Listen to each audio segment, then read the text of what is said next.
that's not the right scene. There we go.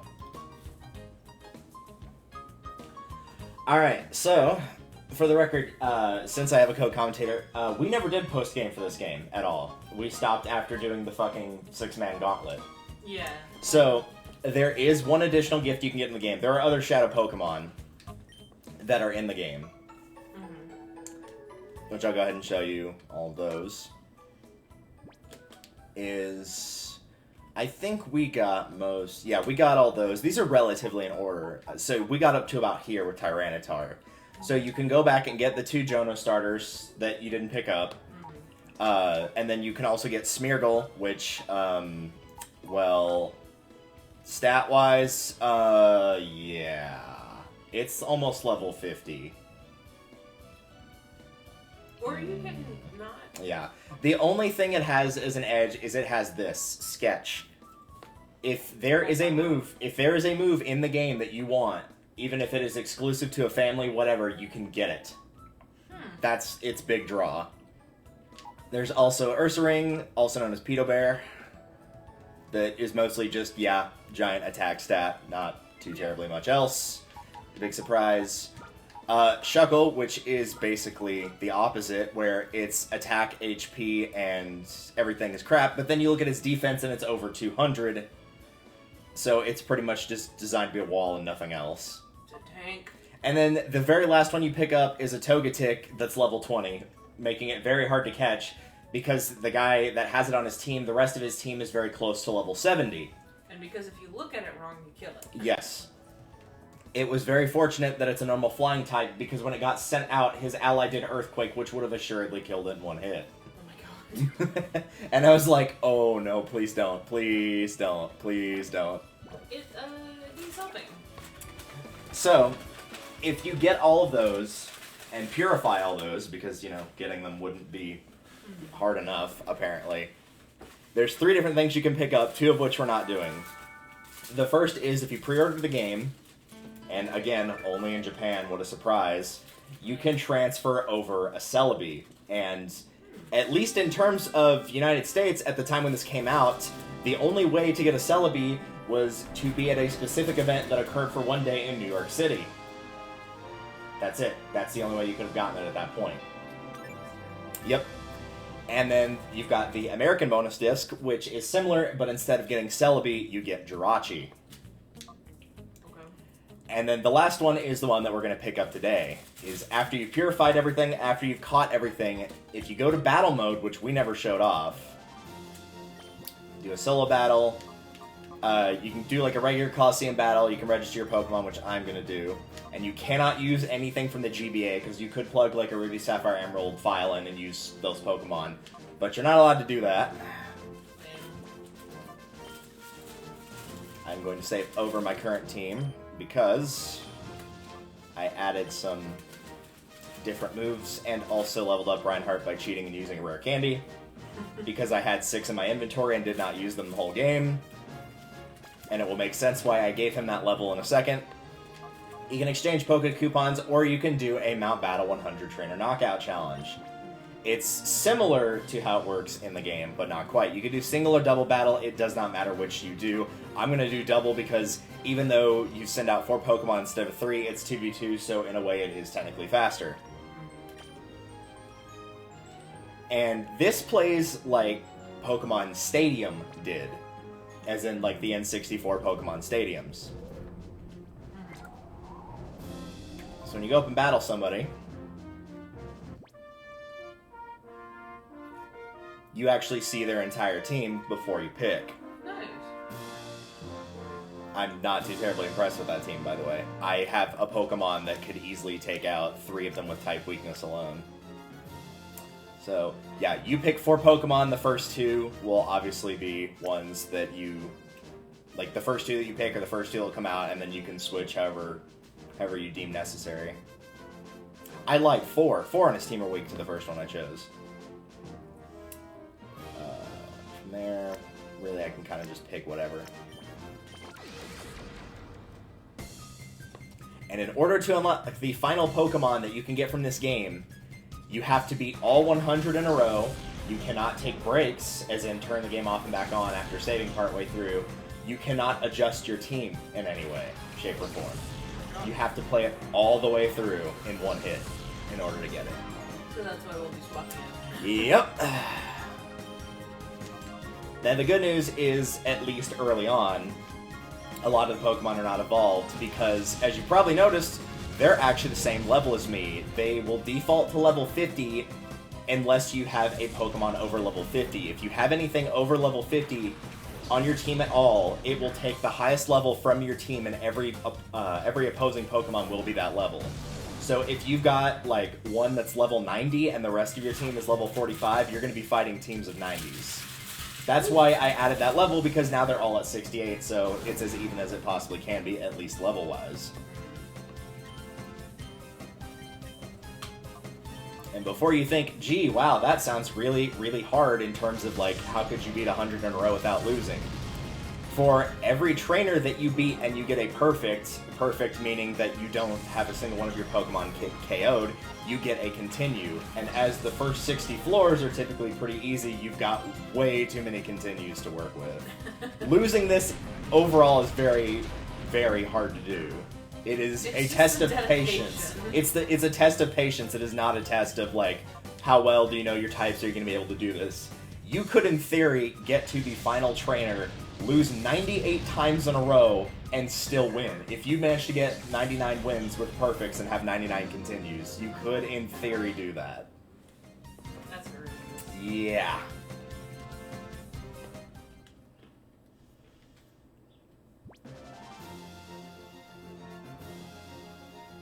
Tragically, we're robbed of getting the noises that usually activate whenever you see the Pokemon get defeated there. It used to do like a fake, really bad Western gunshot noise. Like the little pew noise, and it would do it for every single one of them. It was really cool. Oh, man.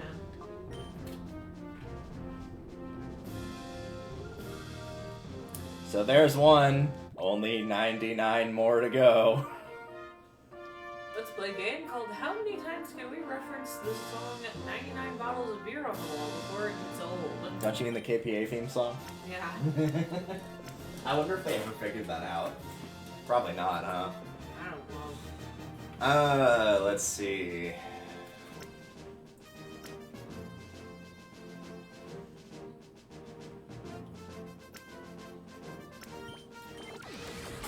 That'll work.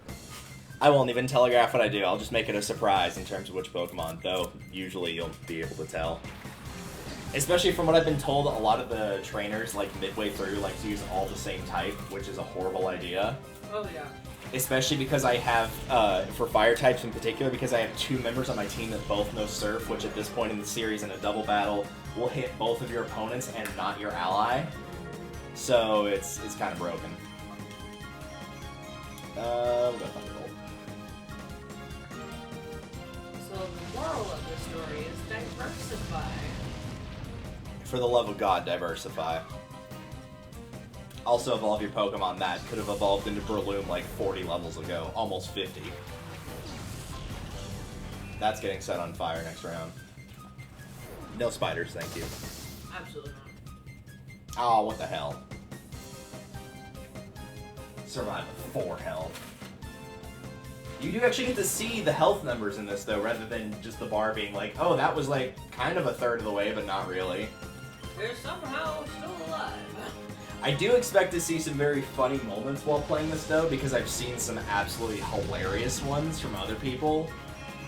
Did you ever get a Shedinja when playing Ruby, Sapphire, Emerald at all? So it's basically a Pokemon that, regardless of its level, has 1 HP, but it only gets damaged by super effective moves. So if you hit it with anything else, it doesn't take any damage. And so one round, it used a move that took its physical attack to the highest stage. So like using Howl or something like that. But it also confused itself by doing so, which is part of the penalty. And then it hurt itself in the confusion and died.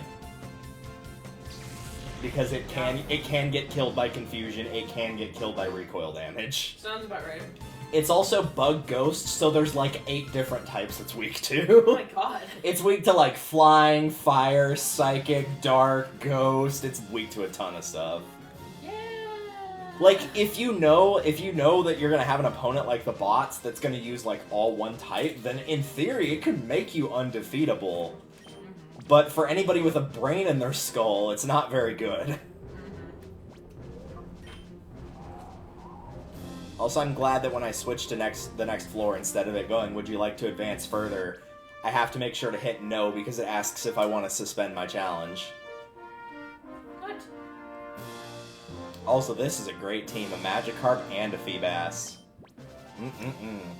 They'll be doing a lot of damage here, obviously, she said sarcastically.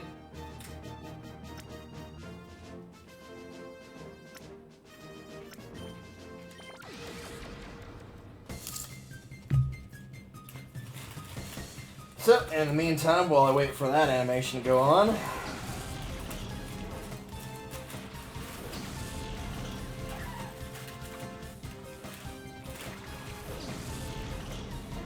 So, how long did y'all play last night? So, we actually didn't play that late. I was gonna say, did my kids go to bed at a reasonable time? Because Shanna needed to go to work in the morning, and she works at a bakery, so... Very early in the morning, got it. It's like 4 a.m. Yeah. So we actually wrapped up by about 10, and then we wound up talking for a while at Money's house, and then my brother was also there with us, and he spent the night with us, and so we were up till about 1 or 2 talking with them about this drama that happened with his other D&D group. Oh, lovely. And, don't you mean D and drama? yeah, right? Well, that was the thing that hurt me, because my brother's 14, and he was playing with a group of college-age kids, and they were all acting extremely immature. It's like, first of all, why would you have a 14-year-old join a college-age D&D group? 'Cause I don't know. I just... Probably that's just me feeling... Oh, nice! Good job, Spoink. All hail flamethrower and its ability to burn. But, About time the status has worked for me. I'm trying to remember what it was when I was fighting the quote-unquote final guy in post-game.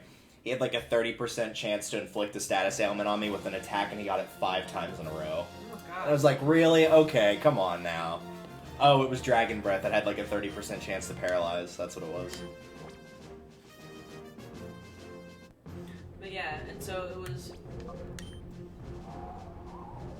I don't know, maybe it's just me, but it's like, alright, look, you have a kid who's still somewhat immature for his age, you know, 'cause he's the youngest of the bunch. So, Yeah. you know, he's the baby of the family, so yeah, he's a little bit more immature.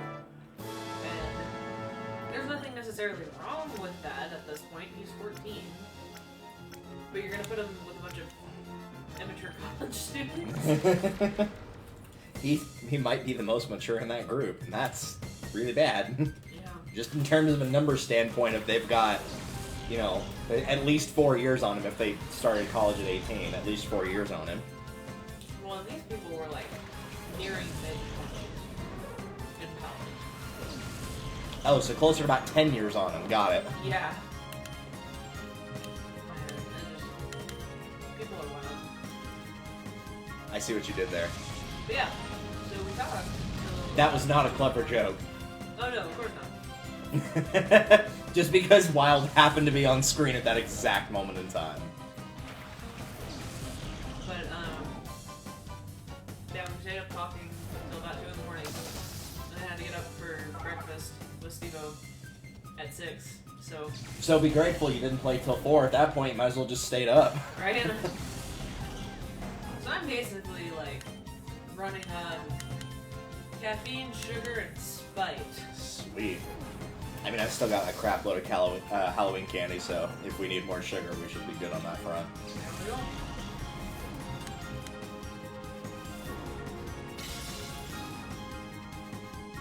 That's not bad for not being the same type of attack bonus. Yeah. I'm actually getting to take advantage of my really crappy natures for a lot of my team. Because even though both Typhlosion and Ampharos typically specialize in physical attack, they both got bad natures. Ampharos has one that ups its physical attack and lowers its special attack, which is horrible. That's like the worst nature you can get for a sweeper. But as a result, his physical and special attack are kind of close together, so I can teach him physical moves and still, like, take advantage of it, and still capitalize off of it.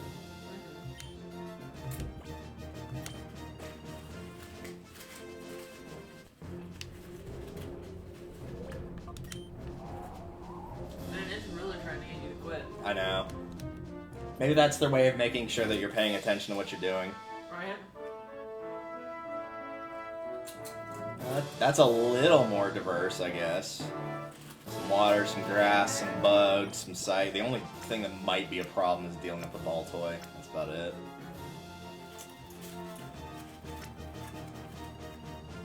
Oops. Cancel that. Wrong water type.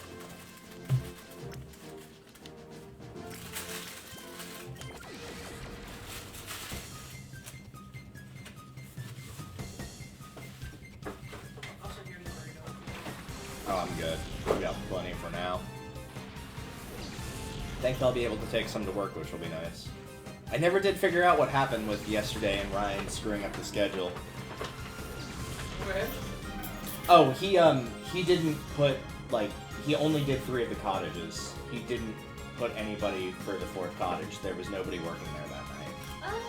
And it's typically the cottage that doesn't even, like, come out and talk to us, so it's entirely possible that there was just nobody looking after the kids for the entire night. They don't need supervision. No, not at all. It's not like any of them are at, like, high risk for certain things.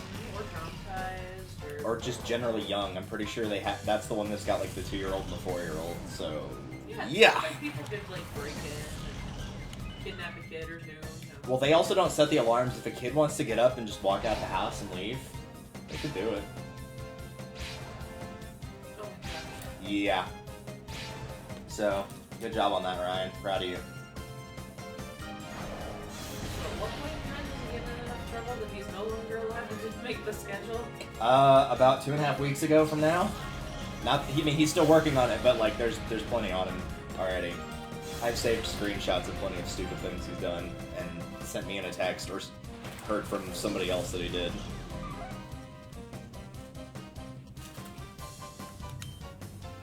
So you're just waiting for the most opportune moment.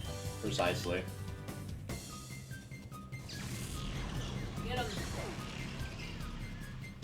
Ladybug was really never known for being that phenomenal.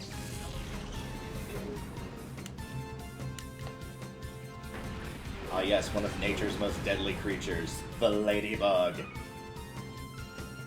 truly well done.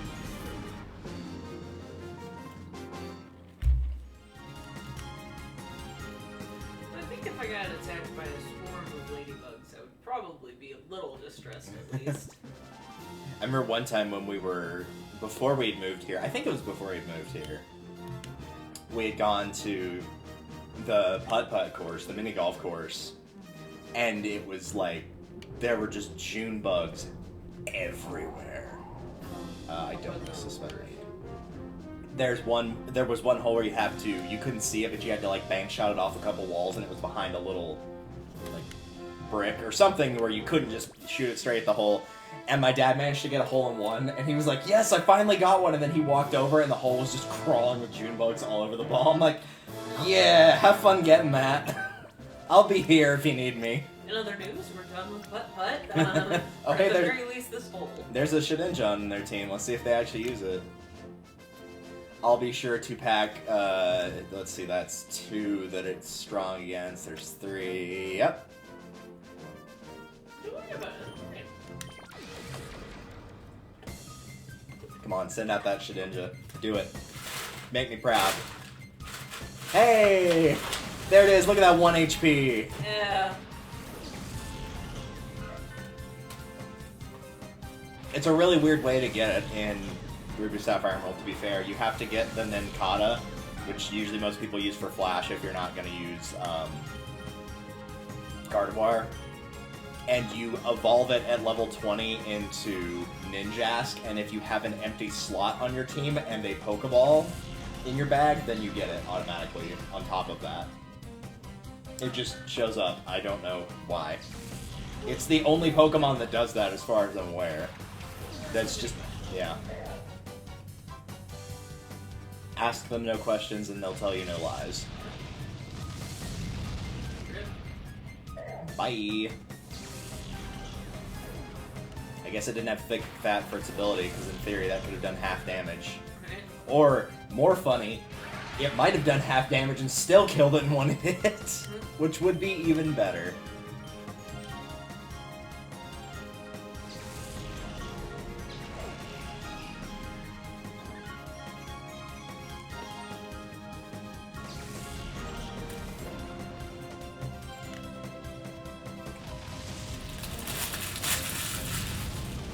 Doink. If something were to happen to it. Oh no, I lost all my PP for flamethrower. You get healed after every battle, by the way. Yeah, I noticed that. I didn't mention that, but yeah, you do get healed after every fight, so not very helpful. Which is nice, though. Oh yeah, it'd be impossible, otherwise you'd run out of power points on stuff. Oh, yeah.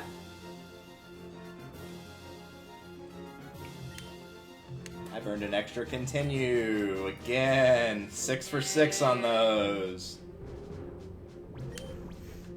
No. Bad game. Don't you dare do that again. Am I gonna have to rub your nose in that? Shad. It's like Shad, except Shad's a Pokemon. Don't get Shad, get Vlad? I don't know. Let's see. 2, 3 normals. Psychic, above water, and ground.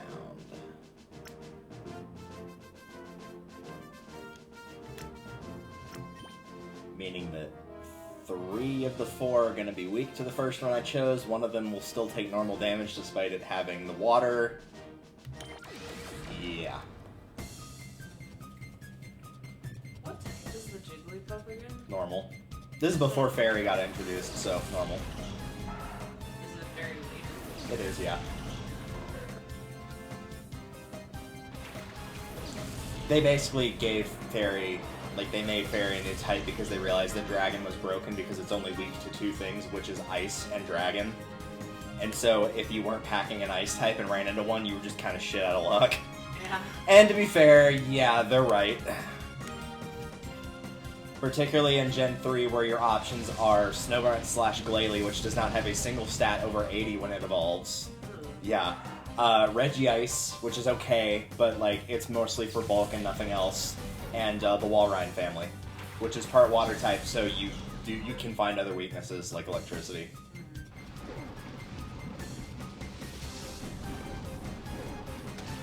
Of those, Walrein's probably the only one that's worth anything.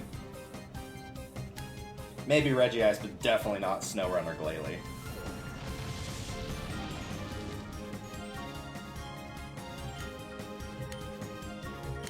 Which, to be fair, was also a problem in Gen 1 as well, because there's only, I think, 1 dragon type in the entire game in Gen 1. Oh, wow.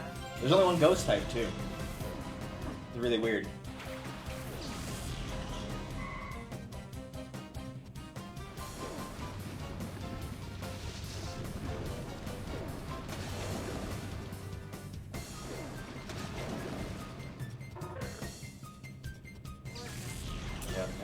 That eventually evolves into a dragon, so...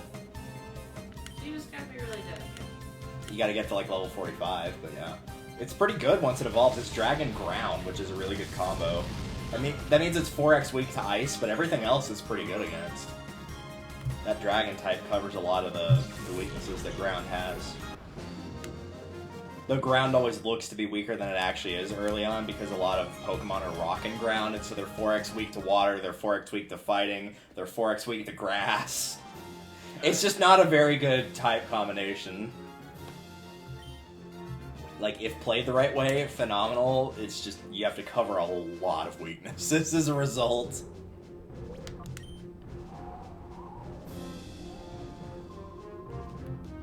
I do like how they just disappear after you beat them. I like to think that you just kill them and throw their body off into the abyss below. Send them into the shadows. Yes, send them into the Shadow Realm.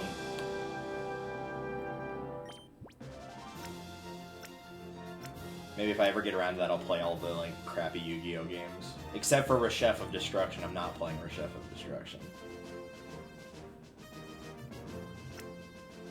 How do you feel about having a starting deck that doesn't have a single monster with over 600 attack? Yeah, it ain't good.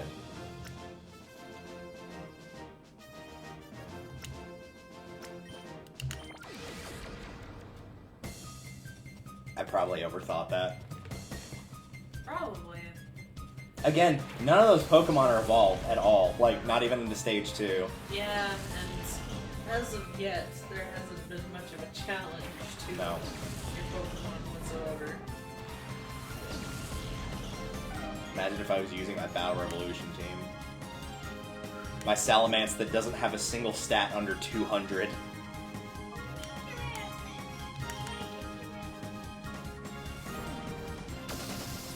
I did get around to messing with that the other day to make sure. And yeah, you can absolutely do 2-player on it, so. Probably the way it's set up is because you can actually, I thought it was only Diamond or Pearl that you could sync up your data from. You can do it from Heart Gold and Soul Silver as well.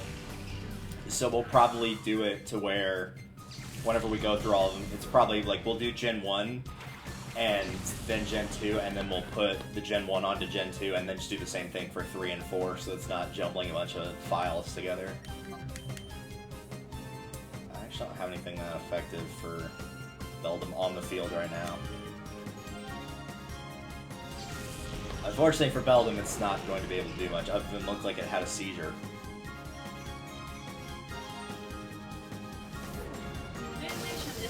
Bad as it could have been, but also... I like the one for Sunflora. It looks like its head's about to pop off. It's like a sunflower, and it just like stretches way back, and it looks like it's just gonna pop right off.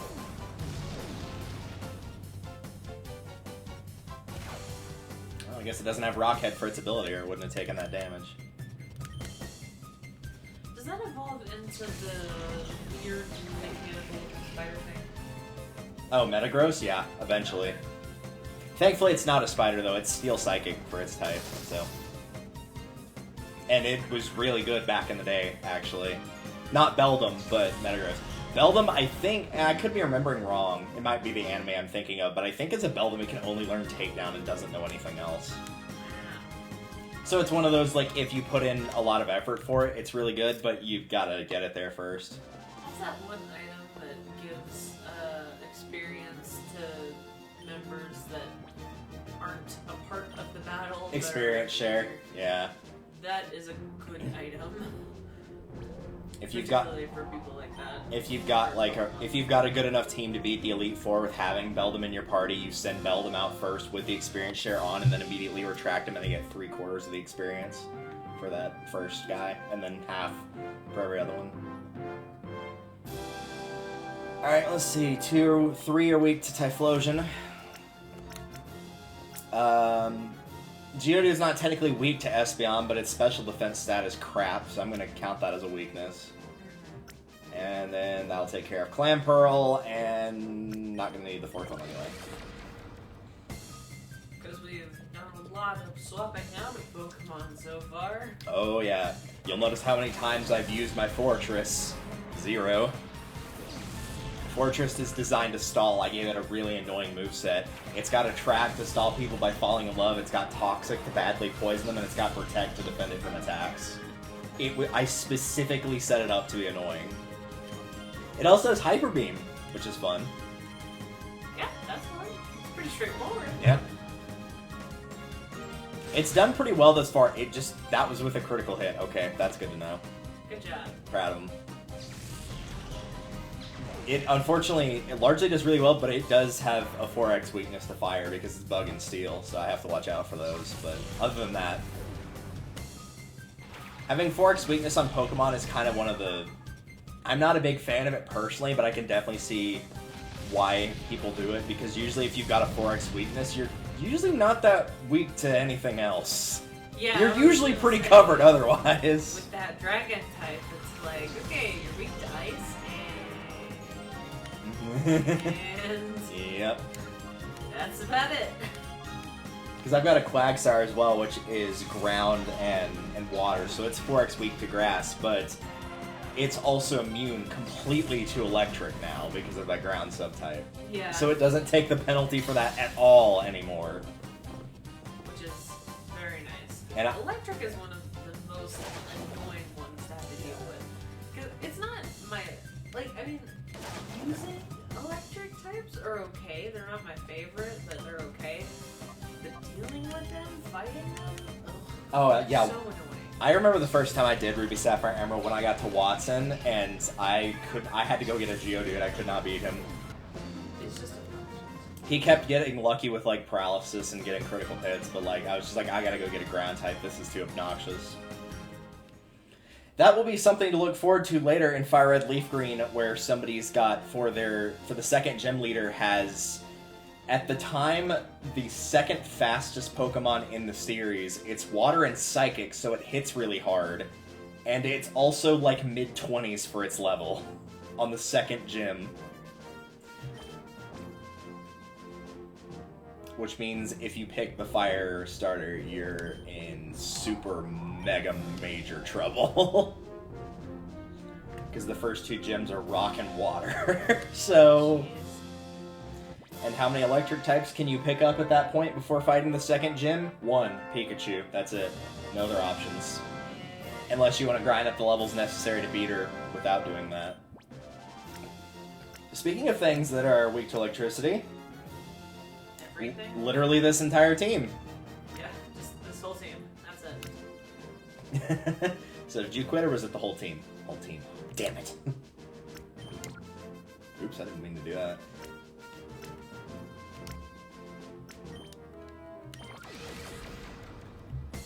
So while I'm watching Delta do all of these battles, what I'm currently doing is crocheting. Because I asked for a couple of... So I think my exact wording was, okay, I would like a good couple of skeins of this particular yarn, this really cool velvet yarn. Yeah. And I was like, okay, I need more than just like a handful. I need more than, like, I need a minimum of 6. And I used exactly 6 to make a skirt. It looks lovely. However, I wound up getting 12. So now the skirt's finished. Yeah. And now you make another one! I'm thinking of making shorts with this. That could work. But I have Plenty. this whole bag. Yeah. You're good on that front. This whole bag of yarn still. Yeah, it looks nice. It'll be good to have something like something. That's one of the things about, like... Yes! Went for the wrong target. Espeon already attacked. I was hoping that he was going to go for Espeon. Huh? Have fun! Bye! Don't kill like overkill. Tell that to the Overwatch players last night. My god, they were fucking awful. It got to the point where, like, because I've already told you about how much of a pain it is to queue for DPS because it takes forever. And eventually all 3 of us agreed, like, Brandon, you're going to have to queue for DPS because this is too much. Oh my god. Our DPS was horrible. Once we got one of us in each slot, like, we had Kalen on healing, him on DPS, and me on tank. After that happened, we were good. It was just, they were absolutely terrible because they had that event going on for a skin and it was the weekend, so just the people that never play and don't know what they're doing were on, oh, they were bad.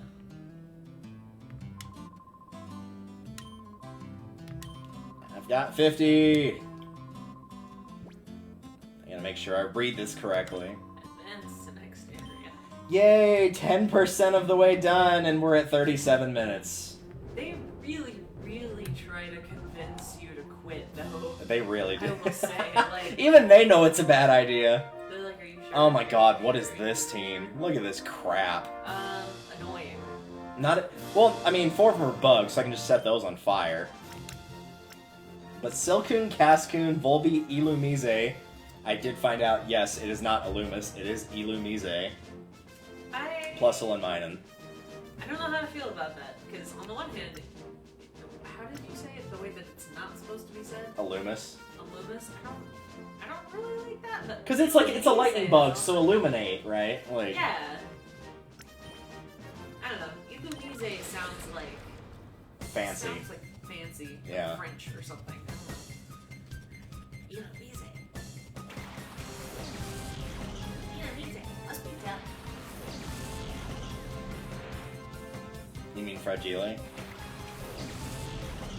I'm trying to remember what you were referring to because I know I've heard it somewhere before. Oh, Dynamite. Oh my god, what is it called?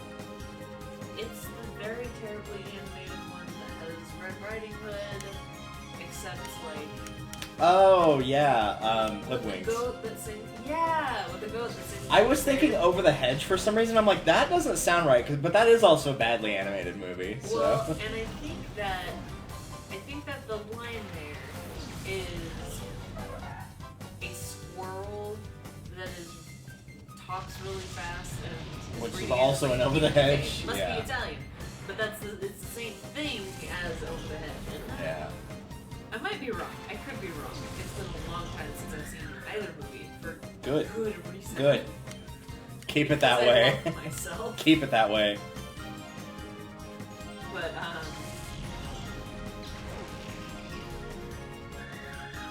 But either way, there was a small like improvement of some kind. I really just seemed to like those back in the early 2000s, I guess. Yeah. Well, they still do, because like The Secret Life of Pets had a bunny or whatever. I remember my mom really wanting to go see that. I'm like, yeah, you're on your own for that one. As much as I like the free food, even I have to draw the line somewhere. I think that like I wasn't opposed to watching it. I just didn't really feel compelled to go watch it. And then I just never watched it while I was out in the theaters, and I just never got around to it. Like, and then I think you'll be okay without it, honestly. well, yeah, and then one of my friend's kids was like obsessed with it for a while, and I was like, no, I don't want to hear this movie quoted anymore. I've never seen this movie in my life, and I don't want to hear this movie quoted anymore. So That sounds like me with Monty Python. yeah, Monty Python. I remember we had a day in one of Dr. Carroll's classes where we kept referencing the Harry Potter movies. That was fun.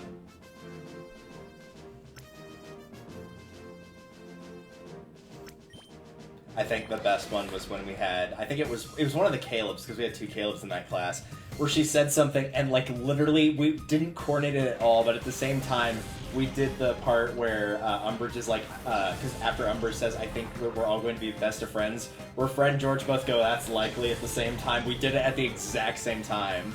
We weren't even sitting near each other. Like, there's no way we could have communicated that across the room, and it was perfect. Sometimes you just vibe with people on like This another level. is the Tanaka Empire! It's true. Also, Oravice, thank you for the 25 months in a row with Twitch Prime. That Mawile getting roasted alive was for you. I always think that's normal type every time I see it, and I have to remind myself it's steel. It doesn't look like it, but it's a steel type. It is steel. It's one of those ones that can fool very easily. That was the trick for like early Pokemon. That was the way to screw people over, was by sending out ones with weird types where it's like, oh, it's like it's an Armaldo. What is it? It's Bug and Rock. It's like, oh, okay, that's interesting. That doesn't feel right, but okay. So is the Wooper,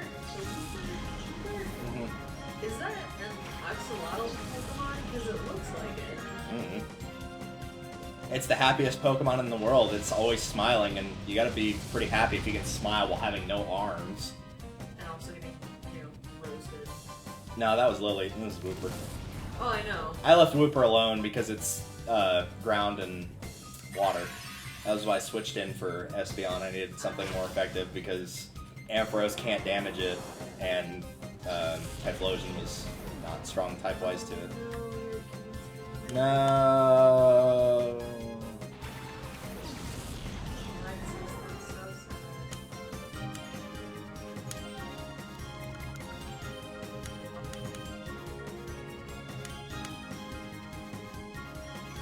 What type Lolita is either bug and something, I think.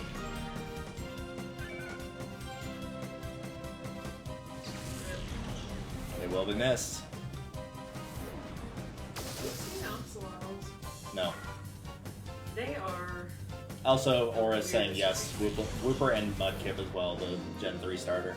Oh, really? That's awesome. Tylen's cousin is, like, he actually has an axolotl. And it's a weird looking... It looks like the missing link. Because it looks like a lizard, because it's got kind of a lizard head, and then it's got 4 arms and legs, you know, like a normal lizard. But it's got like a straight up fin tail. Like a finned tail. Yeah. And so it swims around really well. And Hey, check it out, it's all the starters from Gen 3! oh, nice. Also, Larvitar, Pikachu, and Psyduck for some reason. That's actually good type variety, which is a bit of a problem. Yeah. Because that's fire, grass, water, ground, water, electric, and Larvitar is actually dark and ground, I think. It's dark and ground or dark and rock? And I think it's dark and rock. Not a bug. What? Nope. I don't understand the typing. Like, it's got larva in the name. Yeah. And then it changes into a Pupitar, as I call it Pupitar, later on.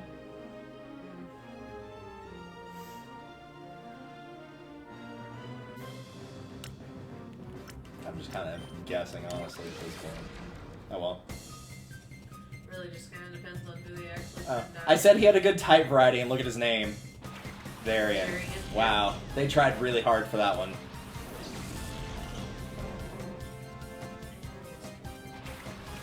Yeah, every time I ended up playing this game and I saw a Salamence or any like pre-evolution of it, I was like, I want to kill it because I know how much of a threat it is, but I don't want to kill it, so... I love it.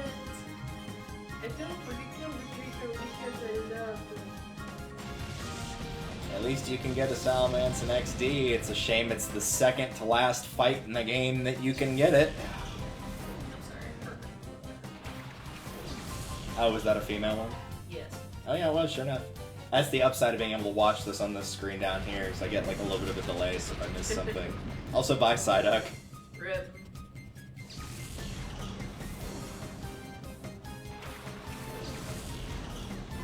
I had a feeling that might come up. Surf.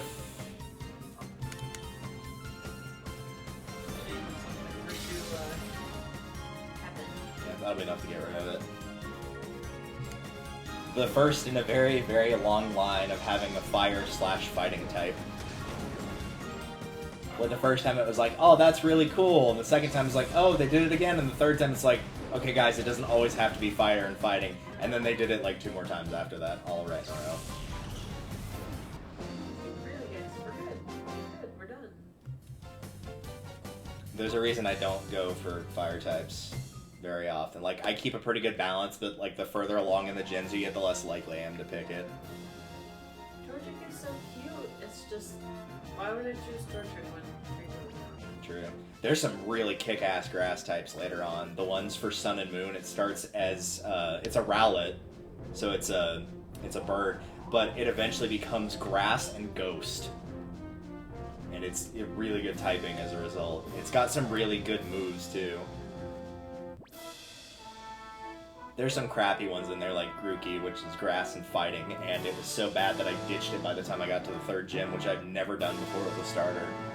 On a first playthrough, anyway. And there's the Jonah starters. Cyndaquil, Totodile, Chikorita.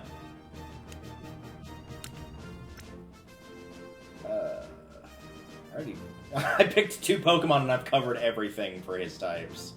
Sure.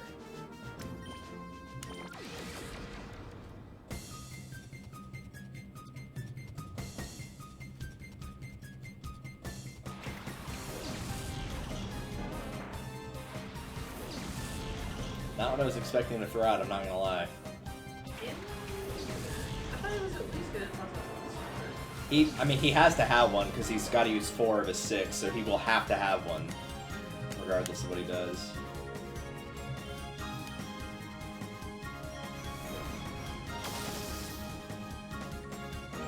Also, if you ever wonder for some reason why Ampharos just randomly decides to go first, it actually has one of the worst speeds on my team.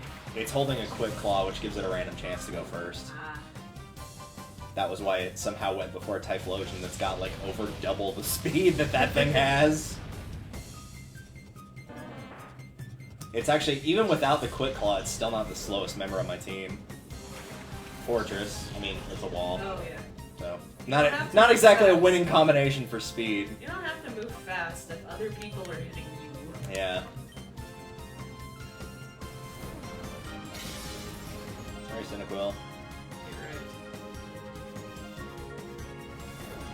I think in XD you can do a challenge similar to this, and if you complete it, you get to pick one of the 3 Johto starters. Nice.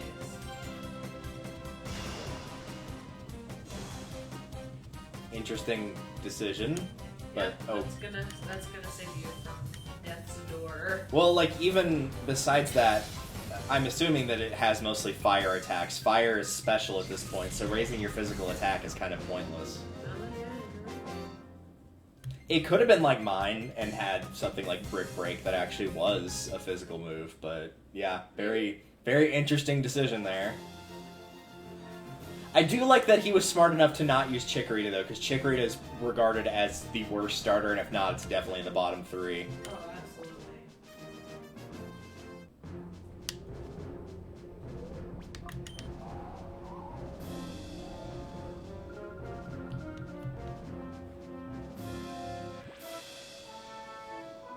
Yeah, I'd agree with that. 5 and 8. When I redo Black and White, I might just toss my starter. Try something different. Oh, he's got a bag on. I want it. Let's see here.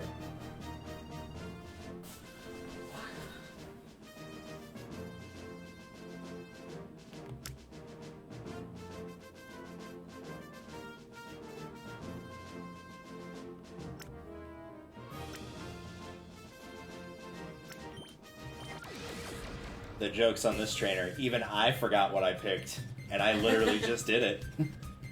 Who's to say? Yeah. I know I throw out Typhlosion because even though there's a couple waters in here, they're also dark, which means they're weak to fighting.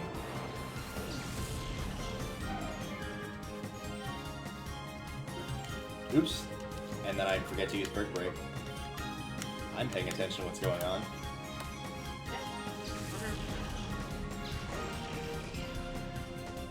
Also, to answer the question in chat, because that wouldn't make it funny. It's funny because they're not at 69. They're all 1 level short.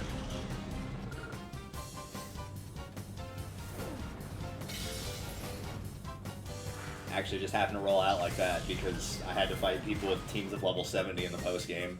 So I didn't want to be over leveled, but I didn't want to do a bunch of grinding either. Post game in Colosseum is actually kind of hard, since the final boss in the normal game has his team's like level 50, 55 at most, and then you're just going up into like teams of 60 pretty quickly, eventually 70. And even though there's a lot to do in the post game, most of it's not battling in terms of stuff that you have to do. The game kind of forces you to do a couple of those battles, but there's not that many Shadow Pokemon.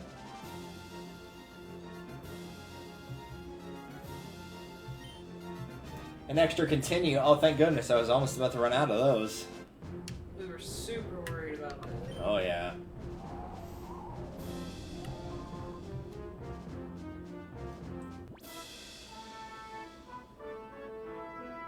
Oh, look, a bunch of water types. Shocker. A guy named Shale. Yeah. There's not even any water grounds in here. I could literally just, like, sweep away his team with Ampharos, and there's nothing he'd be able to do. Yeah, Ampharos. And 2 of those are also weak to Psychic, Tentacool and Quillfish, because they're part poison. And because they're part poisoned, I can use Quagsire, because that also means they're weak to ground. Ooh. So that is unfortunate.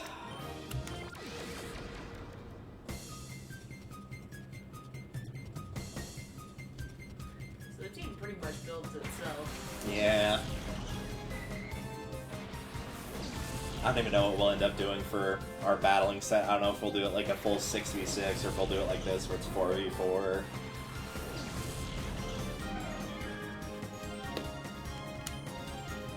I don't really care about which of these two I kill first, so they'll probably both die in one hit as it is. Yep. Yeah, as expected.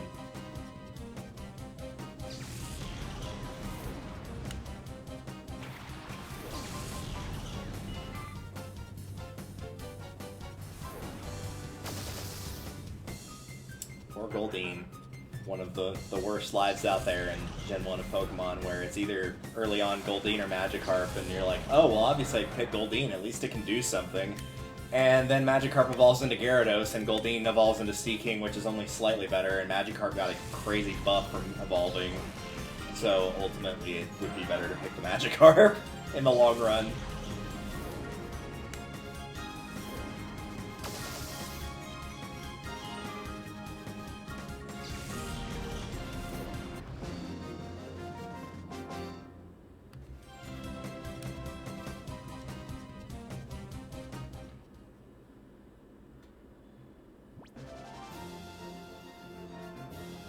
Good job, Quagsire and Fortress. You really did great out there. Yep. They were with me in spirit. We're not laughing at his team, we're laughing next to his team. Alongside? The very least behind my dogs. And directly to their face. God, look at that face! What is that? What is that? What is he doing? Oh, that's so creepy. Will somebody like spending time in their garden? I think it might be more of a case of the old saying of Mama said if you make a face like that, it'll stick. I think that's what happened there. Either that or you got way too high. Could be. On the shrooms. Shroomish. Did he have a Shroomish on his team? I didn't see if he I did. don't think so. I don't think he did. That's disappointing. Just have a team that's all about weed. Like, just weed references left, right, and center. Oh yeah. I was looking up like hypothetical vacation places and stuff, and I was looking up things to do in Oregon because it was recommended to me, Yeah. and I was like, yeah, this is mostly just for giggles, you know. Yeah, let me look it up. And on the county website, listed as one of the things to do is weed. Nice. It's like hot. And I'm like, okay, I'm gonna click on it just for curiosity's sake, and it's like recreational and medicinal weed is allowed here. Here is the link that you can go to that says where you can and can't buy it, eat it, smoke it, whatever. And I'm just like, okay, all right. As they're long so as- open about it. Yeah, I guess. Like, they're definitely not going to judge, I guess. Yeah, I mean, like they know why you're there. They know why you're going there. If you're from Texas, there's only one reason to go that far north. Yeah, apparently. Even though you don't have to go that far north at all. Nope, you go to Colorado. Yeah, Colorado would be the best, easiest place to get to. Especially here, because it's not that far of a drive, all things considered. Compared to, like, say, going, you know, to the other end of Texas. The only downside is I've heard that if you're coming back from Colorado, you get pulled over Yes. everywhere. You do. One of my friends got pulled over and almost in really big trouble for it, even though he didn't actually go there for that at all. He went to go watch a game that one of his friends was playing, a baseball game. And so he's in DFW, and he drove there, saw the game, and drove back all in one hit. So he was just, like, wicked tired, so it looked like he had been partaking. But nope, he was just really tired. And they tested him, and they're like, oh, yeah, you weren't lying. I swear I'm not drunk or high, I'm just a dumbass. Yeah. Well, he had to work the following day, so he was like, I want to get home and sleep before it's too late. Oh, God. And yeah, it's probably a good thing he did. Just take a nap while the drug test is processing. Yeah, pretty much. Man, poor kid. Oh, kid, I mean, he was almost 40 when he did that. I mean, A kid at heart, maybe.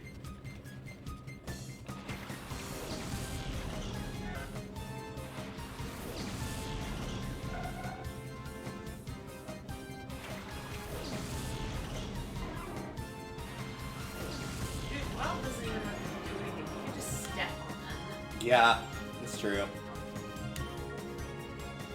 Like, you don't even need any special moves, just get squished. I mean, there is a move called Stomp, so... Yeah. 70, I think it's 70 power, normal type, has a chance to make flinch.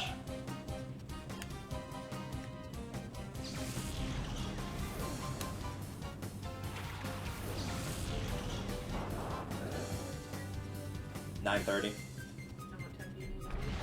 Like 9:10-ish.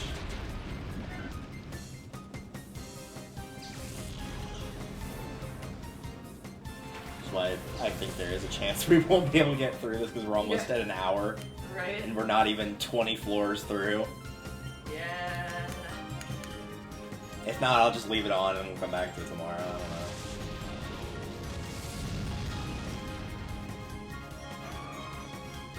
So that's the problem, is they're also easy. Like, you could essentially just, like, remove floors 1 through 79 and just start at 80 and go from there. Right? Indeed, the slog is real. Well, and the frustration, too, is whenever they kind of artificially... Because if they were... Because they artificially try to pump up the difficulty by upping their levels, but even then, it doesn't actually add any of the difficulty. No. And so, it's like, you should almost, like, Plus, just let it yeah. skip you. Like, if you are above level 50, you should just get to skip to, like, Yeah. level 40.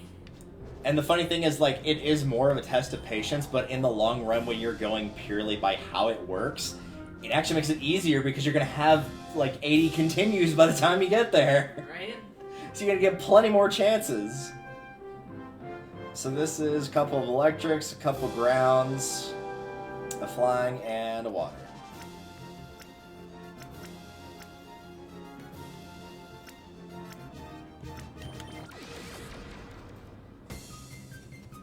I wish I could say that Battle Revolution is as easy as this, but I'd be lying if I said that. Oh, there's Pupitar.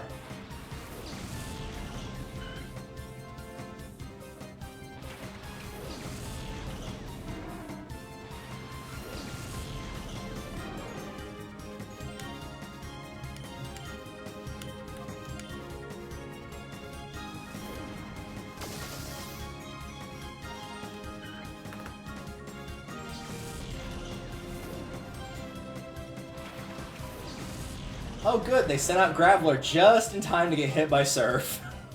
Be ashamed if, That is unfortunate timing.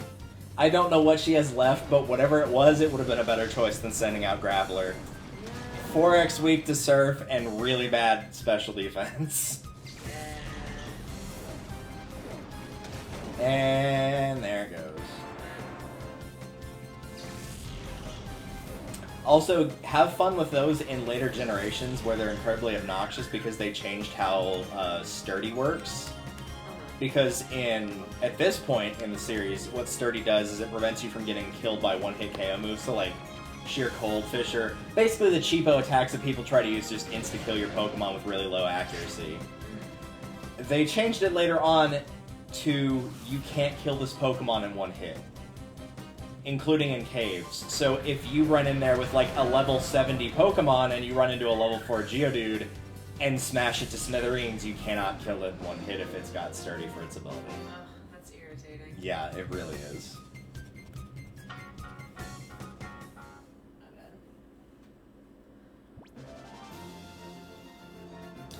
Oh, I thought that said Vernon. I was like, well, we were talking about Harry Potter. No, only one N, not two. My mistake. Another continue. Oh, thank God. I will say at least the area leaders aren't like they are in Mount Battle normally, because normally they have a team of 6.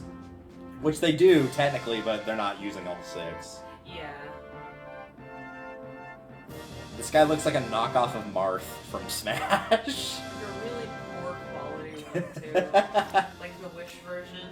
The funny thing is, this came out after Melee did, by 3 years. Ooh. That's rather unfortunate. But hilarious.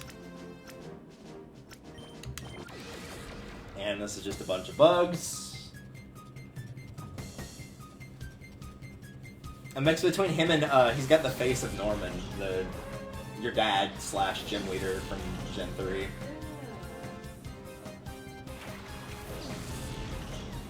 I still can't believe that strategy I used on him last time worked as well as it did, and that it took out both of his Slackings in one hit.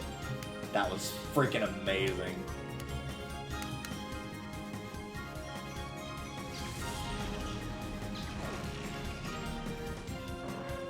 No spiders allowed, sorry.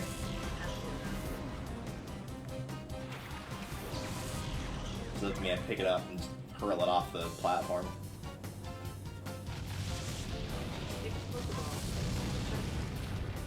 There's a reason why you should play baseball. Just get a bat. Knock it out of the park. There's always an easier solution. Voldemort could have easily beaten Harry Potter. All he has to do is say 2 words, Astio glasses. Harry wouldn't be able to do anything. Oh, yeah. His eyesight's terrible. They mention it multiple times in both the books and the films. Oh, yeah. Like, he can't do anything without his glasses at all. Which still begs the question, like, why have they not had a spell that could help with that? Well, like, surely isn't there? I feel like there should be, yeah. 'Cause You would except think for- so. Except for, like, older people, no one else has glasses. Yeah.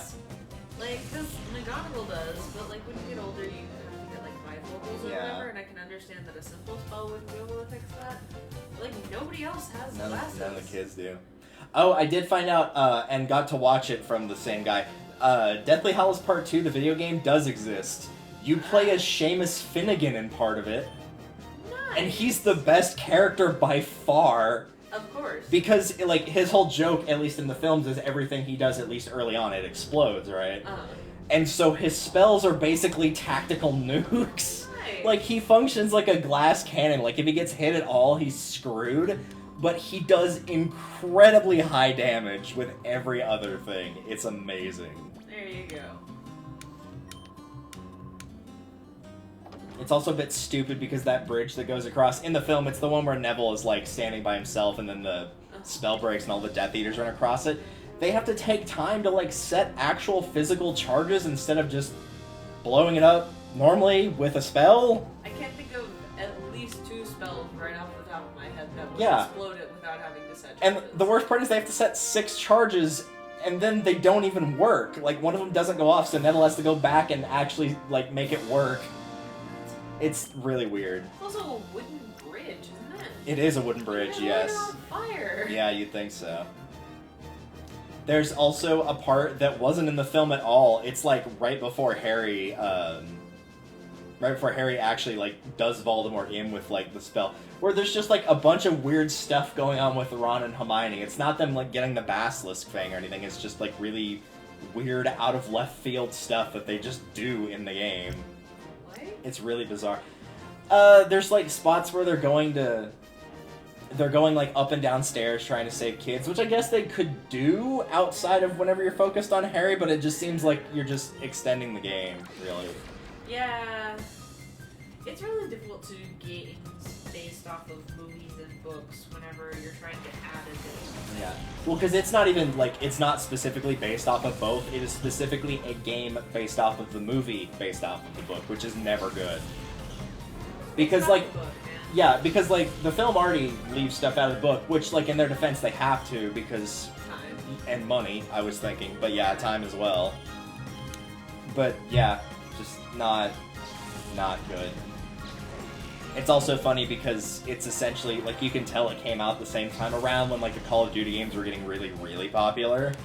Because there's at one point where you're in the Room of Requirement, playing as Harry, but Ron and Hermione are there too. It's the part right before where Crabbe dies because of the fire. Yeah. And so you're trying to beat them.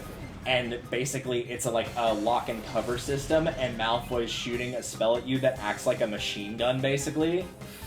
Like, you can tell it was Call of Duty inspired. It's really, really bad. Oh, no. Like, I didn't stick to the movie, or... It's not good. Like, for anyone that doesn't like the movie compared to the books, it makes the movie look phenomenal by comparison. It makes the movie look like it nailed every component it needed to from the book. So, I know you didn't like Percy Jackson the book, but there's Percy Jackson the book, which I thought was pretty great. A lot of people like it. I watched the movie too. There's Was Percy Jackson not a the movie, fan. which a lot of people hate. There's also the video game. I did own the video game. There's the video On the Yeah, DS, yeah. Emily got it for me. Yeah, I heard It's like a really, really, like, it's an RPG, and if you gave the project to a kid that had never worked on a video game before, and it was his first one, and you were told that, you'd be like, yeah, this is about what they would come up with. Ugh. Yikes. Like, not bad, but it definitely needed somebody that had a little bit more experience doing video games Yeah, on a it. little bit more workshopping at the very least. Yeah, it was not good. Look at this weird-ass team. The only thing I would ever even consider using off of this team would be that Sand Slash.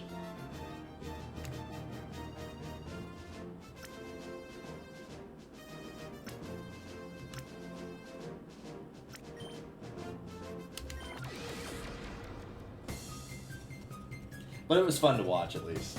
There was some really good parts from the earlier games, though, that were hilarious, like with Ron and his Vietnam flashbacks. Yeah.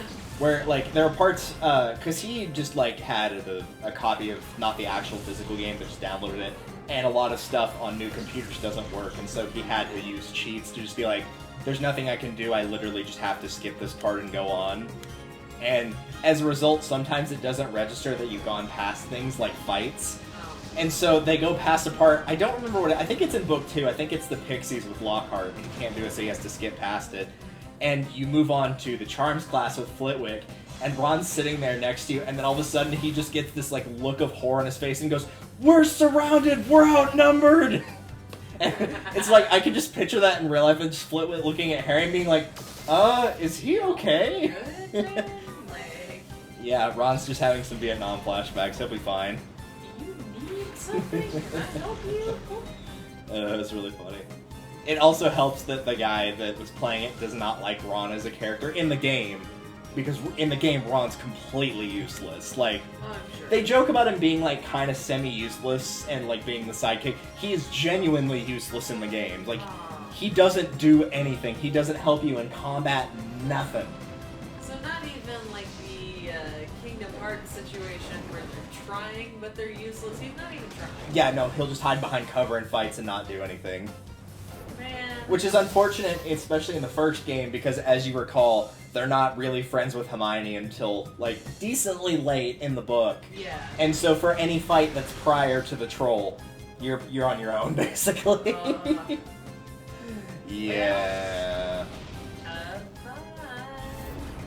Thankfully, the earlier games aren't too terribly hard. I would argue the earlier Harry Potter games, at least the PC ones, are actually the best ones. Because there was, actual people working on it to some degree. People actually cared. Like, it's funny because there's, like, for example, for the sorcerers / philosophers, take your pick on whatever title you want to call it. For that one, there's 2 different big ones, and there's one for the PC and one for the PS1, and they are completely different games. Really? They're not even close to, like, the flow is still the same because they're based on the book, but what you do, completely different. Huh. It's really weird. Interesting. I played the PC ones all the time, which I think were great, but even they have their problems. When you learn spells in the game, you basically... Which they do, like, the learning part of it's okay, I guess, as good as it can be for an early PC game.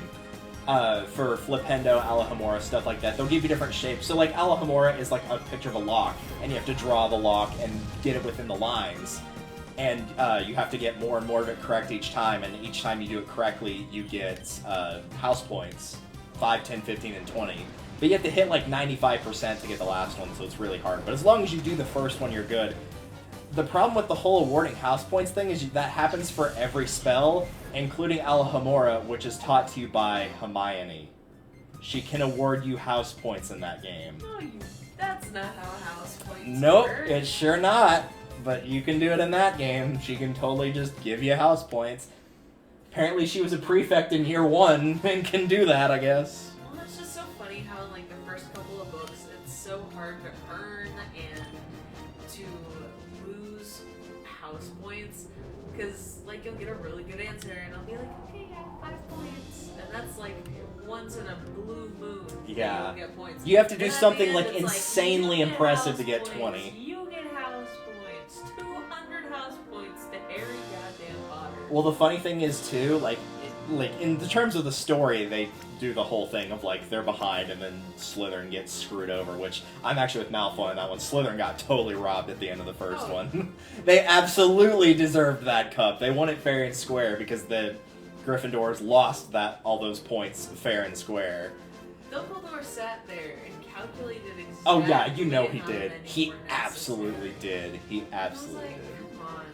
Well, and it's like, it's one of those things too where, okay, he wants to reward Harry, Hermione, and Ron. Okay, but like, what about the entire rest of Gryffindor? Yeah. Clearly, they had not been doing enough. Yeah. Well, the funny thing is about the first game, though, is like it has no effect on the game because all the house points scale. Like, Hufflepuff is always in last, but it doesn't matter. Like, you could do the worst possible. Like, you could get none of the challenge stars, which give you house points. You could do the worst you could with spells, which would give you less house points. Hufflepuff will always be in 4th. Ravenclaw will always be in 3rd. Up until they lose all the points, Slytherin's in 2nd, Gryffindor's in 1st. When you lose all the points, those get flipped. And then it's always set up to where you get the exact amount needed to just barely cross the line between Ron, Hermione, Neville, and Harry. That's so annoying. They specifically scale, which is funny because it actually does the whole wrapping thing of like whenever you hit a number too low, it flips it back around. So if you do the lowest possible amount, you can actually get Hufflepuff to like 1,000 house points. Oh my god. Because it knocks them into the negatives. It still overall doesn't make them win though, because when they add the points at the end, it goes back down to, you know, low numbers. But it's still funny. Poor Hufflepuff. Where it's like Ravenclaw's got like 150, Gryffindor's got like 225, Slytherin's got like 340, and then Hufflepuff has 1,000. It's so funny. Those games are such a mess. But yeah, the PC ones are not bad. Somehow I don't feel like Bligar is actually like should actually be able to fly. You know what type it is? I'm gonna say not flying? Flying and ground. Of course. What else would it be? It's actually pretty good later on. It doesn't have its evolution yet, but it can evolve into Glysaur, and Glysaur is actually pretty good. It's one of those unfortunate cases of, at this point in the series, it didn't have an evolution, and it really badly needed one, which there are a bunch of Pokemon that are that way. Sneasel doesn't have Weavile at this point. One of her other ones, Swinub, has Piloswine, but not Mamoswine yet. That's one of the upsides of the later gens, is a lot of the ones that really badly needed an evolution actually got one. It was good enough that if Sneasel could evolve into Weavile in this game, I probably would have put Weavile on my team. But it doesn't, so. Because it's basically a... I guess you could say it's a sweeper. It specializes in speed and attack, and it's an Ice Dark, which is kind of a rare type. But it's just, as a Sneasel, it's just too frail. Bunch of bugs again! Set them on fire! Yay. Kill them with Psychic. Shoot them with electricity. In the case of Sunflora, if it shows up, poison it.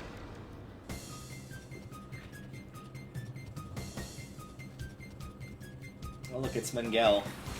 Where's his sister Maya?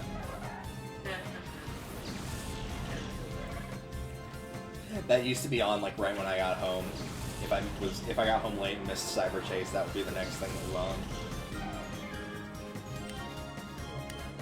I liked that show a lot. Cyber Chase or Maya and Miguel? Yes. I was about to say, hopefully Cyber Chase. I don't know if you ever watched it. Cyber Chase was fantastic. I need to go and like just rewatch the series as a whole. Even if it did have Gilbert Gottfried in it as Digit, I think was the bird's name. It's been years. Yeah. Whatever. Yeah. It's definitely Gilbert though. Like he has a very distinct voice. Yeah. I don't know anybody that even like comes close to how he sounds naturally. Like some people can do the voice, but it's not their natural voice at all. There's some people that just sound like that. Like the main singer of Maroon 5 just has one Yeah. of those singing voices that you can't replicate. Or I mean, I guess you could, but like. It's not gonna be It's like not your your normal natural voice. voice, Yeah, yeah. not at all. I mean, it might not be his natural voice either. It's like. A lot of singers for like metal bands and whatnot actually typically have really soft voices. Typically because they've blown their vocal cords out, but Oh, yeah. they don't sound anything like how they sing. Or using like protective techniques or whatever Yeah. when they're not Because I know that, like, sometimes it's like, yeah, they've messed up their voice real bad, but sometimes it's like, I talk like this so that I can scream later. Yeah. You whisper now and you scream later. Just They're like all in space. No one can hear you scream. no one can hear you poop. Key.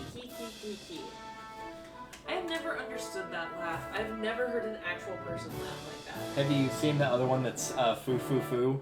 Yeah, that's the other one. Which is my favorite one because I changed it to F U F U F U. Yes, absolutely. But I've never heard anybody laugh like either of those. No, nobody laughs like that. It's like, it's weird. It's basically the inverse of like some interesting aspects that they use in. Let's see what I want to use here. I guess that's. That'll do. Ugh, that face. That looks like one of the Dokapon faces that you can choose. And nose pass. What is that? Nose pass.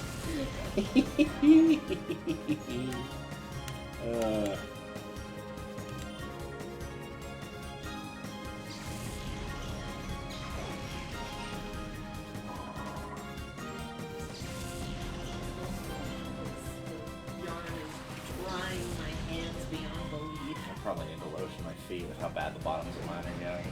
That's the only downside of this card. Like, it's fantastic, but if I touch it first one, Yeah. my hands just get so dry.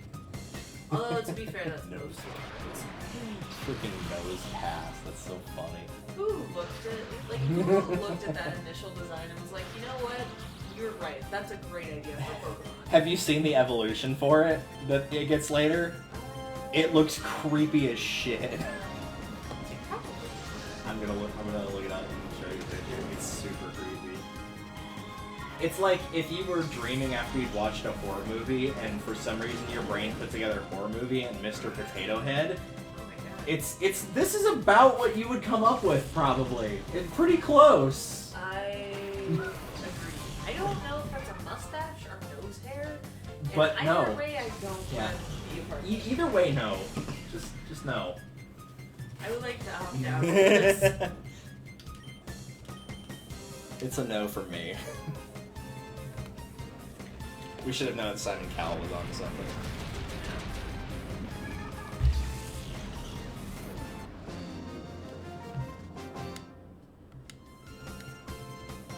I remember watching part of NCS do Sapphire for the first time, and he laughed a bunch at Nose Pass every time I see it. It makes me laugh now.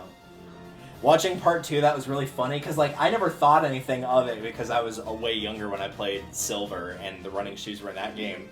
But there's literally a line in Gen 3 where when she gives you the running shoes, she goes, "These shoes came with instructions," and he just like breaks into a giggle fit. He's like, "Do you really need instructions for shoes?" Just the way he says it. Absolutely, I need instructions. It's like, I'm just picturing like some kid getting his first pair of shoes when he's like actively conscious, being like, "How do these work exactly?" Like, you just walk with them on, man, that's it. Put them on. And then you go. That's it. Really hard-hitting stuff. It's fascinating. I'm sure. Literature specialists have been studying for centuries. Dunsparce looks so weird. It never got an evolution. It's one of those that has no pre-evolution, no evolution, never got one. It walks a lonely road, the only road that it has ever known. It's very hard to walk when you have no feet, though. It could float the road, except it appears to be lying on the ground with its wings. It used Belly Drum because it failed, because it would have to cut out half of its health and therefore would kill itself. Yeah. Even though you can do that with other moves. I've won a boss fight from somebody doing that before where I was about to lose and they used Curse, which inflicts you with a status that's like a really bad poison, basically, that you can't get rid of. But it costs the user half their health, and so they just kill themselves. I was at, like, critical health. Like, they could have used tackle on me and would have beaten me, but they just decided to kill themselves, I guess. Nice. 1, 2. Nope, keep going. We're not done. 2. There we go. I was hoping for all 5, but... oh well. Rip. That's another downside of this team, is a lot of my team don't have the good abilities that they could potentially get, where they could get one or the other. They usually have the worst of the two. Furret became a center of attention. That's unfortunate for Furret. Yeah, that's not how you want to end this, Furret, used Get Down, Mr. President. Yeah. Also, one of the very last Shadow Pokemon you get in the main story in the post-game is held by a guy named Biden. Huh? I think it's the Ursa Ring. I'm pretty sure. I was talking to somebody the other day about, like, people that go by nicknames that it's weird for someone to call them by their full name. And I saw a post on Facebook that was talking about Joseph Biden. And I was like, who's Joseph Biden? They're like, you know, our president, Joseph Biden. And I was like, I don't like that. Yeah. It makes him sound older than he is, too, using Joseph instead of Joe. It's kind of like the thing of, like, Robert, because, like, Robert can be, like, Robert, Rob, and then they can also go by, like, Bobby as well. Yeah. And a lot of them do when they're really young. Oh, yeah. Well, and, like, William is, like, an old man name, but if you're talking, or, like, maybe a middle-aged man name, but Yeah. if you're talking to a kid, it's like, oh, okay, that's Billy. Yeah. But if you know somebody as Billy your whole life, then it's like, Yeah. yeah, my cousin is, technically his name is Timothy, but we've called him Timmy his whole life. Yeah. And, like, to think of his name as Timothy bothers me. It's like, no. Emotionally, yeah. It's just weird. Well, he's trying to go by Tim now because he's an adult. He is married and has 2 children, so he is Tim. And it's like, no, you're Timmy. I'm You sorry. Timmy. This is, well, and his dad's name is Tim. Oh, so you should call him Junior. That'd really piss him off. Oh, yeah, that Yes. Oh, there's nothing worse than sharing your first name with one of your parents. Middle name, fine. First name, God, no. How do you? I refuse to be called Randall. I think the only people that I've known that were, like, okay with having the same name as one of their parents were, like, fourths and fifths. Yeah. Like, Well, because it's cool. It's cooler to say the third or the fourth. Like, that's Oh, cool. yeah. Being called Junior just sucks. And it sucks for the older person, too, because then they're going to get called Senior. oh, How would you feel about being called Senior when you were 20? absolutely. That sounds horrible. Ugh. Because I knew one person that was a third. No, I know 2 people that are the third. But he went by Trip. Because he's Yeah. third, triplet. That's fair. And I was like, that's the coolest nickname ever. And I, honest to God, don't know his real name. Like, he is Trip, and he will forever be Trip. That works. That's it. That is all he is in my I know of somebody that went, they were the second, and they went by Chip, because he and his dad were both boxers, mind. Uh-huh. and a lot of people, he always introduced his son as a chip off the old block. Yeah. And so that's why he went by Chip instead of Silas, I think was his name. Yeah. I know a bunch of Silases. My dad's dad had a bunch of kids, but one was called Chip, because a chip off the old block, and he looked just like him. And then, I think we had like a Bill, we had Johnny, you know, we had a bunch of nicknames. And then my great-grandfather's name, his actual name, was Holcomb. You know what his nickname was? Nothing close to that, probably. Gentleman. I was like, wait, hang on. We're gonna make the nickname longer than the name. Yeah, because usually that's not the case. Usually it's designed to make it shorter. Exactly. Particularly when you're a kid, because you're trying, especially whenever you're like just learning spelling, you're like, I don't want to spell out Jonathan, I'm gonna go by John. Right? 3 letters, way easier. Which is entirely fair, especially because as a kid, sometimes spelling can be hard, and Jonathan can be spelled multiple ways. Oh yeah. It could be with 2 O's, potentially. Yeah. 2 O's, maybe 2 A's. Yeah. Or you could be the kid that we made fun of in 2nd grade. They kept getting wedgies, and we called him Jonathon. Oh no. Unfortunate. Poor kid. Not wedgies from bullies, mind you. Like, just had really bad case of hungry butt from whatever he wore for pants. Like, Yeah, dude, just get a different... You might just have been wearing the wrong size. probably. But I mean, he was in 2nd grade. He's not picking out his own clothes. I mean, yeah. So, he kind of got left out to dry on that one, unfortunately. Regrettably, that can only be blamed on his parents. Yep. He also used to sing in the bathroom because it was a classroom where the bathroom is like literally just connected to the rest of the room. It was just like kind of essentially like how a closet would be, even though it wasn't actually a closet. But if somebody was singing in there, you could hear him clear as day. Oh. And he was just one of those kids that like needed to be able to sing, like how some people have to read on the toilet and stuff like that in order to be able to go. And yeah, everybody could hear him clear as day. It was. I don't think he ever realized that we knew, but everyone knew. It did not. You could be on the other end of that room and still hear him. On the one hand, that's kind of cringe, but on the other hand, at least you weren't hearing him. Yeah, business. that's so, true. Like, I'd probably sing too. I thankfully don't ever remember a time where anybody had like really bad diarrhea or anything in the bathroom. I don't ever remember. But again, that was also like 1st, 2nd grade. That was years ago. So I might have just blocked it from memory. That's one of the earliest memories I have from school though, is him singing in the bathroom. Is that and racing other people out to get to the swing set, because if people got on the swings for a recess, they weren't getting off. And back then, since I was super athletic because my dad forced me to, I could usually get there first. Like, really far ahead of everybody else first.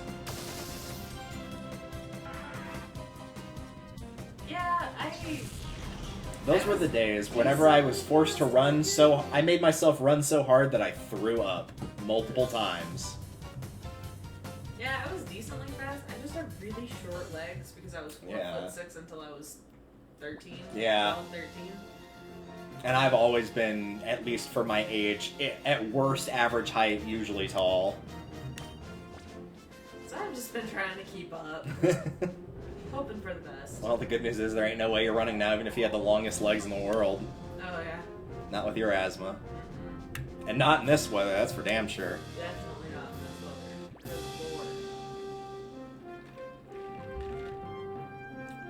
Good lord. Well, I see a lot of flyers here. I see a fortress that's 4x weak to fire. Hey, shame. I think we know what's gonna happen here.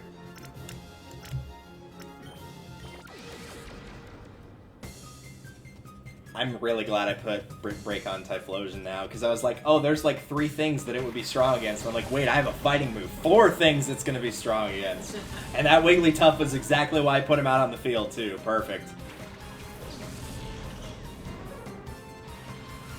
So I'm probably going to have to use Ampharos, because, I mean, like, there's a 4x weakness, and I've got Flamethrower. I can't pass that up. That's way too easy. Oh, yeah. See, if I'd had the Fortress, granted, I don't know what moveset that has, but if somebody threw a Fire type out on the field, I would immediately use Protect. I would not think twice. Because you know it's going to target you, and you know you can't outspeed it normally.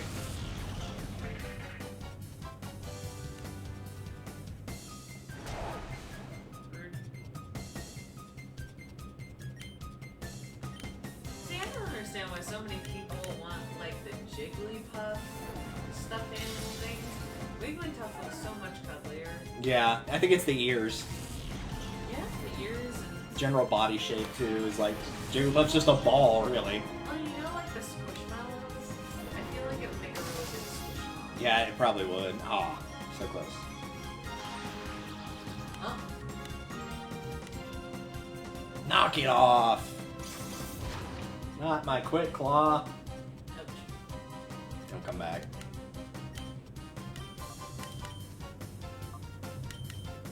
That is something you have to be careful while doing this, is like you do keep all your items that are equipped to Pokemon, but if you use anything like a berry, like stuff that'll restore statuses, but it's normally a one-time use, it will stay gone. Yeah. So, yeah, don't give them stuff like that. If you like using the Chesto Berry and Rest combo, you might want to consider doing something else. That did not do very much. That's why he's confused. Yeah, apparently. I don't think Noctowl is the best special attack stat in the world, but still. It's like, wait, was that something? Yeah, oddly enough, for a normal flying type, it's really, like, bulky / tanky, which is why that super effective Thunderbolt didn't kill it. Like, it's got some good stuff in there. It can learn Hypnosis, which is a pretty accurate move that'll put Pokemon to sleep, but in the offense department, it's not phenomenal.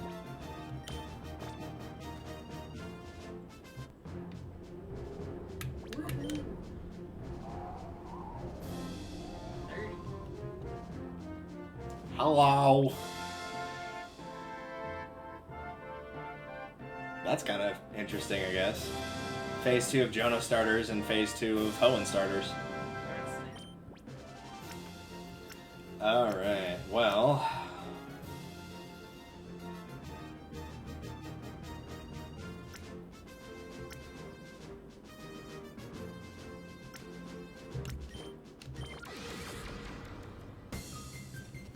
Now is the time for Coolfish to really shine. Because while Quagsire is 4x weak to grass, since Quillfish is water and poison, it actually only takes normal damage from grass moves. Because poison will cover its weakness of grass. Which is one thing I actually really liked about using it this far. And unfortunately for them, they picked 2 fire types! Oh, no. Yes. I'm gonna get rid of Quilava due to respect for the fact that I know how powerful it is.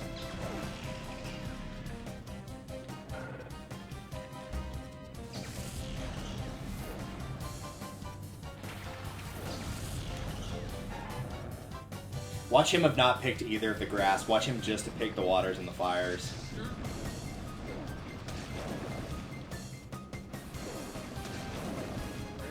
Bye. It might have actually survived that if that hadn't been a critical. Yeah. The way that moves like Surf, no, he did pick a grass. He picked Grovyle. Which is unfortunate because I have Sludge Bomb. Unfortunate. That's a downside of having a pure grass type, is because a lot of grass types back in the day were grass poison. There's only one Pokemon from the original 150 that does not have a poison subtype that's a grass type. And it's Tangela, which is terrible.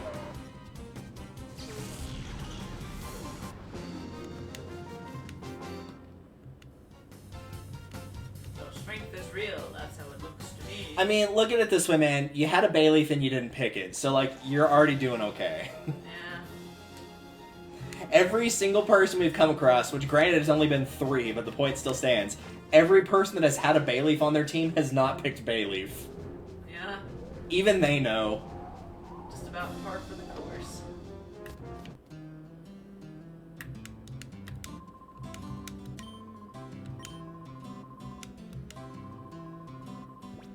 So far, it's taken about half an hour for each set of 10. Yep, sure has. And these are the easy ones, too.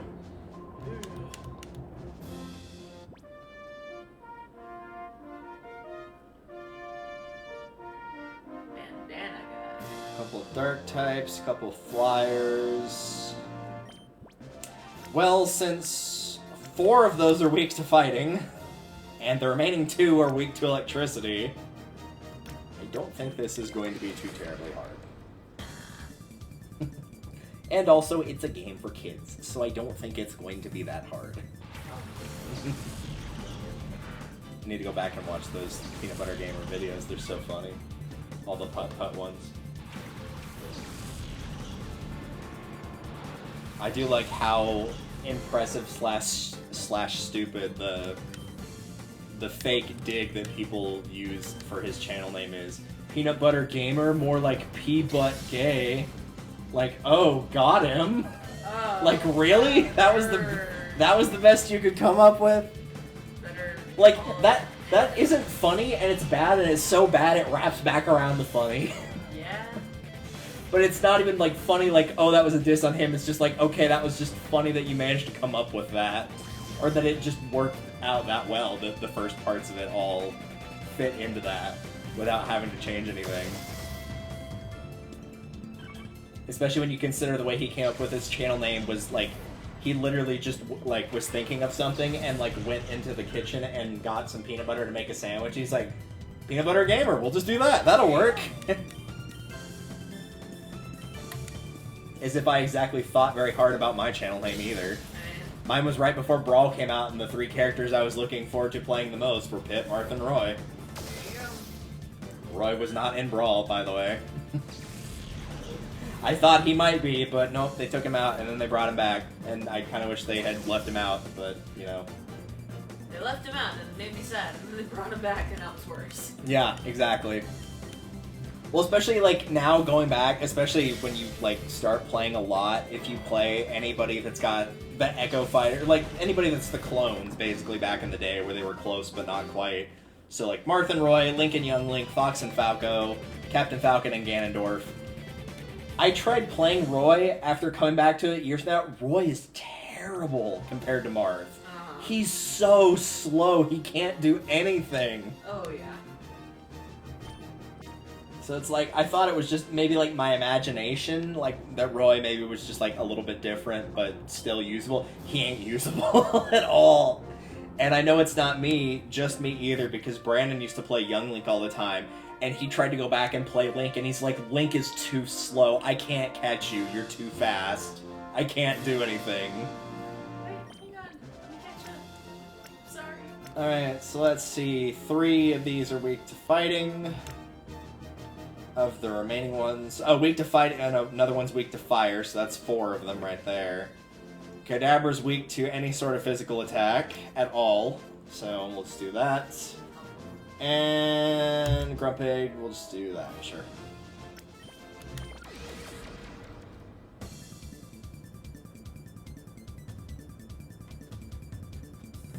I love the fantastically rendered body model there. Oh, the boobs, yeah. That's totally realistic in every way. Maybe they're fake. I don't know how the Pokemon region works. I had wondered about something semi-related to that, but not really earlier, and because like you move around on the bike in this world, right? Every time you go to a new location. I wonder how expensive gas is in the Ori region. Like, it's a mining region, so in theory, if it's abundant, it could be worth next to nothing. It could be like, gas could be really cheap in the Pokemon world. And there's not a lot of vehicles either. Yeah, I can't think of really many at all. Yeah. Like, I mean, because you might need gas for, like, natural gas for, like, houses and stuff. Yeah, maybe. But, like, I can't really think of many cars at all. So, Not too terribly many. but the general rule of thumb is if you're on an island, it's going to be super expensive. Yeah, it's going to be really, really expensive. So But at the it's same interesting time, that if it's, you have yeah. that mine there, and if you have it, then Because there are a fair few boats, but most of them are sailboats. So they're powered by wind, not by gas. They probably have a backup for that, because a lot of sailboats do in case there's just no wind at all and they can't get anywhere, but if it's to a point, because like the Pokemon universe, you just could use like a flying type or something and just generate the wind yourself. exactly. You're probably not ever going to need it if you're set up correctly. That was the other thing. You even need central heating if you have a fire Pokemon. Well, then, I mean, there was also that episode where Ash almost died in the desert because he didn't have any water, even though he had water Pokemon with him. Like, yeah, just have them use water gun. It was really stupid. So maybe people are just stupid. I don't know. There's also literally part of the one of the movies. It's the Destiny Deoxys, where in order to get the wind turbines being generated, they don't even, for one of them, they don't even use a flying type Pokemon. They have Blaziken jump on the blades and just push the blades down with its weight, and that's how they get it to go. And just do that over and over. Which technically does generate energy, I mean, yeah, but you're not wrong. probably not. I don't think they had any flying types, to be fair. I don't know if think they that's did. The best way, the easiest way, but I mean, you make do Sure, with yeah, you make do with what you got, I guess. I don't know.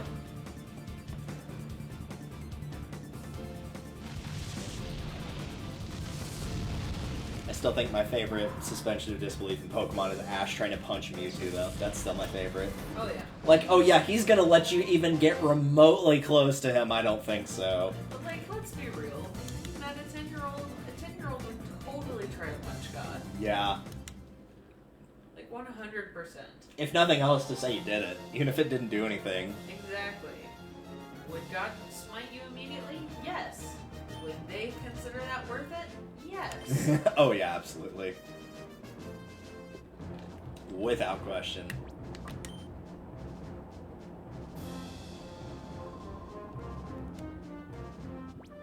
Hit us hard, you say? Well, I'd be glad to.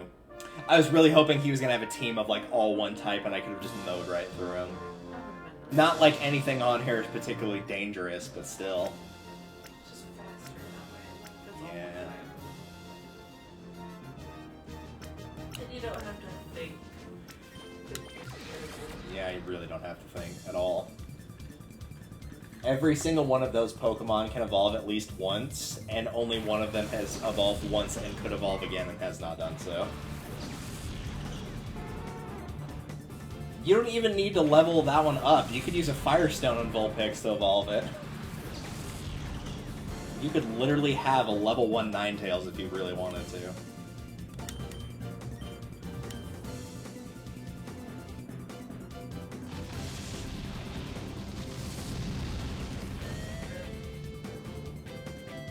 That was a Curlia too. Bear in mind, you've used one. They specialize in special defense. Yeah. And it still died in one hit. Yeah.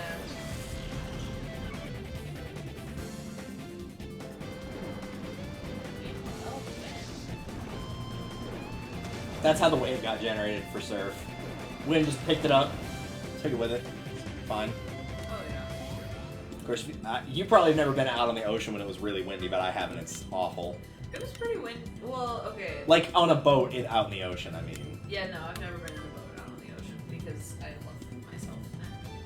Don't wish to die at the end. Yeah, I got wicked seasick when I went out there. The waves were higher than the boat.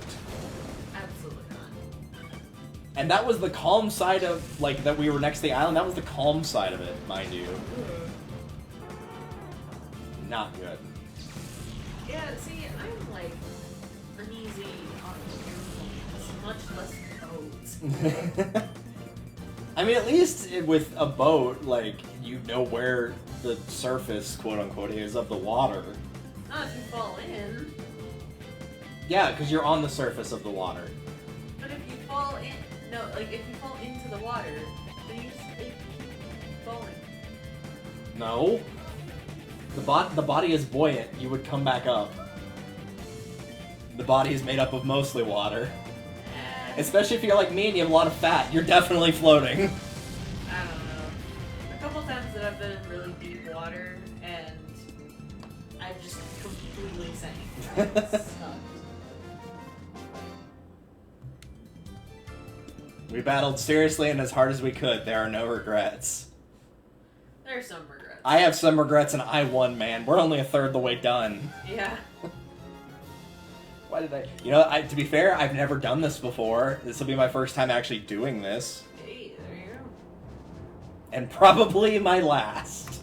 Yeah. I feel like once you've done it, you can just kind of be like, okay, alright, it'll never have to do it. Yeah, I do feel like this is one of those, like, you should do it once just to say that you've done it and, like, prove that you're capable of doing it and never do it after that. Yeah, and then you're good. You don't have to listen to anybody else after that. You're good. That's why this goes up on YouTube, so I can be like, yep, already done it, not doing it again. Alright, that covers 2 of them. 4 of them.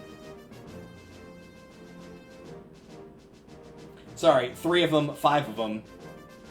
I forgot Snubble's not fairy at this point.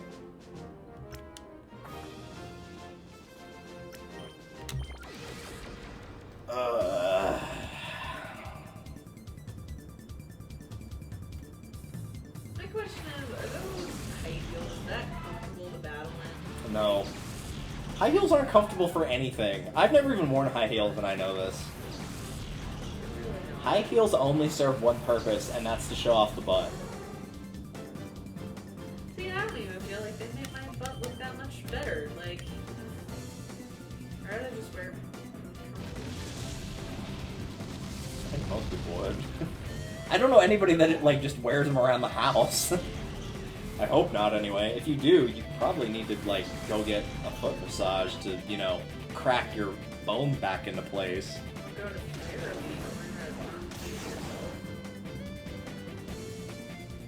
Like those, and having to stand like you're in a ballet, basically.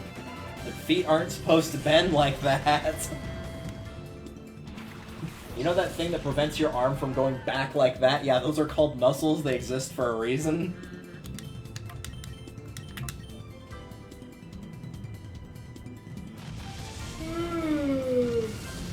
My sentiments exactly. This is painful. You do it, Giraffe I Rig. wish it gave us amnesia. We could think. Oh no, we're back at the start. We have to do it. All... No. Also, you probably already realized it. That's totally a palindrome, by the way. Giraffe Rig. Yeah, look at it again. It'll show up here in a second. I mean, it's not. Oh, okay. It is. It is. It's a palindrome. I thought you were trying to say it's a palindrome of giraffe. No. I was like, No. No. No. Palindrome in the normal sense. It can be read forwards and backwards the same way. Well, at least it's not an. My spelling's not that bad. Which is a word that is one word spelled forwards and then a different word spelled backwards. That sounds awful. Yeah. It's the word palindrome spelled backwards. It's like, who did this? Who is in charge of this? I think my favorite one to annoy people with is 1,111,111 times itself is 1, 2, 3, 4, 5, 6, 7, 8, 9, 8, 7, 6, 5, 4, 3, 2, 1. Which is a numerical palindrome.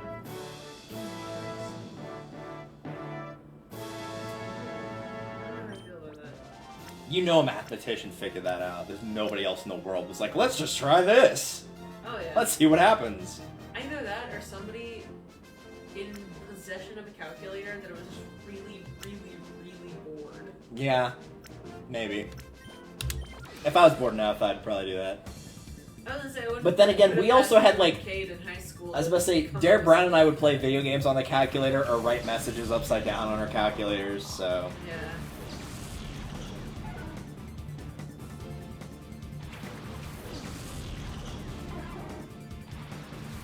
It's amazing how quickly if you're just jumping straight from like certain courses to another, it's amazing how quickly teachers go from, don't you dare fucking use a calculator to, oh yeah, just punch it into a calculator. Because they know that there's some stuff it's like, just don't even bother doing it by hand, for the love of God. Especially now where, like, your calculator's just in your pocket if you have a phone. Exactly. Like, you don't have to have a graph and like, unless it's really advanced mathematics where you need one like that. You're probably gonna have it on hand, but if it's just like normal multiplication, like, yeah, just throw it in the calculator. You're trying to calculate, like, percentages off, throw it in the calculator. They said, you'll have to learn how to do all of this by hand, they said. I work at a payroll company, and I have literally not done any math with any of my coworkers that does not involve a calculator. Oh, so you've never done synthetic division. Remind me to tell you about that one day. I think I've actually done it before, and it's disgusting. It's really bad. 0 out of 10 would not recommend for anybody ever. I was like, why not just actually divide it? It's because of calculus. It's used in calculus to make things more easy, quote unquote. That's why we had to learn completing the square for doing, not quadrilaterals, another word that starts with Q. The ones that have an exponent of 2, 1, or no exponent on it, that I can't remember the name of. Instead of just doing the quadratic equation, which literally works on all of those, that's why they have you complete the square, because you use it for stuff later in high-level calculus. Yeah. See, I wish there was a non-mathematician math class that I could have taken where it's like, okay, I'm not going to teach you anything you need to know for calculus because I know you're not going to take calculus. However, here's how to balance your checkbook. Yeah. Here's how to do your taxes. Is there an option for that? Whatever happened to auto shop being an elective, and can we make that an actual thing to teach people how to change their fucking tires if they get a flat? Well, and it is in some That places. is something actually important to learn. It is in some places. I think it really depends on, like, on where you live, how much funding you have. Yeah. Because that was the thing. A lot of the small town schools just don't have the funding. Yeah, they for really don't. wood shop, for auto shop. For almost any elective, really. Yeah, like theater, none of that.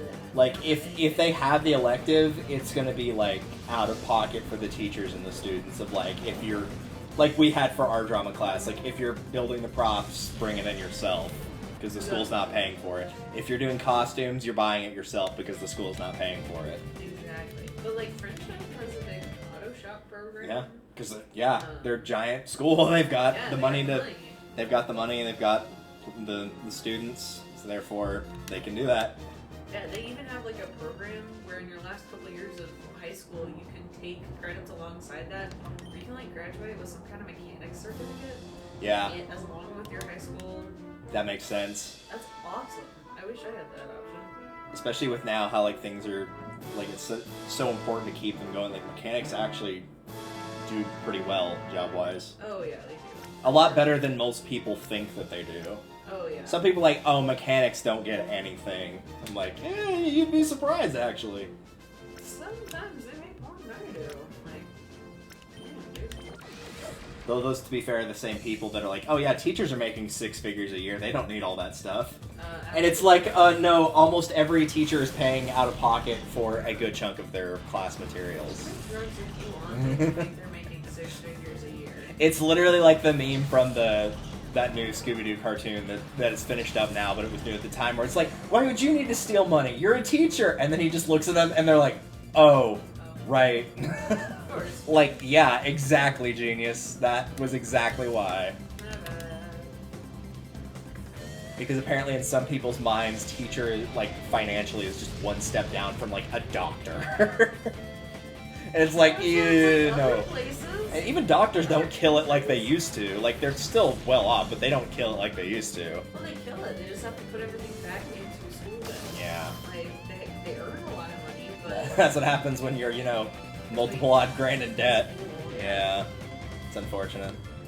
If you want to go into medicine, you need to know you want to go into medicine. You, have to know. Lawyers are the same way. You don't start actually making the money that you earn. Like, you don't get to start actually keeping it until you've been a doctor or a lawyer for like 20 years or something. Yeah. So you better hope you just live that long and don't die to an unfortunate accident either. Right? Well, I think if you die, then your debt goes away. I mean, even if it doesn't, it's not your problem anymore. I mean, you're dead, so it's fine for you. Go by my cousin's logic. One day I'll be dead, and then I don't have to deal with it no more.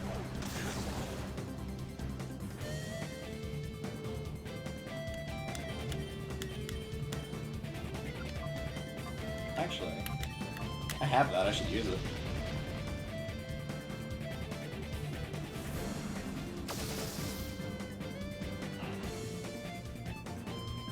Bye, Torkoal. See, Torkoal looks like it would be a really satisfying thing. Yeah. Nintendo, make Pokemon amiibos. You'll make millions. Like, literally, there's almost 1,000 Pokemon. Like, imagine how much they've made off of the amiibos just from Smash. Oh, yeah. And there's not even 100 fighters in Smash. Oh, yeah. Close, but not quite. Or even just little fidget toys of different Pokemon. Millions. They've had some, like, in the anime that would be kind of cool. Like, they had one for Hitmontop that was a yo-yo because it spins around like a top, and so whenever you, like, use the string to make it go down, it would spin around and then it would spin back up as it came back up. And I was like, that'd be really cool. You should actually do that instead of just, like, making the animated version.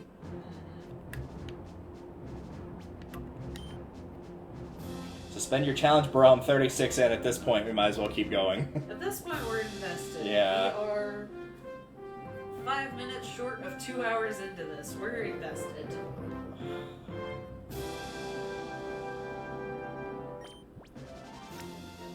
We got Rudolph, the not red-nosed reindeer. We've got Banana Beard there in the top right corner. Yeah. Freaking Banana Beard. We've got a Pokemon that looks like it's chewing gum in the bottom middle. The bottom left, you have someone that looks like they got their lips stuck in a cup. Yeah, it does. Most of those are... Well, no, I guess it's about even, isn't it? That's even between Hoenn and non-Hoenn. Because Mantine was Hoenn, Gulpin's Hoenn, and Banana Beard Tropius is... I actually don't know about Tropius for sure, but nobody uses Tropius. Nobody cares. Oh look, Mantine! It would be a shame if I'd already prepared for dealing with a water flying that's 4x weak to electricity. Be a shame that something were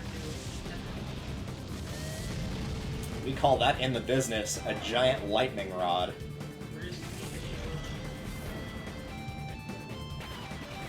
Oh look, another Pokemon weak to Flamethrower.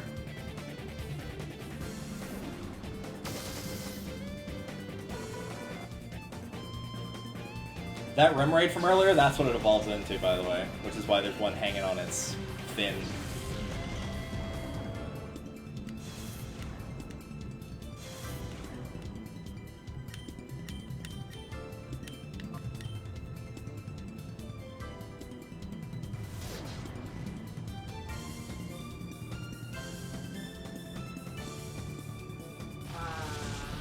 Time to get your revenge for getting hit by that. Yep. And gone. Oh my god, you slapped me. Now I'm gonna light you on fire. It's like literally the equivalent of like in Prison Flicks when somebody like breaks a chair over a big dude's back and it does nothing and he just stands up and turns around. Like, oh crap! Right?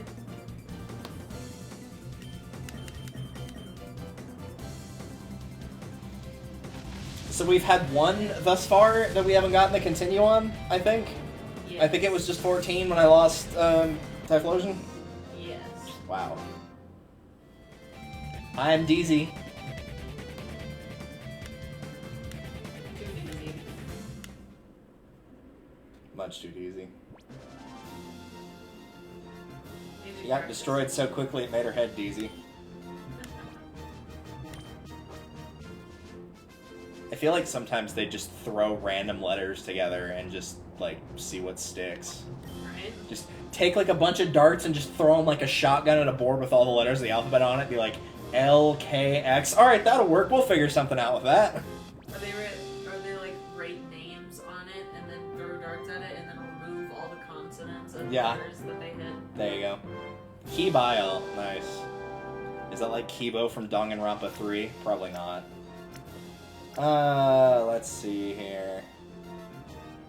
There's a lot of stuff weak to water.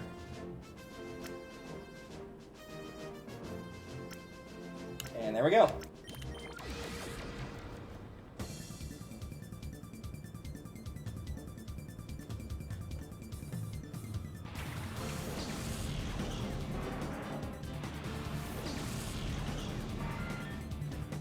I will say it's satisfying to kill Pinsir every time with how much of a pain in the ass it is to catch in the original game. You can only find it in the Safari Zone, and if I remember the encounter rate for it, I think is 1%. Ew. And the catch rate for it is like the second or third lowest in the game. Ew. Yeah. It's pretty bad.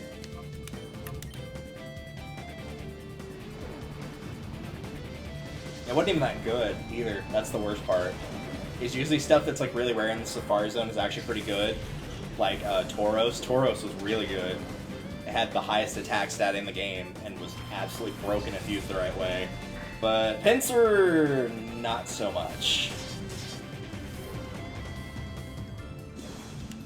Though if he's going to use Swords Dance, I'm going to have to kill him.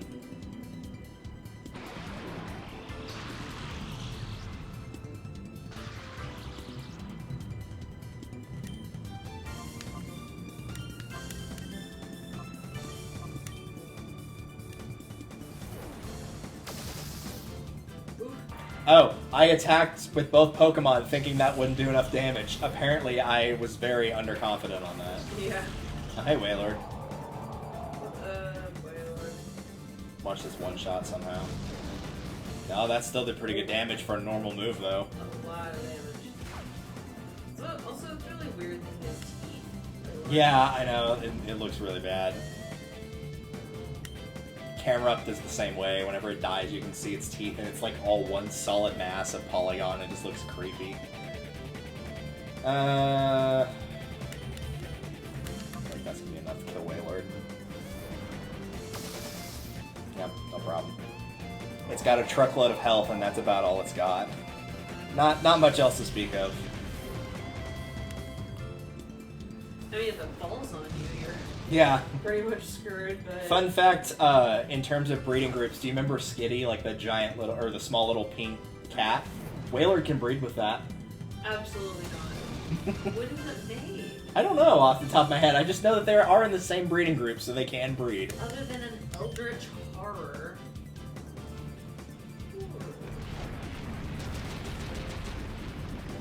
Man, he got hit so hard it tanked the frame rate in the game for a second there. Yeah. That was not on your screen if you're watching, by the way. That happened in the game.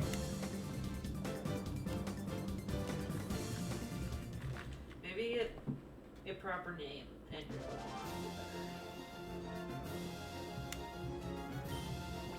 I don't think there's such a thing as a proper name in the Ore region, or just, like, in general for Pokemon.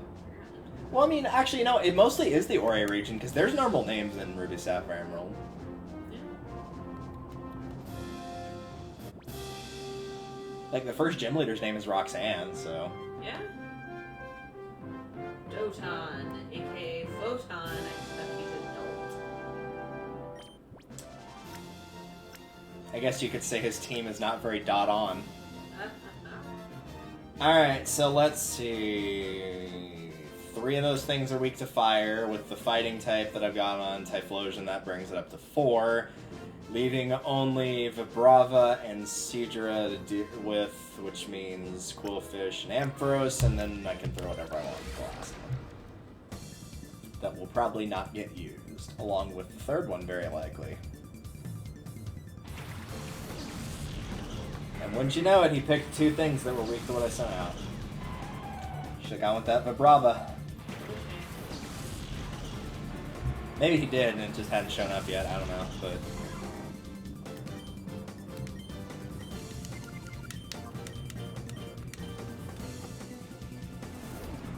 I'm actually curious to see if he did send it out now. Damn, dude. Oh, he's dead anyway, don't worry. I know. Despite how slow that thing looks, it's actually pretty fast. And it's got Rain Dance on it, and if Rain is in effect, its speed doubles. Oh my god. Yeah, it's actually really good. It's a water poison type, yeah. I haven't been using it, but I do have a team that's semi-set up for a Rain Dance combo. Because Rain Dance also increases the power of water moves, so I could use Quagsire as well. And my Ampharos has Thunder, which is a high-powered... a high-powered electric move, but it's got low accuracy, but if it's raining, its accuracy goes up to 100%. I just haven't been using it because I've mostly been sending out Typhlosion, and it does weaken fire moves, so I don't want to do that. This is the first time I've ever used any sort of weather team, though I usually don't care for it. I don't like wasting the time to set up for it. Yeah. And when dealing with a bot, you usually don't need the extra firepower, honestly.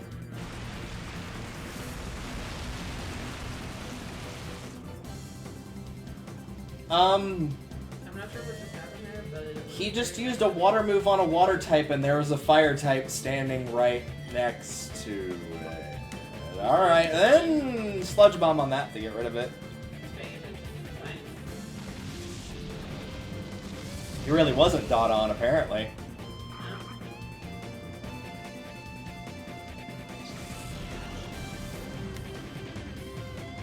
And there it goes.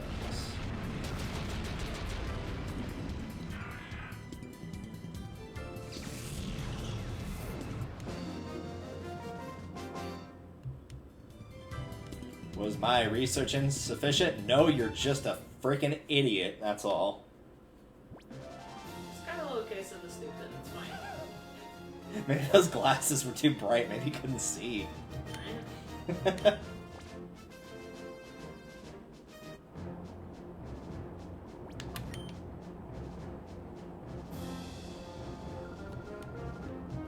Whether you like it or not. Typhlosion, throw her into lava for me, please. See, again, like, some of these are evolved, but this doesn't look like an all-star team down here, like... It's like Bernie's if somebody misheard someone spelling it. Bernie's. Yeah, a little bit.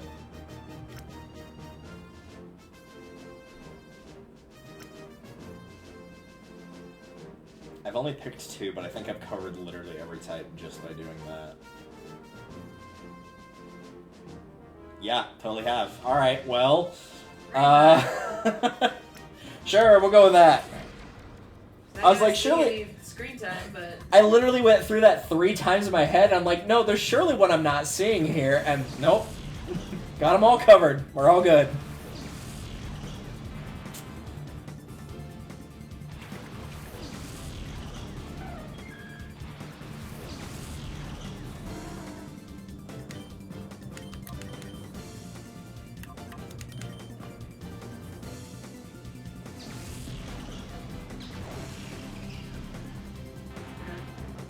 They can be good if used the right way, but I don't expect the bot to use them the right way.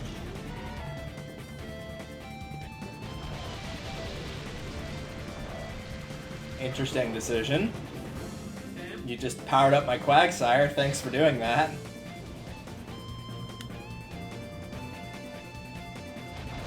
Also, you're welcome that made everybody yawn in chat from seeing them use yawn.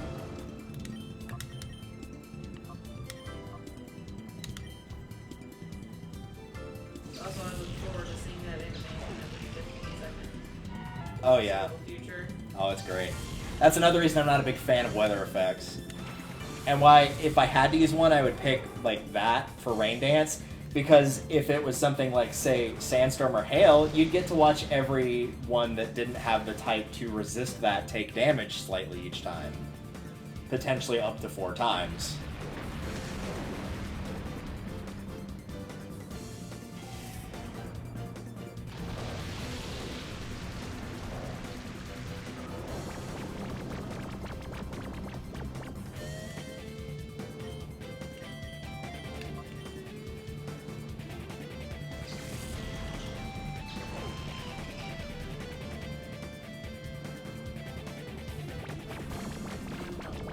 And still asleep. I mean, if we go by typical RPG rules, it should stay asleep. Usually with falling asleep in a lot of RPGs like Final Fantasy, you're going to stay asleep until you get hit with a physical attack and that will wake you up. But if you get hit by a special attack, like fire or something, you're going to stay asleep. Entry-level RPGs might not let you follow that rule, but later ones are not going to be so forgiving.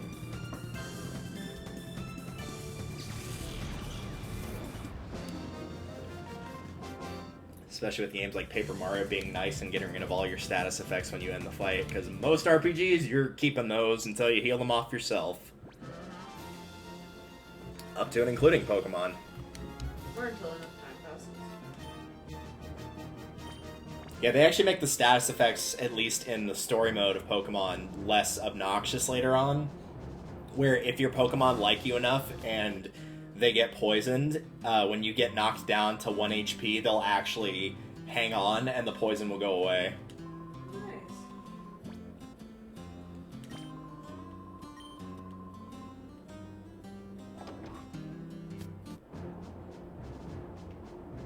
More lava.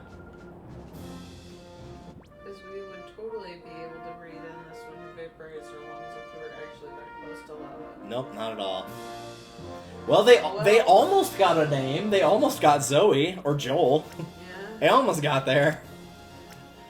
Let's Maybe see. it's Zoel. 4 of those are weak to electricity. The remaining 2, one's weak to fire, and one's weak to water. There we go. I was going to the store with my mom the other day, and on the list was this thing called Dryel, and apparently it's like this thing that you can use to do dry cleaning out of your dryer, like dryer machine. And I was gonna say it sounded like a dryer sheet, so that was pretty close. I mean, yeah, it's basically a dryer sheet that makes it dry clean your clothes. And Mom was like, yeah, you know, the dry cleaning thing. And I was like, yeah, I own clothes that have dry cleaning. I've done that before. I've had one outfit. No, I think I've had 2 outfits that needed to be dry cleaned. And one of them I wore once. And I didn't clean it because it was only for a couple hours. And then I've had it in storage ever since. Yeah. And then the other one, I It was like a jacket or something, and I wore it until I felt like it might need to be cleaned, and then I gave it away. Yeah, that's fair. Usually with most jackets that I own, even if they're the really nice ones, and even if by some miracle they were dry clean, which they're not, they're usually like at least relatively waterproof, and so like they're not getting hit by the elements or anything like that. And so, and you wear, you know, like a shirt, you know, something in between that and your skin, so you're not getting like, you know, any of the contact of like BO or anything on it either. So, not much need to clean it.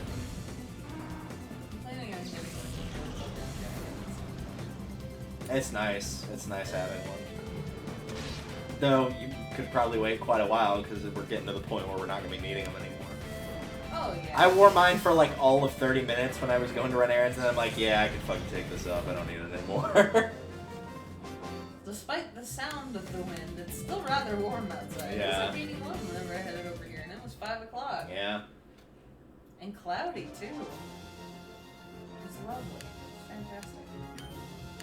I've earned an extra continue. Oh, thank God for that. Is there anywhere I can actually, like, check those? Nope. Oh, that's disappointing. That would be hilarious. I can't wait to, like, finally lose one and be like, oh, no, you've lost. You still have, like, 86 continues. Would you like to use one? And be like, I don't know. Let me think about that. I feel like I want to give up here right before the end. Yeah, that's what I think. I give up. It's too hard. I can't do it anymore. It's like a little kid. You win like 100 matches in a row, and then you just lose once, and so you just give up. Let's see. 1, 2 of those are rigged to electricity. I don't really have anything to deal with the wish cache, which means it's probably going to end up getting thrown out there. Okay. I'm pretty sure I clicked on that one. Let's try that again.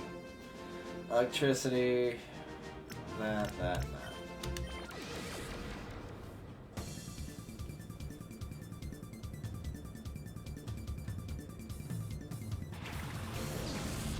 Well, it's not there yet. Just a Pupitar.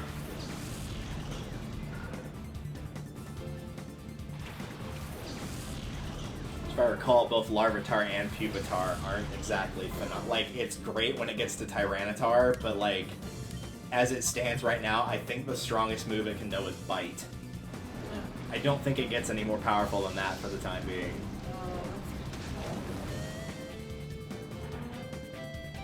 Get pooped on, Pupitar. I was gonna say Quilava's gonna be much more likely to survive that. Yeah, I had a feeling that was gonna come out.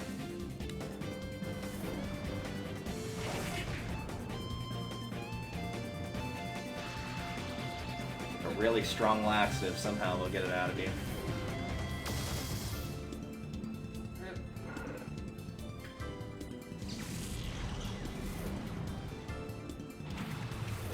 Shogun! I want it! And then I'm gonna evolve it.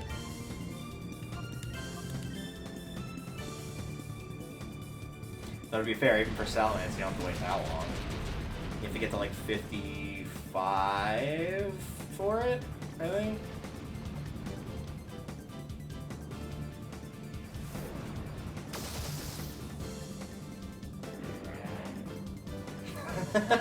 Just like, I'm gonna go take a nap. I'm done. You're on your own. I feel like if I had any sort of death animation as a Pokemon, that would be me. Just roll. I'd be like, yeah, I'm done. That's somebody else's problem now. We'll see how that does. Sure.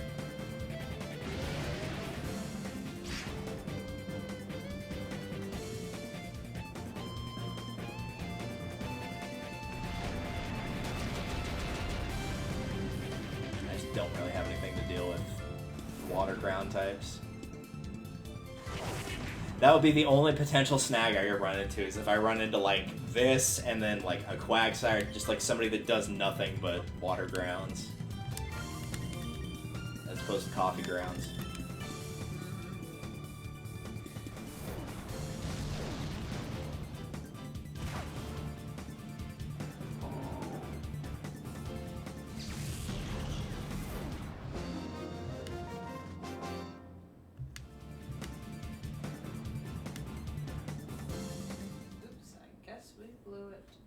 Oops, I did it again.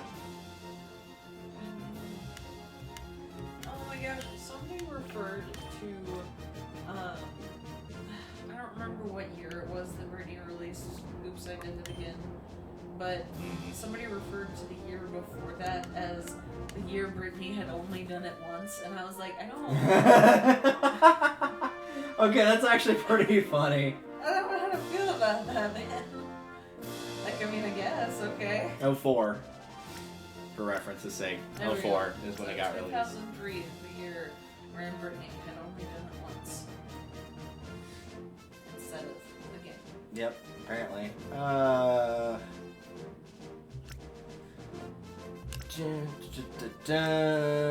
Sure.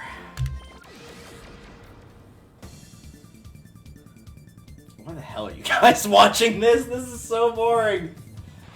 It's probably because very few people have actually sat down and seen it. Also, the stellar commentary.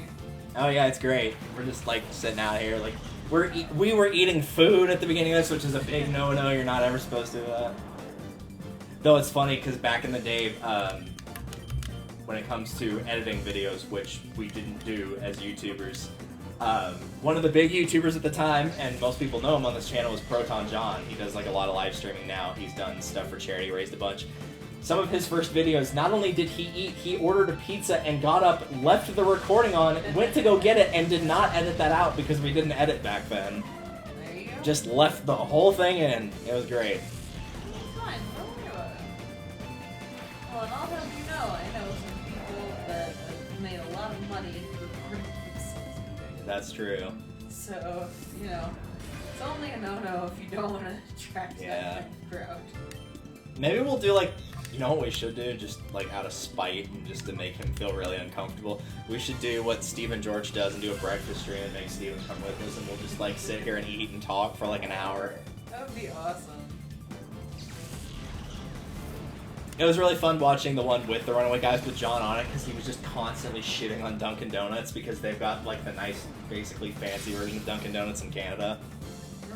And so he was just like, yeah, I'm just like here eating this, and he doesn't eat donuts because he tries not to eat too much sugar.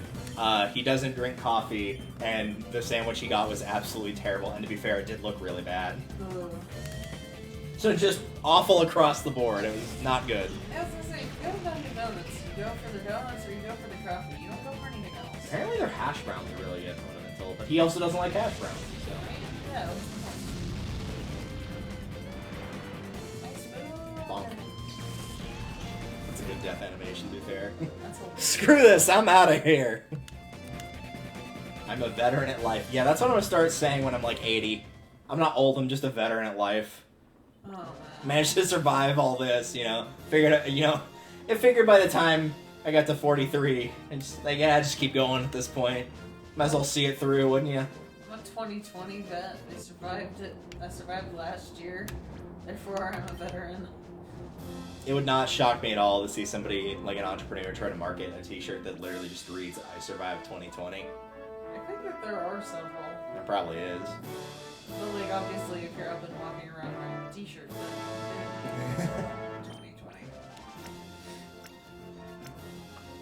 Let's see. I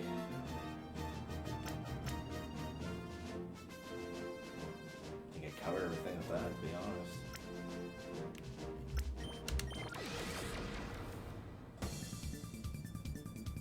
COVID.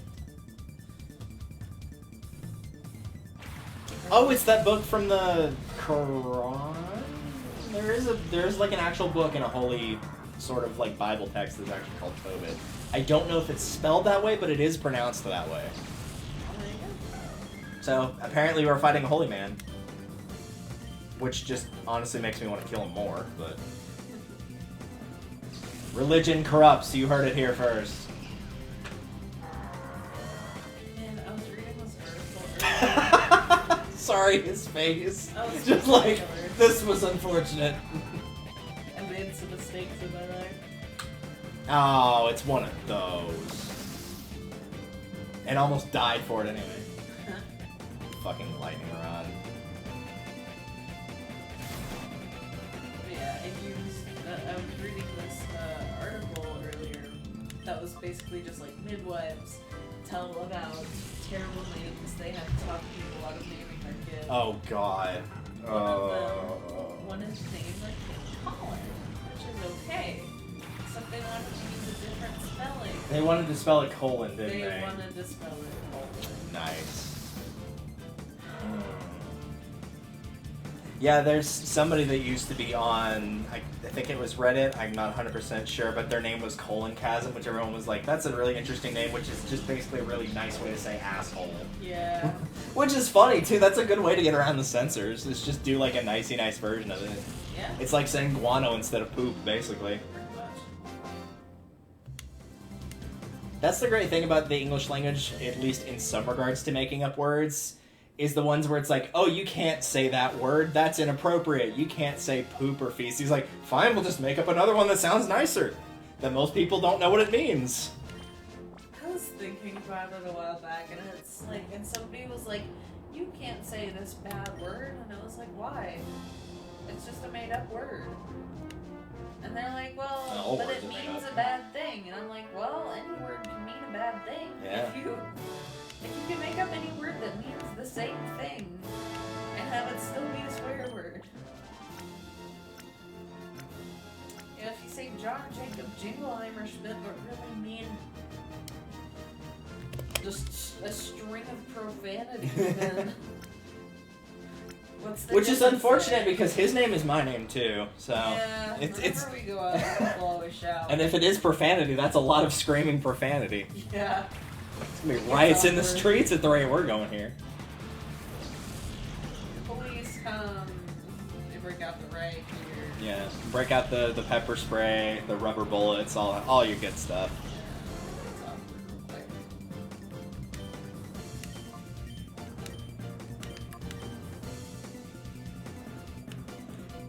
I do find it funny that some people are like, how do rubber bullets compare to the real ones? Like, are they actually not that effective? I'm like, y'all have clearly never fired a slingshot before.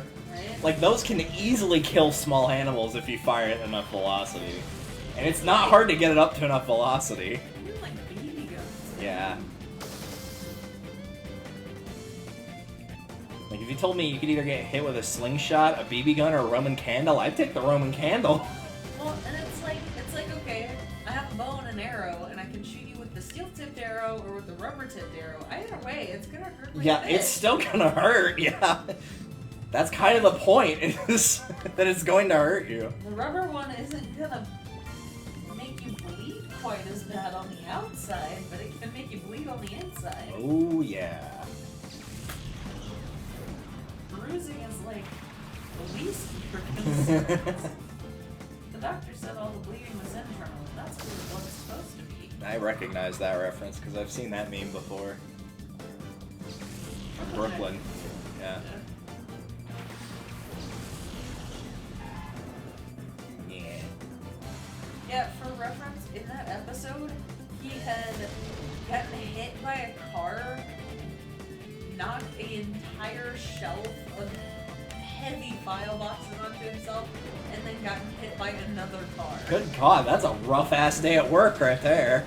It was a couple of days, to be fair. Oh, but, well, like, that's still, like, that's a rough week then. also, it was entirely his fault, because... Oh, yeah. He does strike me as somebody that, like, 95% of the time that something bad happens to him, it was his own fault. At least 75% of his own fault, yeah. I will say, like, pretty much anything having to do with his parents, bad things happening to him because of his parents, I don't feel like he deserves, but, like... Everything else is usually on his head, yeah. Everything else is usually, hey, y'all, watch this. Which is the great start to making sure you've got your video cam ready for America's Funniest Home Videos. Oh, yeah. / life insurance policy. They put a lot of their older seasons of AFV on YouTube now, the ones that Tom Bergeron does the commentary for. Who, to me, is the only real host of that show. He's the only one that can commentate over it and make it funny. Everybody else isn't funny to me. But Tom Bergeron, he's absolutely hilarious. I don't like it. That takes care of 2, 4... Again, no real way to deal with that March Tomp, so... So clearly it's going to show up. Probably. Bodybuilder virgin, your titties are hanging all the way out. More like bodybuilder virgin, am I right? Remember for like 5 minutes where that was actually considered a good insult to call somebody a virgin? Right? Like, oh, you really got me there. How dare I be a virgin at the ripe old age of 9? How dare? Pretty much, yeah. It's like, oh no, I haven't had sex yet. I'm 12. You sick fucks. Y'all need Jesus. God damn. There's a character in Danganronpa 3 that uses that as an insult, where she'll go, fucking virgin, and it's more so funny because they designed that character to make people hate her, and she's one of the most beloved in the franchise. Almost everybody loves her because she's hilarious. Like, her insults aren't good, but they're so freaking funny. They're quality insults for sure. She's probably one of my favorites from that game, and there's some pretty solid characters in that game, too. What's so dramatic? It was. A man for legal relationships. Alas, for your... Then he got killed. Yeah? To be fair, most people end up dead by the end of that play, but that's neither here nor there. Oh, yeah. At least they got to start the film dead, you know? They didn't have to deal with all the betrayal and what have you. Right? Sometimes it's easier to just start the whole thing off. You're going in dead, yep. If, in that case, if you're not going in dead, you're probably coming out dead.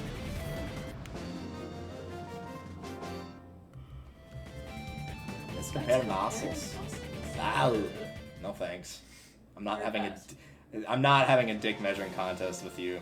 No thanks. Oh god, look at that face. It's a face not even a mother could love. Just took one look and went, nope, he's not mine. I have to keep making sure that I'm hitting the right button. Right? It does give you a second chance, because it's like, oh, if you suspend yada yada yada, it'll give you another try. But still.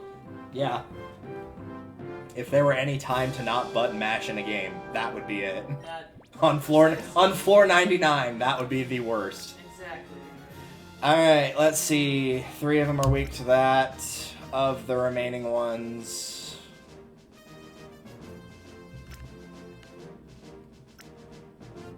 I feel like we're going to be most likely to see that Sharpedo, but...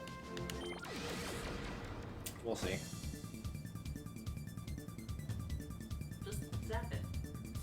Interestingly enough, I think Sharpedo alone might be the reason why Pokemon Sapphire is a tiny bit harder than Ruby.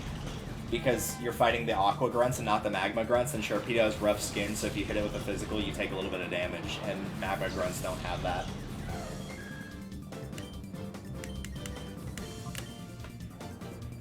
Probably, unless you're speedrunning, not enough to make, like, any real difference, mind you, but interesting food for thought.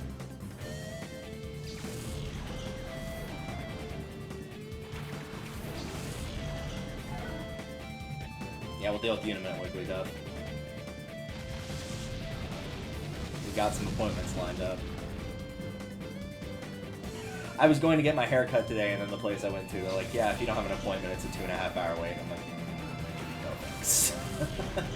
I can wait one more day for when everybody else is at work, and then I can just come here when nobody else is here. Yeah, it's that same deal at like 3 or 4 o'clock, but Yeah. it's pretty deserted.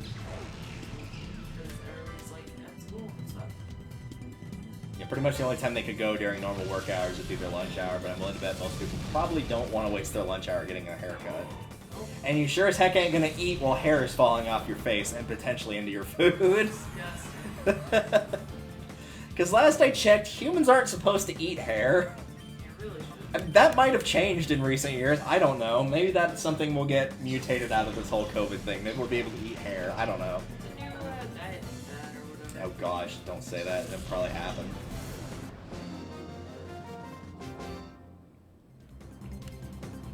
Next time we battle, I'm going to win. Sure. There's nothing worse than me and my dad walking down an aisle and seeing any food that starts with the phrase plant-based. Ugh. Like, the only stuff that should be plant-based is stuff that's already plants. Otherwise, it's like, nope, good. Plant-based My mom tried one of the like vegan/vegetarian burgers that was made out of beans, and she said it was absolutely terrible. Yeah, my sister, she went like full vegetarian for a while, and even now she only like, she eats fish. Chaser Banyo, you know, in the banyo. That was a great time to take a drink, wasn't it? Chaser Banyo, like whenever you have Taco Bell. Granted, there was no little like tilde above it, but I'm pretty sure that's not even an option for naming the characters, so it's as close as we're going to get. So enjoy it while it's there. Anyway, you were saying. Oh, but yeah. I got distracted by the bathroom humor. She went vegetarian for a long while, and even now she mostly just does fish. She occasionally does chicken and stuff like that. I don't know, it really depends on her mood, to be honest. She doesn't do sausage, like that is one thing that she will never do, and like, you know what? Fair. That's fair. It does, like, I don't mind how it's made, but it does not agree with me, which is weird as somebody who is mostly German. You think sausage and I would go hand in hand, but nope. It's Yeah, but yeah, she really see, my dad and I would go for breakfast, I would get some sausage, he would go check at the guns, and I would go into the bathroom and poop for an hour. Here you go. It's just, That's But the yeah, only but specific She really liked the black bean burrito, not black bean burrito, black bean burgers. She thought they were great, but also like she doesn't like steak, so. Yeah. Oh man, good steak sounds phenomenal right now. I can't wait to go to a steakhouse and this shit's all over it.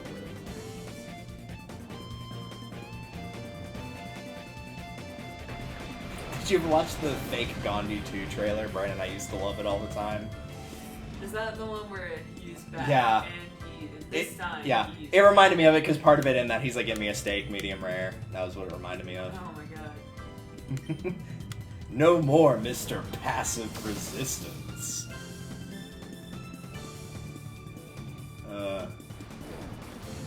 Such a great idea.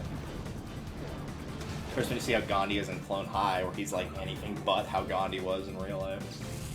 He's about as far away as you could get. Yeah. He's like a total party animal, just does really stupid stuff. Take care though, doing some stupid stuff IRL too. I mean, yeah, but not to the degree Gandhi does in Clone High. I mean, Where Joan's trying to convince people to join in her like campaign to help with the environment, and he like opens the window and Abe goes, "Dude, that's a 3-story drop. I don't care. I'm going for it."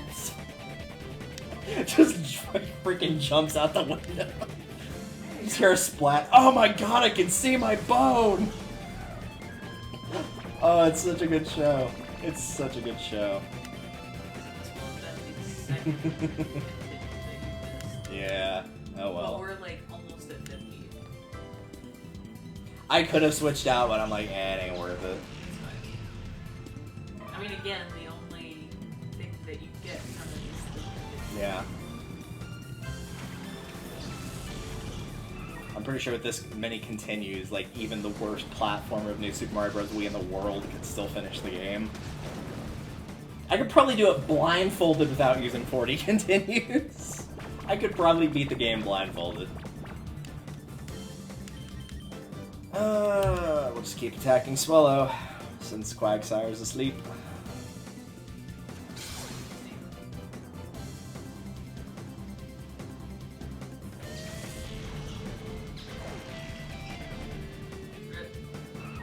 It will be missed. I've used one on my team many a time.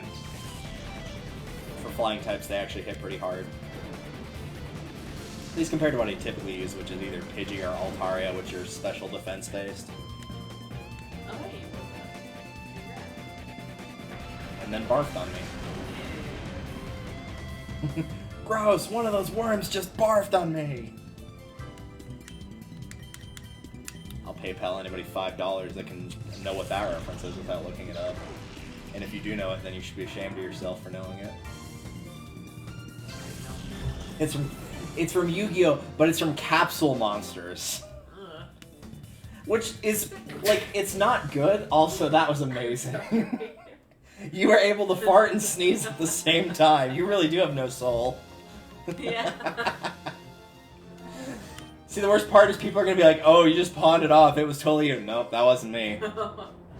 I can't... If that had been me, I would have 100% taken ownership, but no, I can't claim that one. In my defense, I had Taco Bell. That's true. You ate more Taco Bell than I did. Yeah.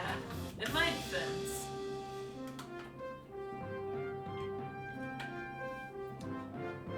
That cheese stuff tastes great, but oh my god. Peaches and beans. Tastes good on the way down, not so great on the way coming out.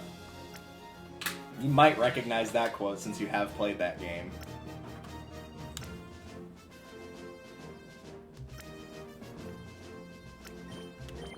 I'll give you a hint, it's the weakest of the three that you've played, in my opinion. Oh, jeez.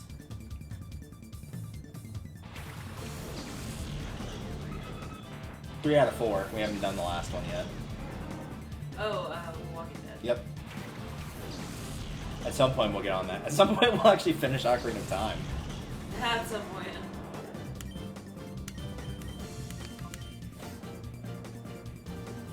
Which is going to be great because we're going to go from like you not having played for multiple months in a row and we're throwing you into the Forest Temple.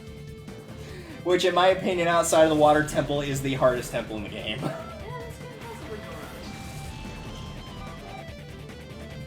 But to be fair, I've already decided because like the temples later on, at least at this point, will actually start having keys in it, whereas the ones in the Child Dungeon don't. So I'll be letting you know at the very least if there's a key in a room that you're in and if you can reach it or not, because they put some of them in like places where it's like first time playing through without a guide. It's like how would you even think to look there? Appreciate it. Where it's like, oh, you can climb on that. Oh, you can jump across that. Oh, there's an invisible chest there. Yeah, just like a lot of really stupid stuff.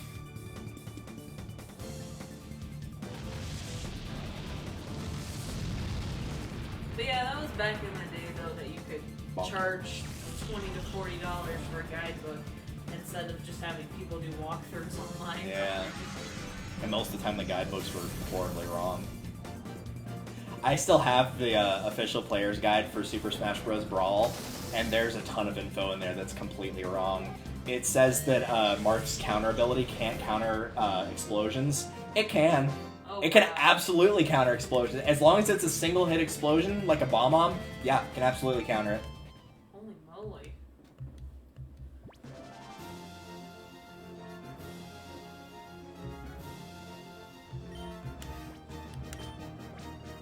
Yay! We're halfway done after this battle. We're very nearly halfway done. At all 2 hours and 41 minutes in. Yep.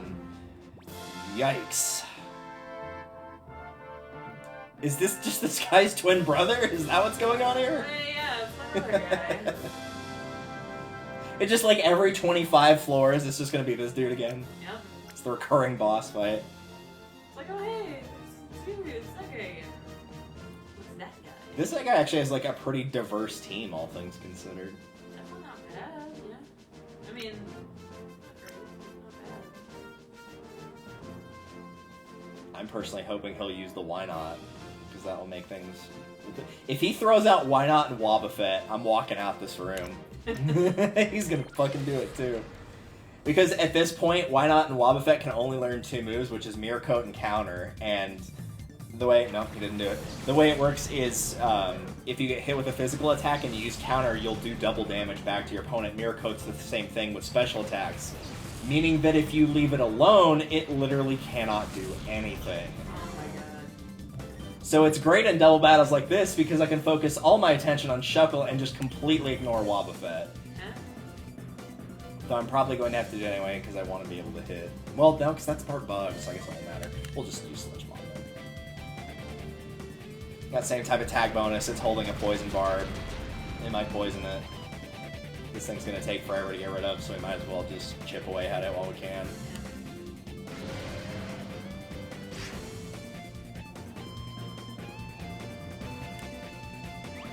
They have like a calculator of, depending on what like natures you get and IVs and EVs and everything, of what a Pokemon can be stat-wise at level 100. That thing's defense can get up into the 600s.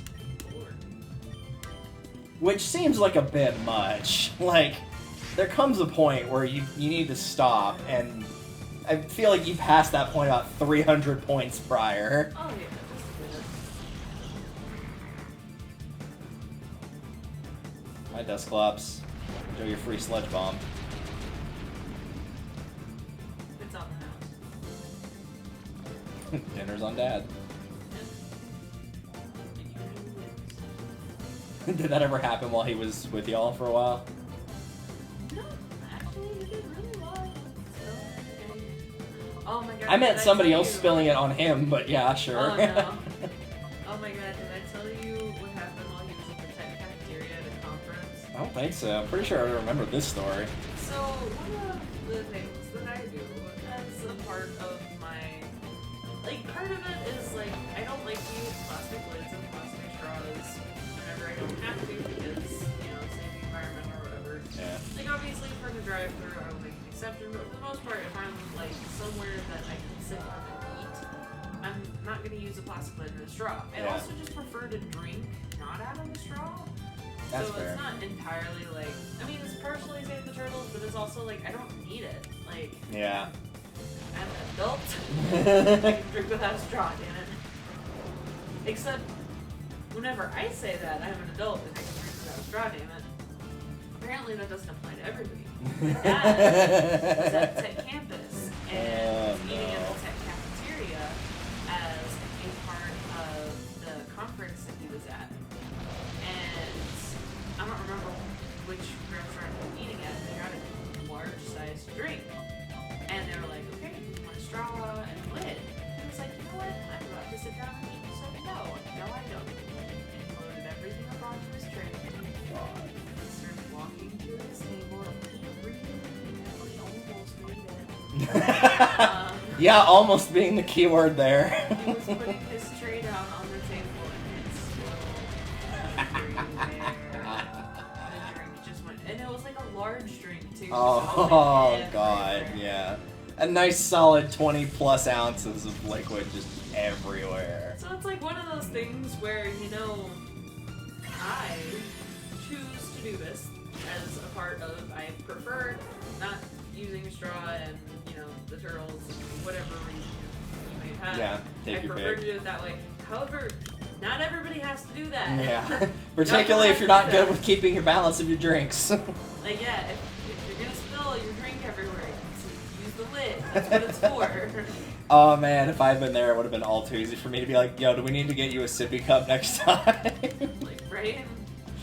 Like, there's no shame in admitting you need a straw. Yeah, there's really not. Like, It really isn't.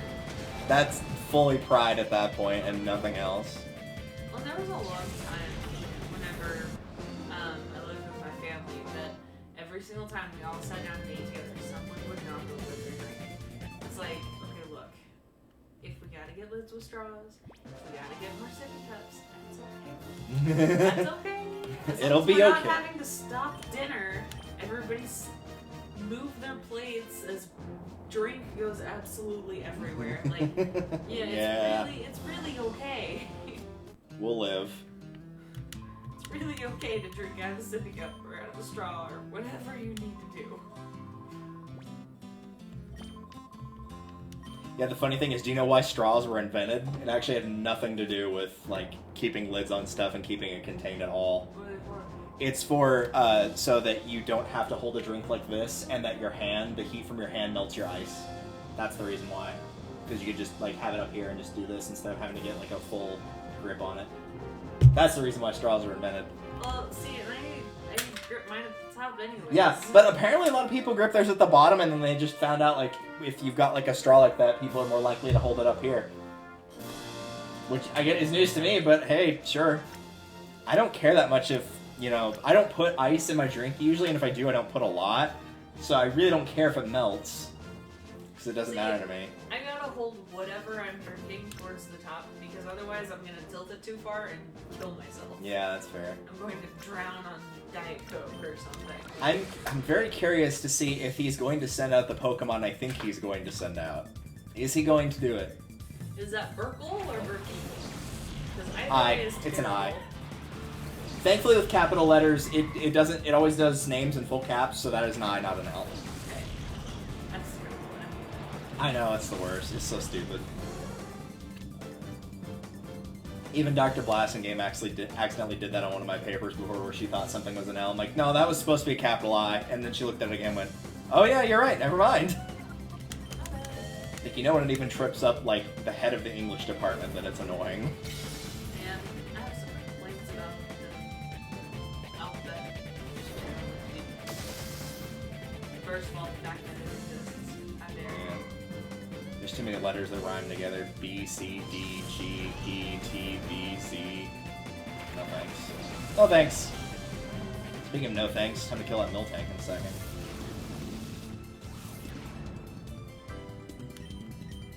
I don't know what that just was, but okay. Fake tears. Crocodile tears. For shame. And they'll take me. That's fair. I know it from a gym where it will do defense curl to raise its defense, but it also increases the power of a move called rollout. And rollout keeps going through 5 turns and gets stronger and stronger each successful turn, to the point where it will pretty much one-shot anything it hits. It's ridiculous. Also, he did send out the Pokemon I was thinking that he might have on his set of 4. He sent out Latias. Because regular trainers just have legendary Pokemon sometimes. Of course. Okay, that's a little funny, though. Yeah. Frustration is a move that the power depends on how much your Pokemon dislikes you, so the fact that Latias dislikes him is kind of funny. Ooh. It didn't do that much damage, so, like, maybe it, you know... Dislikes him slightly less. Yeah. It's one of those things where it's like, yeah, let me teach you frustration. It didn't work very well. I'm disappointed because it didn't work very well, but also, oh, he likes me. It really likes me. Yeah, I've used it before. I used a Lopunny that starts with no friendship at all. It hates you as much as it possibly can. And so as a result, frustration, like, one-shotted everything it attacked for a while. God. Yeah, it was really strong, and it's a normal type move, too. But yeah, it worked really well between same type attack bonus and having max power. Eventually I had to get rid of it, but... because it was still a Bunnery at the time, and Lopunny Bunnery evolves into Lopunny through Happiness Evolution, so eventually it got weaker and weaker, so I got rid of it. Yeah, so eventually it's just gonna fall off the, Yeah. To put it in perspective, like, Tackle does 30, Earthquake does 100, Return or Frustration, whichever, at full power does 120. And it's 100 accuracy, and there's no recoil damage, there's no charging for a turn, nothing. So, if used right, it's actually very good. You just also have to have a Pokemon that doesn't like it very much. Yeah. The good news is, I'm pretty sure, like, almost every single Pokemon can learn either of those moves. Yeah, see, that didn't work very well at all. Bye, Latias. I hope to see Latios at some point. Huh. Oh, that wasn't a joke. There actually is a Latios as well. It's blue. I didn't. It's one of those obnoxious roaming legendaries.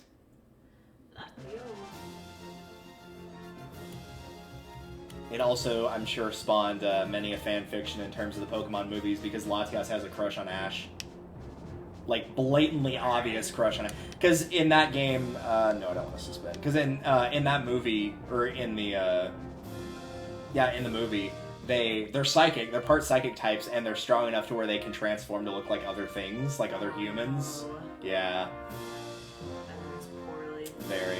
Speaking of ending poorly, here's a team of all fire types while I've got 2 water types. Be a shame if something were to happen. Back to back surf, back to back surf. And if they try to hide underground, I've also got Earthquake.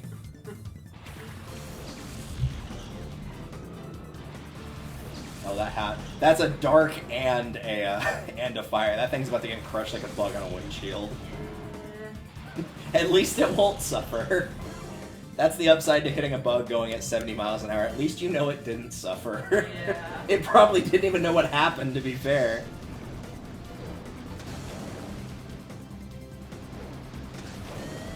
Yeah. Will-O-Wisp.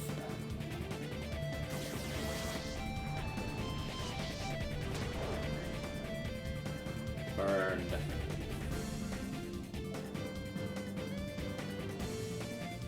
Oh, I see what you're doing, you assholes.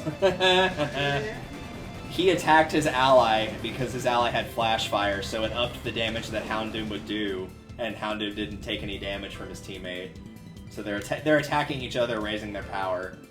They're doing that stupid fucking Yu-Gi-Oh thing at the end of Waking the Dragons, where two of Yugi's team are attacking each other and they're reflecting the attack back and forth until literally the power rises to infinity. Which is, by the way, not how that works at all. But Yugi's a goddamn cheater and everybody knows it, so. Hi, Typhlosion. Hey, you Pikachu. Yeah, that one's 4x weak to water. Yeah, it's fire and ground, so it had no chance. Typhlosion will probably actually survive, but yeah, there's no way that thing was going to. I mean, I could have used Rain Dance to power it up, but I feel like I didn't need to. The only damage I took that entire fight was because of that burn that he threw on me. Other than that, nothing. Exactly. I hate it, this losing. Well, then you need to diversify your team a little bit more, hun. That was one of the fastest rounds that we've done thus far. I think that's the first trainer that has had all of one type. I think there's like, every trainer's had, like, there's been some that have had 4 or 5 that were similar, but not all 6. That was literally all 6. So I had to not think at all whenever I went in there. It was just like, yep, and this. And it also happened to be one that I had double water for. So that also helped. Let's see. Dark, Steel, Normal, Fighting, and Bug Flying.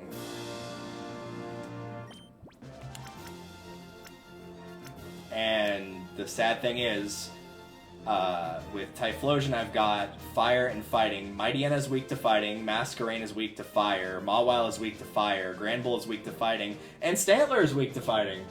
So that's all except for the Hitmontop, so I can just throw out Espeon to kill that. This, ladies and gentlemen, is why you don't make things to where just one Pokemon can sweep through your entire team. Yeah, he's a top.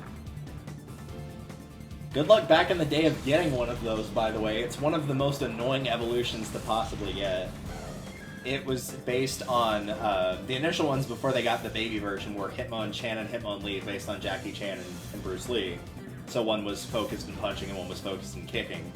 Then they gave it the pre-evolution Tyrogue, and so you could evolve it into either one. So by getting a higher defensive one, you got Hitmonlee. By getting a higher attack one, stat-wise, you'd get Hitmonchan.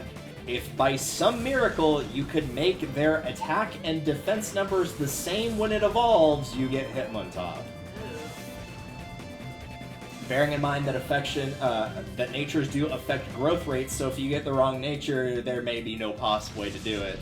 So you had to breed for the right nature and then just kind of hope you got lucky. Maybe use some stat boosting items to try to, you know, rig it in your favor.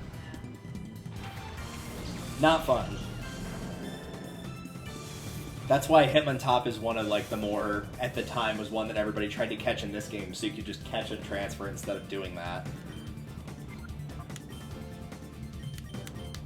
And to be fair, that would be upsetting. I wouldn't want to do that either. I have done it. I wouldn't want to do it again. Also, bye, Granbull. It dislocated its jaw!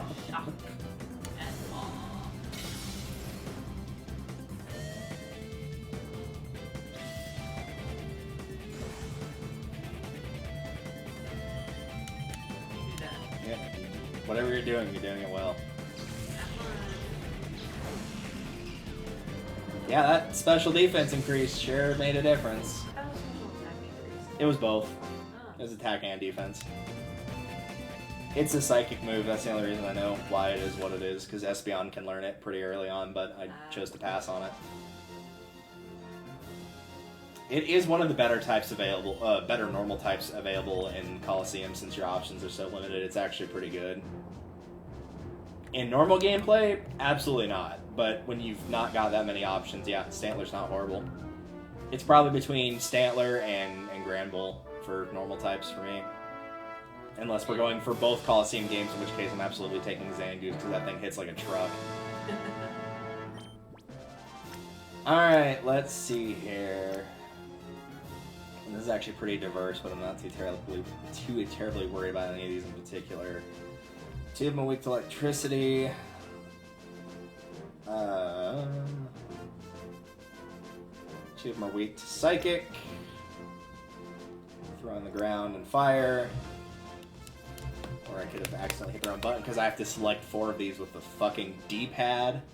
Yeah, I can't use the normal analog stick. That's obnoxious. Yeah, I'm gonna keep it with that set. It had to be the stupid D-pad. It could be worse. It could be the Xbox 360 circle D-pad. Like, oh, did you press down? We thought you pressed down, left, and right all at the same time. I thought you pressed just the whole thing. We're spinning around in circles. Don't get me wrong, I love the 360 controller, but that D-pad's a piece of crap.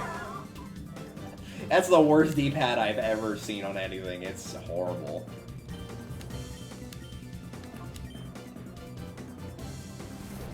Bye, Murkrow.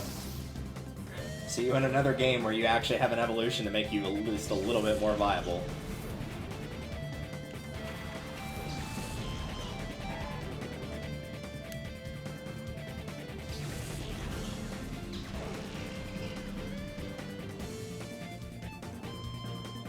I wonder, like, what you have to do to be invited to the acid trip parties where the creators come up with new Pokemon.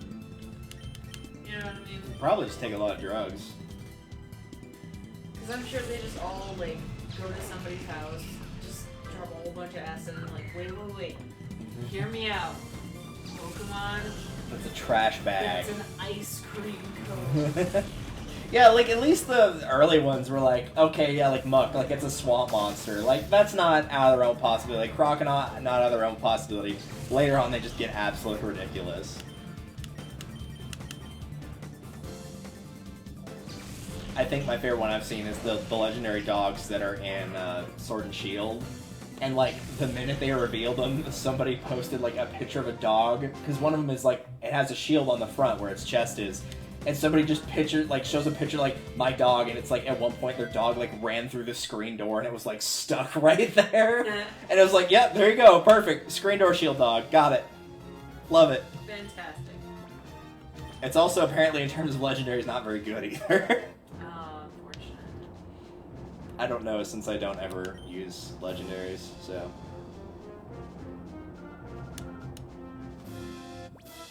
Never been a fan, personally.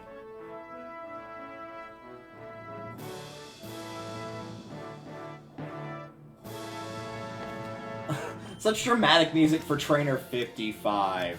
Right? Alright, let's have a look here.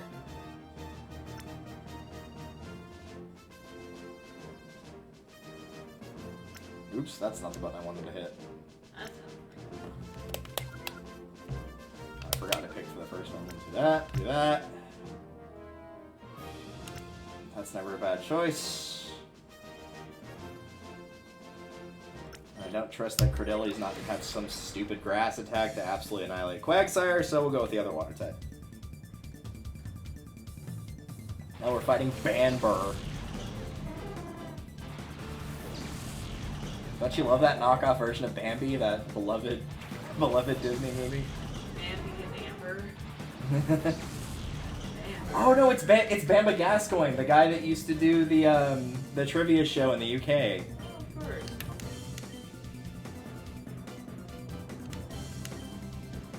It was essentially like our version of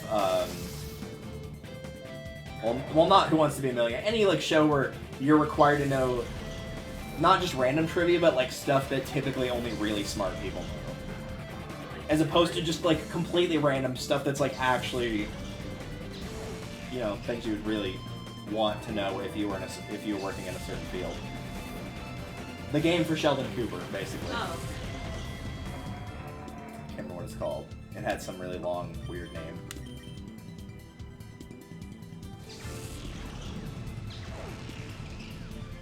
I thought that was going to take a lot less damage than that, but I'm glad it did take over half.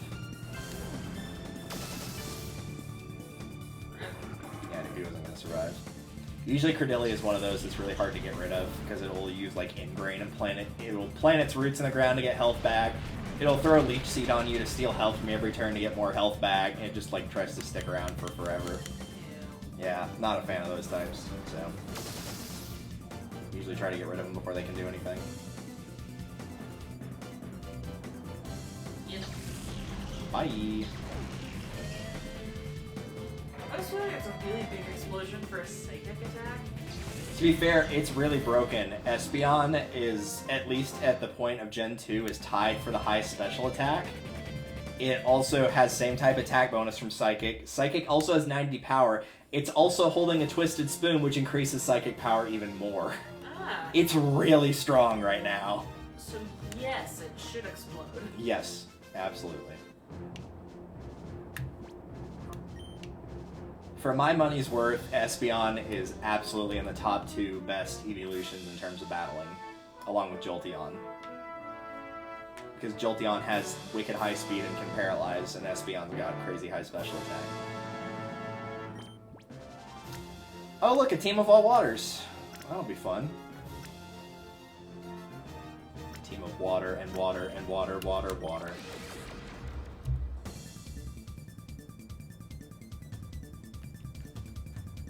We've now passed the 3-hour mark for doing this, by the way.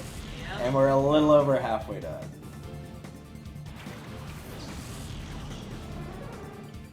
You know, it's moving along a bit faster than I thought it would, to be honest. Oh god.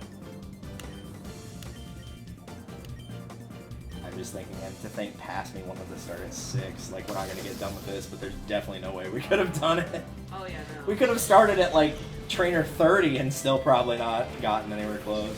Yeah. I will say, these don't feel like they're amping up in difficulty at all thus far, though. They're really not. Like, there's been a couple where I've, like, messed up, but it was more like, well, I'm going to lose out on 1 continue out of 30, or 2 out of 50, like, I can live.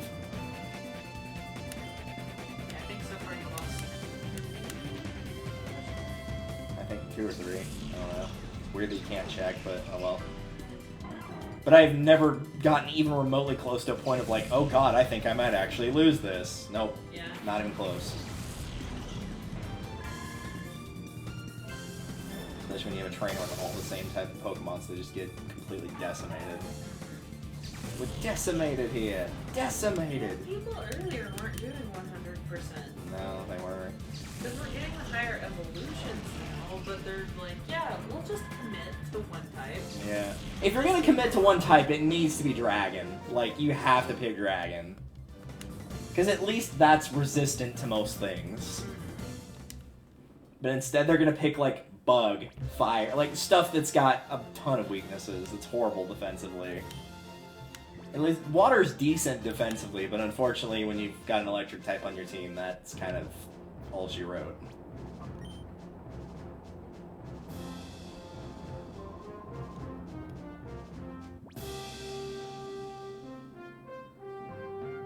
And that's all dark types. Every last one of those is a dark type. Dark Ice, Dark Grass, Dark Ghosts, Straight Up Dark, Dark Flying for Murkrow, and Dark Fire for Houndoom. Yep. So don't take an Espeon. Got it. Psychic doesn't work on Dark.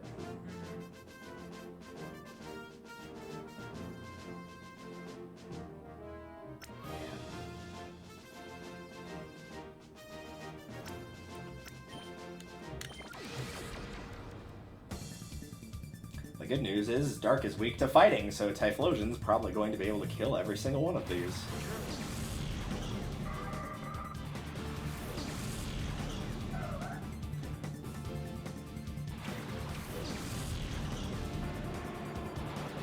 I'm tempted to keep Absol on the field so we can watch it do its little weird wiggle butt animation.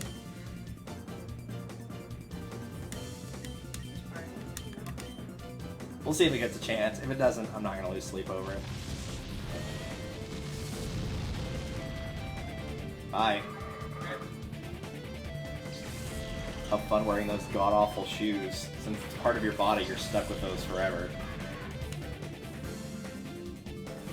what are those even called? I can't remember off the top of my head. I'm not confident what they're called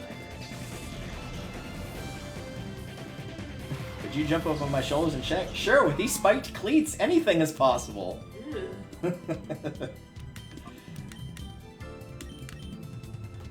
Oh, you cheap ass motherfucker.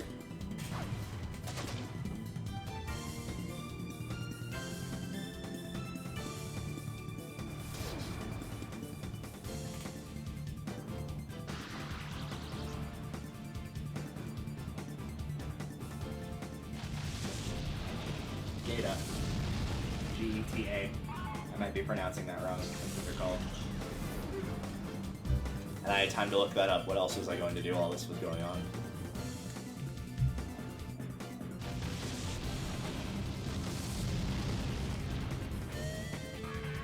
I still say if Stitch was a Pokemon, that's what it would look like.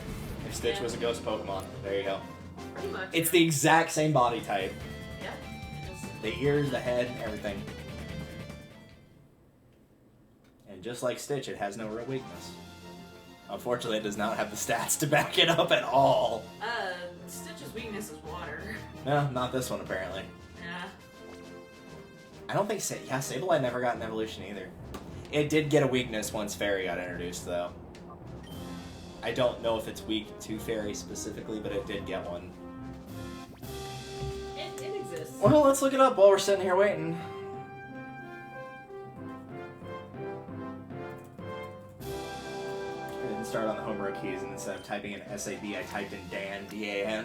I was like, Dan. Okay. Who's Dan? Dan versus... I'm okay with it. Pokemon? Oh, look, another Shedinja. Surely he wouldn't send that out. He lied. No.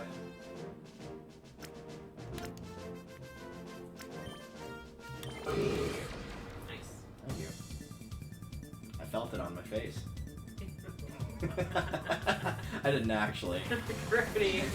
It just it's a comment from you. Yeah, its highest stats are attack and defense at 75. Everything else is below that for Sableye.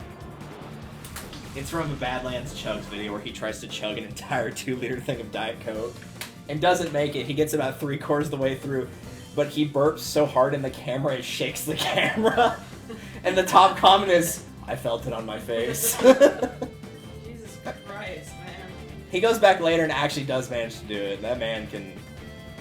I know at one point he does basically a suicide. He gets like the 20-ounce bottles of like... He gets like a Pepsi, a Diet Pepsi, a Coke, a Diet Coke, a Mountain Dew, and like 5 or 6 others and puts it in like one of those novelty big wine glasses and chugs that all in one go.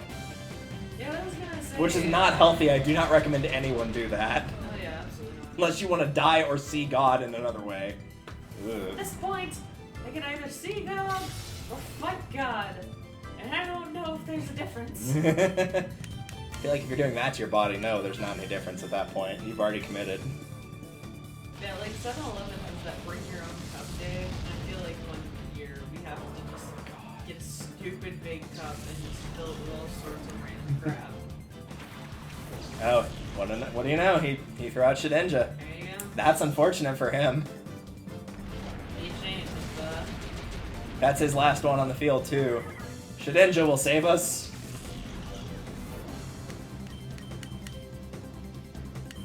I don't know if it's weak to poison or not, and quite frankly, I don't really care. Okay, because that's out of the way. Yeah. Rip.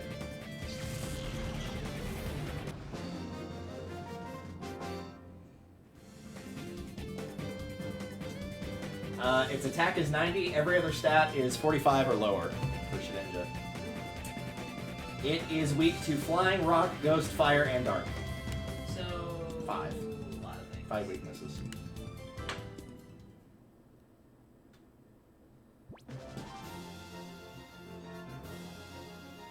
What kind of learn move-wise? I'm curious. Not that I ever run one, but... That's actually like a diverse move set. It's got some normals, some grass, some psychic, some rock, some fire, some ghost, some psychic, and some bug. That's It's not bad, yeah. It just has, 1 health. Oh, 1 health. That's a bit of a deal breaker for me, sorry.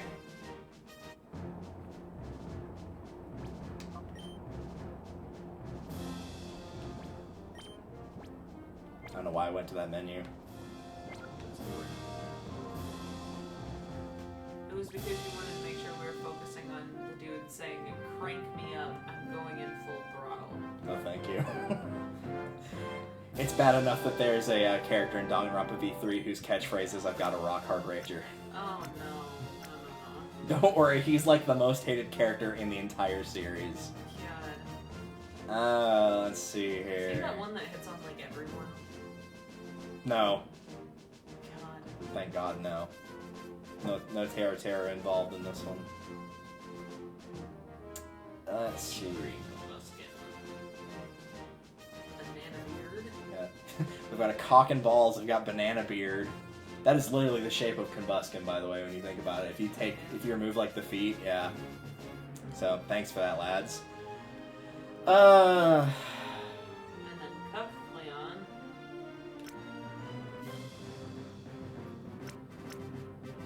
That'll do. Perfect. Sorry, it reminded me of... I'm trying to remember what it was we were talking about on Overwatch. I think we were talking about... Oh, what was it? Because we had like two different conversations going on because Brandon was talking to somebody on the phone in the background and he had mentioned like what was it? Something about one of his coworkers like going on vacation and they had said I think it was Ireland and Caitlin and I were talking at the same time and like right when it happened Caitlin was like, yeah, it'll do. I'm like, Ireland, it'll do. Like, could you imagine that being the catchphrase of your country? It'll do. There's worse out there. It'll work. There's not a whole lot to say Solid 50 percentile. There's not a whole lot to say about Sweden, but its flag is a big plus. Yeah, that's true.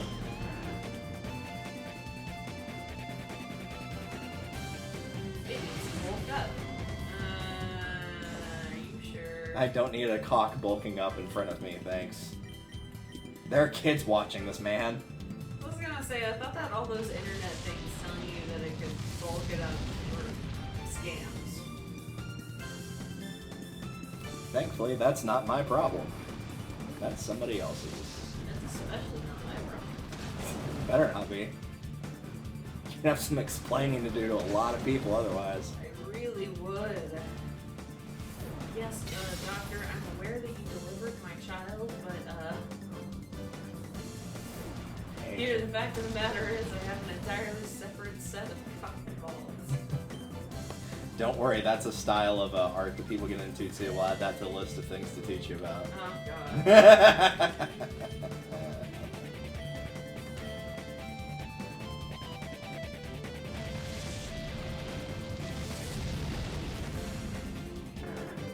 Okay, Leon. I hope to not see you again because your color change ability is obnoxious.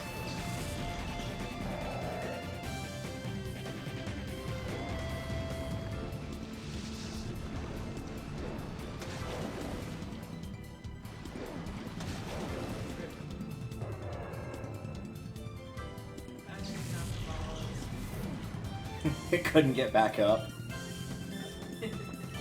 I'm tired. Unfortunate.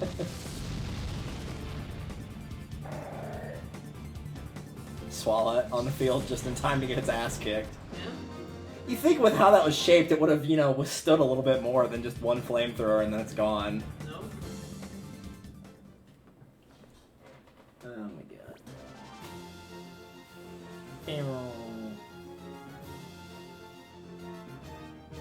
It's 8:15 and we are about to enter Battle 16. We're gonna make it 2/3 of the way. God damn. We might make it to 70. We will probably make it to 70, to be fair. I think at the rate we're going, because again, challenge-wise, not really much is increasing here. And in terms of the only challenge is the occasional I might not get the continue out of this after holding at least 55 right now. Yeah. Alright, so let's see here. 3 of these are weak to fire. 2 of them are weak to thunder. Sorry, electricity. The remaining one is weak to psychic, and we'll throw in a 4th one just because the game requires it. Just for rules. Because it likes to feel involved. I don't think it's been on the field at all. I have put Fortress in my like 4th slot a couple times, but it has not actually seen any gameplay at all. Absolutely. But that's because, again, I built it to be obnoxious. If I needed to stall, I have not needed to stall in any of these fights thus far. Oh yeah, no. Anyway, Yeah, using fake out and jump like that. That was unfortunate. He might have actually survived that had that not been a critical. Because he was the one of like, yeah, I probably need to have Espeon because that's the one that I didn't have covered for was for him. And yep, sure enough, he died in one hit anyway.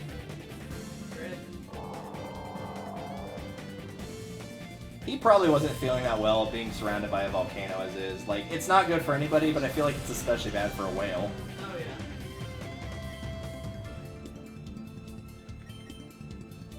Well, I guess, yeah, no many options there. Electricity's not good on grass, but that's part ground, so it's just completely immune. The only reason that did super effective is because even though it does not look it from looks, you could probably guess it is part ice type because Mammoth, Ice Age. Yes? Funny joke. Haha, I don't know. The sunlight got bright. Oh good, you know what? That increased the power of Flamethrower. That was really nice of you to do that for me. Oh, thanks.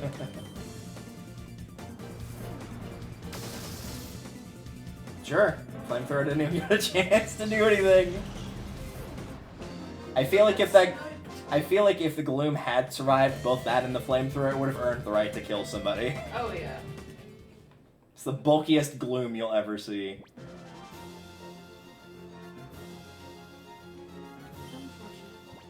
We're gonna actually continue by beating Miss Texture Mouth. Alright. Hey, we get to move out of the volcano and get up into the sky, so it'll look nicer. Thank God. Also, the 1600 Poke Coupons, if you want to earn Poke Coupons, this is a better place to do it. Clearing floors in the main story 90 through 100 gives you 1200. That's 1600 for what I just did. So yes, better place to do it is here. In fact, if I remember correctly, you get like about 15,000 total from doing this from start to finish. Roughly. So you can get just about anything you want. You can use it for buying some TMs. There's some rare berries that at this point in the series would be the only way to get them would be by getting them through here. You can get items like the Quick Claw, which let you go first sometimes. The King's Rock, which if you hit somebody with a physical attack has a chance to make them flinch. Little like hold items like that. Mostly the TMs are the important thing though, because the berries are like 15,000, the TMs are like 4,000, so you can pick up a bunch of those. But it's the good TMs. It's like the Ice Beam, the Flamethrower, the Thunderbolt, the really good stuff that you'd actually want. Alright, let's see. Sableye has no weakness. Dustclops, Weezing, and Hariyama I can deal with. Espeon. Kingdra's weak to only Ice, which I don't have, so we'll go with something that's pretty good all around. And we'll just pick whatever for the last two. Also, the music changed. Yeah.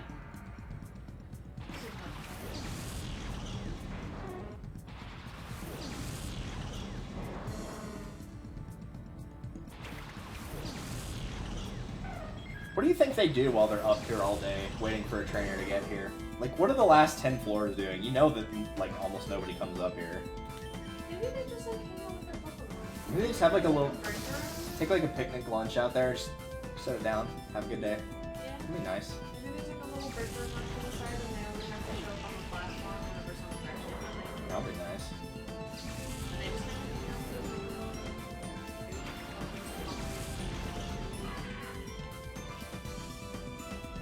Dragon Rage. I'm predicting that will do 40 damage. Dragon Rage. That was actually spot on. That's because it always does 40 damage. Oh. I was just being an ass. Yeah, there you go. Yeah. There's a few moves that will always do a set amount of damage. Sonic Boom's always 20, Dragon Rage is always 40. Some of them are actually dependent on your level. And so, like, if you're level 23, it will always do 23 damage. Not very good for, like, a professional game, but, like, in theory, if you just run into something that you cannot really do any good damage to, you could use it and, like, keep doing a set amount of damage. but the most that they were going to be able to do is 100, so... I kind of love Sableye. Yeah, I had a feeling. As we all know from any RPG, any attack that inflicts some sort of status effect will always work on you and never work on the enemy. Absolutely. Similar to how any attack that's supposed to hit everybody on the field will hit half of your allies and none of your enemies.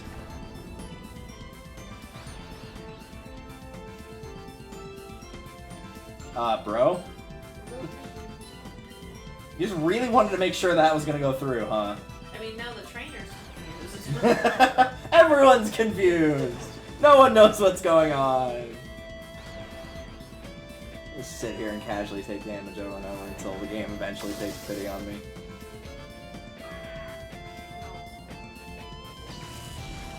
That was one of the first shiny Pokemon I ever caught. It's a really rare Pokemon in general, too, for Gen 3.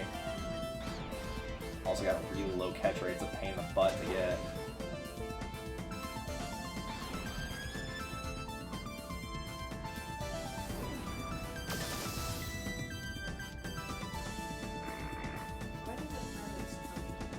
I don't know. But its hands are even less useful than a T-Rex. Like, at least a T-Rex has some semblance of an arm. It doesn't even have the arm. Yeah, it's just got wrists. Thanks. This is invaluable data. I shouldn't have just spammed Confuse Ray? What? There's always one. There's other attacks other than Confuse. There's always a trainer that spams Confuse Ray. There's always a trainer that spams Double Team. There's just ones that are always present where you're just like, oh, it's one of these guys. And it's also proof, thanks to things like Confuse Ray, that trainers outright cheat, because one time I got hit with Thunder Wave, which was a paralysis, and it was a 1v1 battle, and so I healed it using an item using my turn, and they used Thunder Wave again. There's no way they could have known, unless they cheated, that I was going to get rid of that status effect. There's no way they could have known. Alright, let's see. The monkey, and I don't like those. We should probably make sure that dies. Other than that... Monkey has a creepy smile. I wouldn't be saying it in my next. That is entirely fair. Alright, so that's half the team taken care of. I only hit one button there, thanks, D-pad. That takes care of the other three! We're good! Throw those in there for the hell of it. Yeah, if you Since they get some stage time.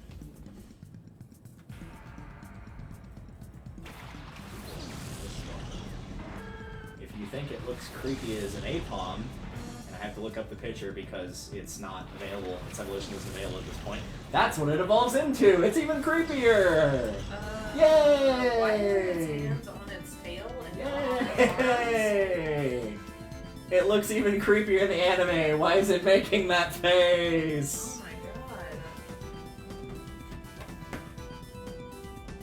I feel like if you took a lot of drugs, that would be like the last thing you saw before you went into a coma. Or like one of the last things you see before you're kidnapped by aliens. Yeah, could be that too.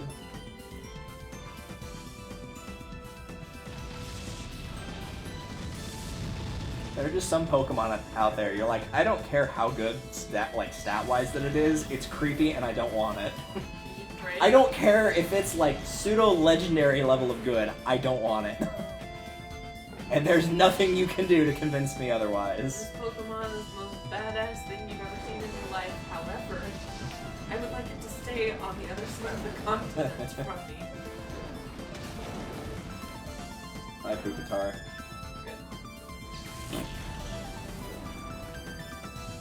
Oh, come on. I didn't want to deal with that guy. Alright, well. Time to break that.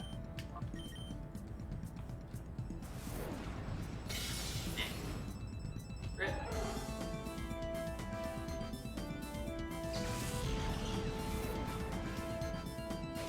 Like I said, there's always one.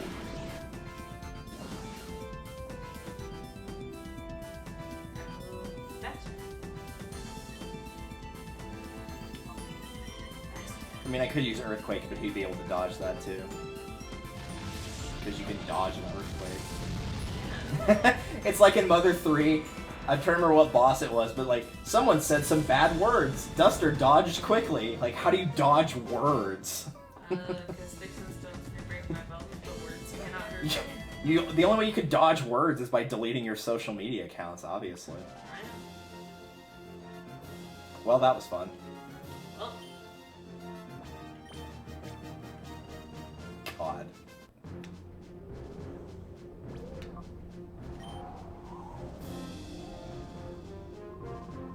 I'll have you know my Pokemon are the real deal. Yeah, I bet the other 62 people I killed before this thought the same thing, you dick.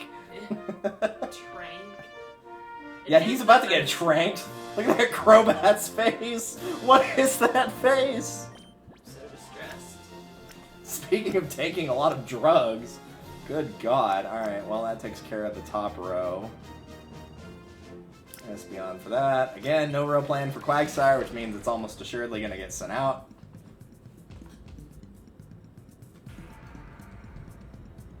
Yep, sure enough, there it is. Where your curly mustache at?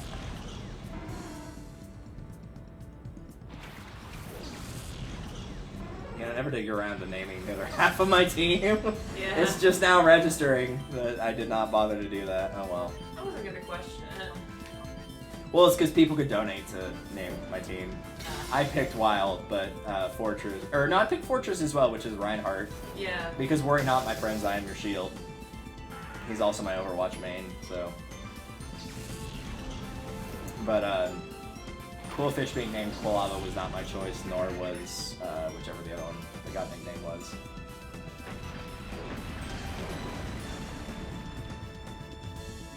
Yeah, I'm probably withdrawing Ampharos because of Quagsire. Sure, why not?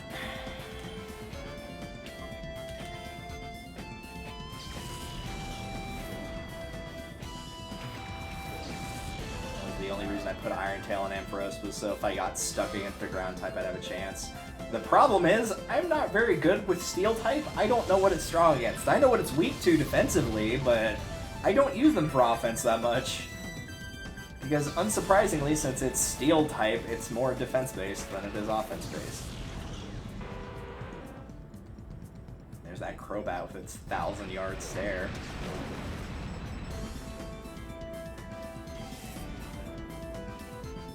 Yeah, I think it's high time Quagsire needs to go. Don't you dare, you fucker. Espeon, I'm gonna go next too. I was about to psychic that guy into oblivion. Now I'm gonna take damage instead.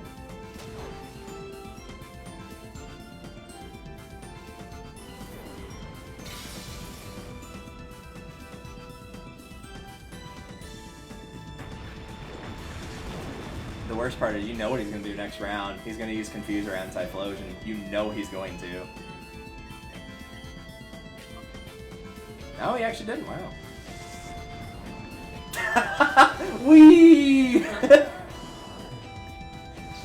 Used poison by doing a cartwheel. That, sure.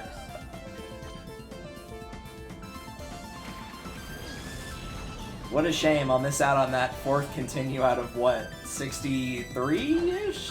Yeah, 63. Now I'll only have 59, you dramatic jackass.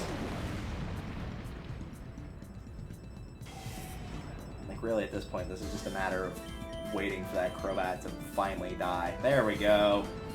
Quick Claw for the win.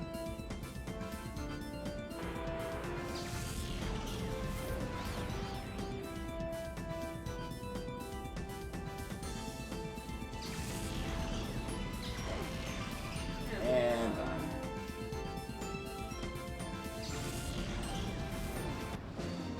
thanks for the butt shot on that Quagsire, by the way. I appreciate that camera. Ooh, I never thought that we'd get beat.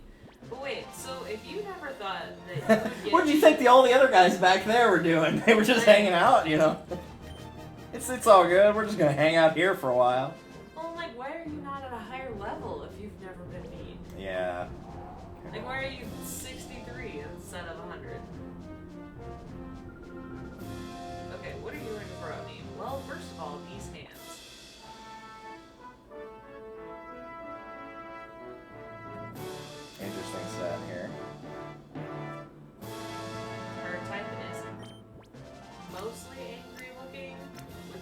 captain of Jump Bluff? Natu looks kind of normal. He looks like he's kind of bored, actually. He's like, I don't want to be here, man. To me, it looked like he was squinting suspiciously. Yeah, that's fair. Disgruntled. If I was hanging around all those other Pokemon, I'd probably be looking around suspiciously, too. Right? Alright. Jump Bluff is just having a good time. Let's take care of 1, 2, 3. That's 4 and 5. There we go. That Rhydon's going to cause a problem. I'm going to call it right now. It probably has Lightning Rod for its ability, meaning any electric attacks thrown at its teammate will go towards it, and because it's ground type, it won't take any damage. That's annoying. That's going to be my guess, if it gets sent out. Holy man boobs! So he's trying to seduce us. Man! That's What is he, a B cup right there? Solid C cup. Is that a, was it actually a female? No, that was a dude. Nice. And I'm getting rid of it because I know it's actually quite strong. It spends every other turn doing nothing, but I've fought Norman enough times in Ruby, Sapphire, and Emerald to know that those can be a pain in the ass. So I'm just not this gonna... might be solid D's, to be honest.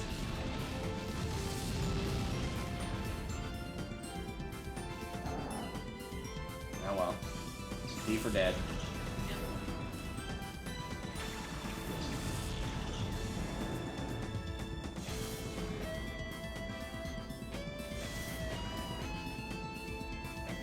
Oh right, you were still here, Natu. Or Zatu. Totally forgot you about you. He foresaw an attack. Good job. Something's coming.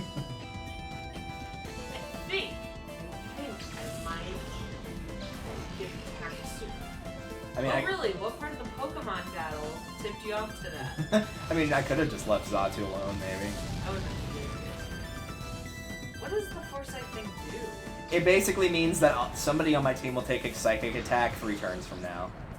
And the idea is you're trying to predict that your opponent's going to send out something weak to psychic later on, or that they'll have to because you lose somebody on your team. And so, good idea in theory, but that's about all it is, really. Second verse, same as the first.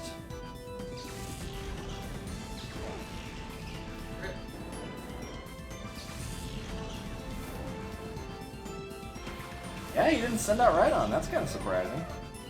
She didn't send out Rhydon.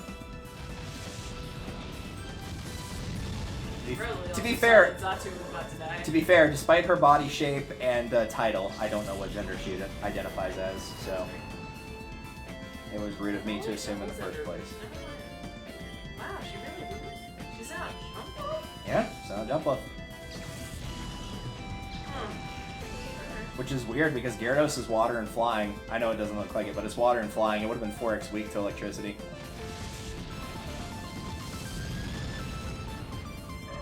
That jump left, you and your square pom-poms, at least in terms of the shadows, will be gone.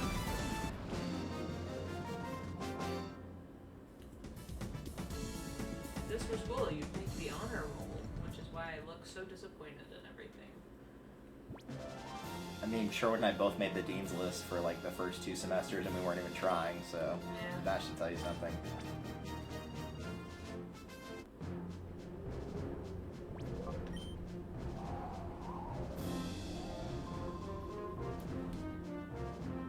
I mean, if you want to let me go by, I'd appreciate it for the record. I'm okay with just walking past. Oh, look at all these burbs. Letter your name. Look at all these burbs. And a Gligar for some reason. I don't know what it's doing there. It's confused. I would be too if I was hanging around a bunch of birds. Well, at least it'll be an easy fight. Yeah. All of those are weak to electricity except for the Gligar, so watch it not even come out either. Watch it be all the birds. In fact, that'll be my guess. No Murkrow and no Gligar. It'll be the other 4. That's my guess.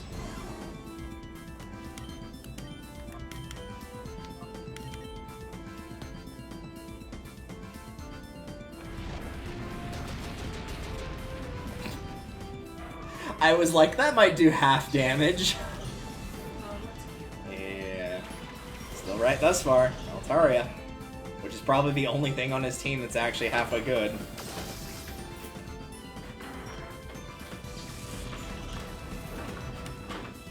Hey, I was right! Oh my god, I still have 4 schemes in this yarn.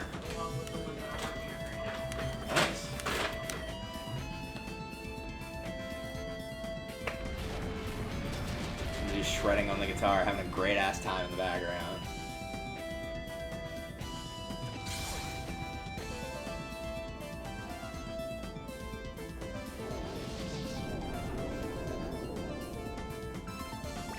Oh no, not my Quillfish. Not instead of the electric type that almost everything was weak to. I forgot Altaria is not technically weak to it since it's dragon flying.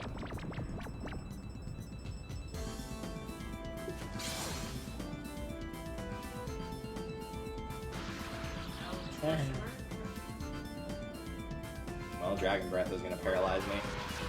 30% chance. There's no way it could possibly happen.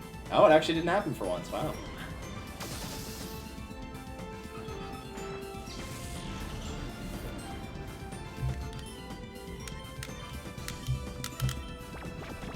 You can take a nap.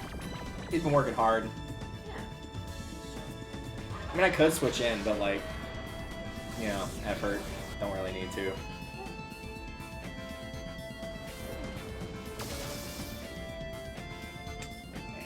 Oh well. Just in case Quick Claw doesn't activate, I want to get that Precious Continue. You know, I've been running pretty low on those.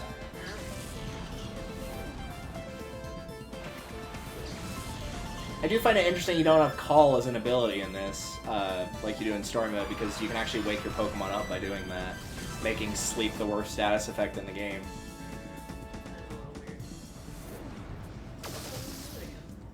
Yeah. They probably took it out because normally you're supposed to use it to call Shadow Pokemon and knock them out of Hyper Mode, and I don't think you can register a Shadow Pokemon in this mode, but I'm not 100% sure. Why, you little...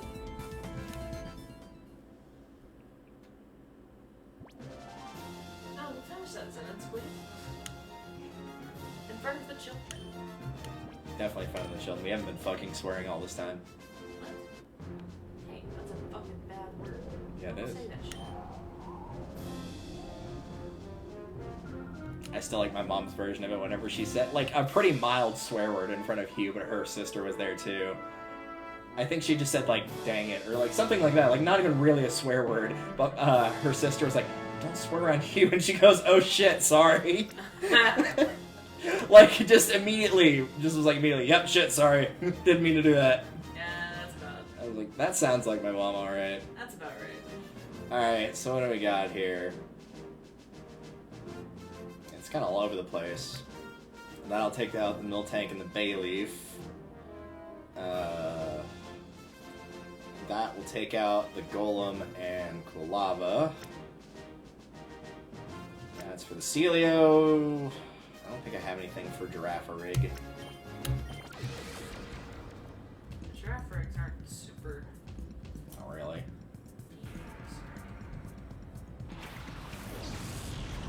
I was gonna say, on that team, I'd be most worried about the Celio, honestly. Like, Golem can hit hard, but if it gets hit by a water or grass move and it's going to go last, it's going to fall like a sack of bricks. Bayleaf is no threat whatsoever. We've already seen that. I think it's the first time anybody's actually had one and used it, though. Like, every other time everyone's like, ugh. That would be a good example of why, by the way. Oh yeah, I guess the Miltank too. I'm gonna have to focus that. Even if the other one does get sent out, I'm still gonna focus the Miltank. I don't want it to start spamming rollout. Oh, that's fine. I can just use Surf again then.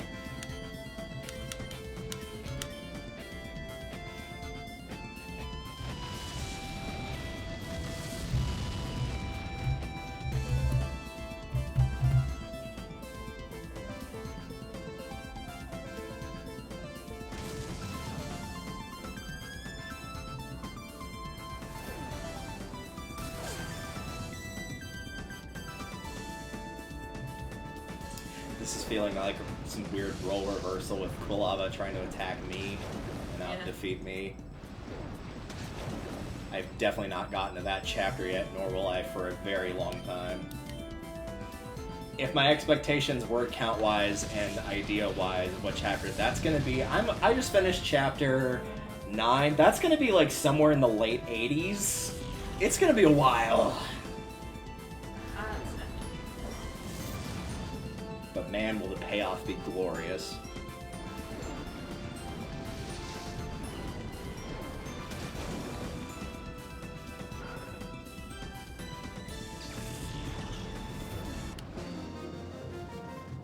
I think that was 66, was it not?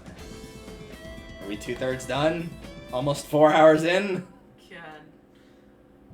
Hey, we're Yay. 2/3 done! At 8:42. I mean, let the record show. technically we have to do one more battle if we're gonna round since it's 66.6. Alright, let's do one more. So we can round it, and then we can let the record show. Yeah. Pump up the muscles. Pump up the boobs, more like it. Because it's one of those trainers. Oh god, this team's gonna be a pain in the ass to deal with. These are all like, do nothing but try to hang on for dear life for as long as possible.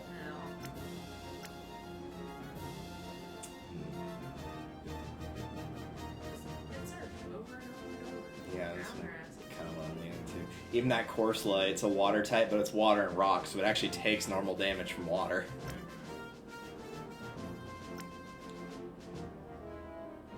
Wait, so the nose pass isn't rock type? No, Nosepass is. I was referring to Corsola in particular.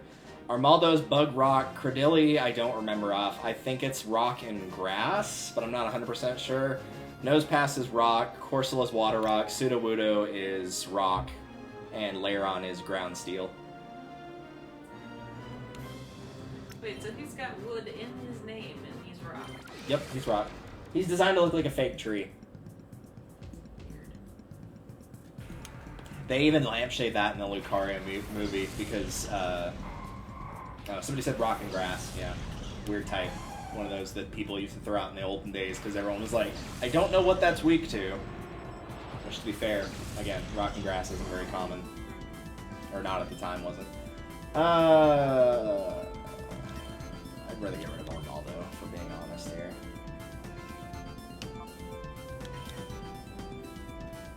Even though I probably should have attacked Lairon, since Lairon's part steel and I can't use poison on it, since it won't take any damage. Oh well. I needed the extra hit anyway. Bye-bye.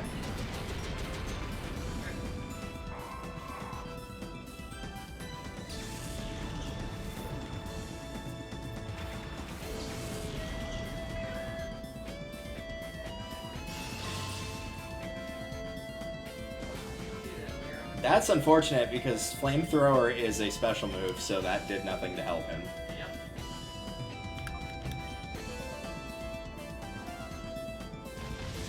Well, it's the thought that counts, right? Count. That's down. Down for the count. How come they never did a section where the count had like a dancing section? They could have called it down with the count. Just saying, like, it was right there. All he had to do is reach up and touch it. Nope.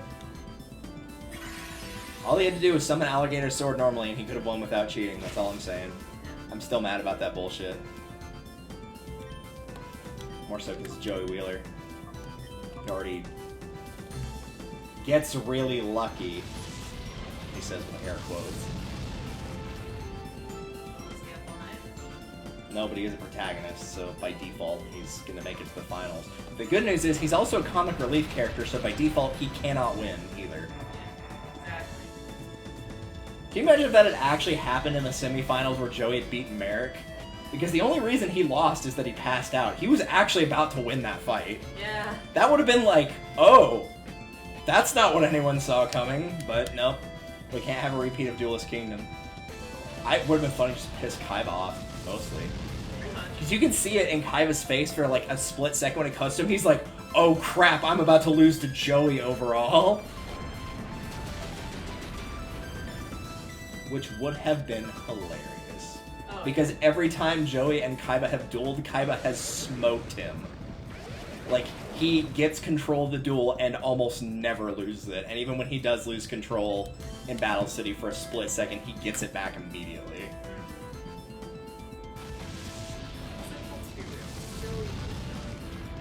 No. Not even the same. No. On the list of the best, No. as far as the list goes, If we treat luck as like an actual average, like 50% of the time it worked out and 50% of the time it did not work, he would not be anywhere near the top. Not even close.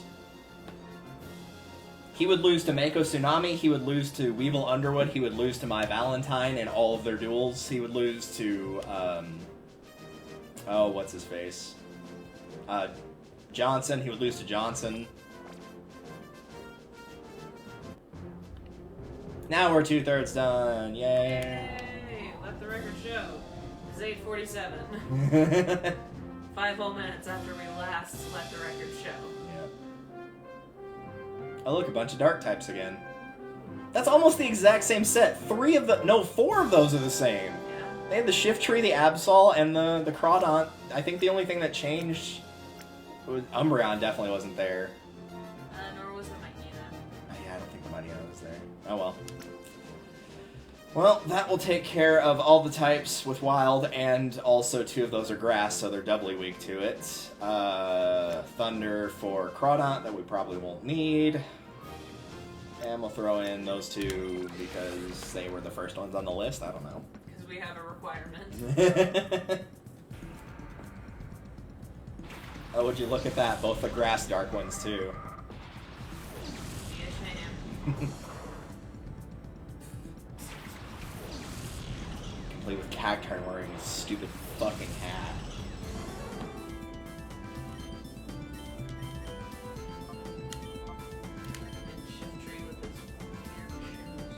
On the stupid boat, wearing the stupid hat. That's all I can think of is that stupid scene. Have you seen that one at all? From that's a Jim Carrey line. I have not. I've not seen a lot of Jim Carrey. I've seen like He's really Show, fucking. I've seen The Grinch. Liar Liar. I've not seen Liar Liar. Oh, Liar Liar is really fucking good. You probably wouldn't like it because they get a lot of stuff wrong in court, but like largely they actually keep at the time, bearing in mind obviously things have changed, but at the time they're actually pretty on par with law. Plus it's also meant to be a comedy, so like normally he would have gotten his ass thrown out of court from all this shit because he can't tell a lie. So Well, I'm usually more forgiving with inaccuracies about the legal system whenever it's like a comedy or something. You know what I mean? let me finish writes a comedy. It's also a video game? But it's very I don't know, comedy. like a movie is different than a video game. And I do try not to get frustrated with Phoenix Wright because it is technically about the legal system. True. It's the way he does that stupid hat. He just like switches so quickly with his finger.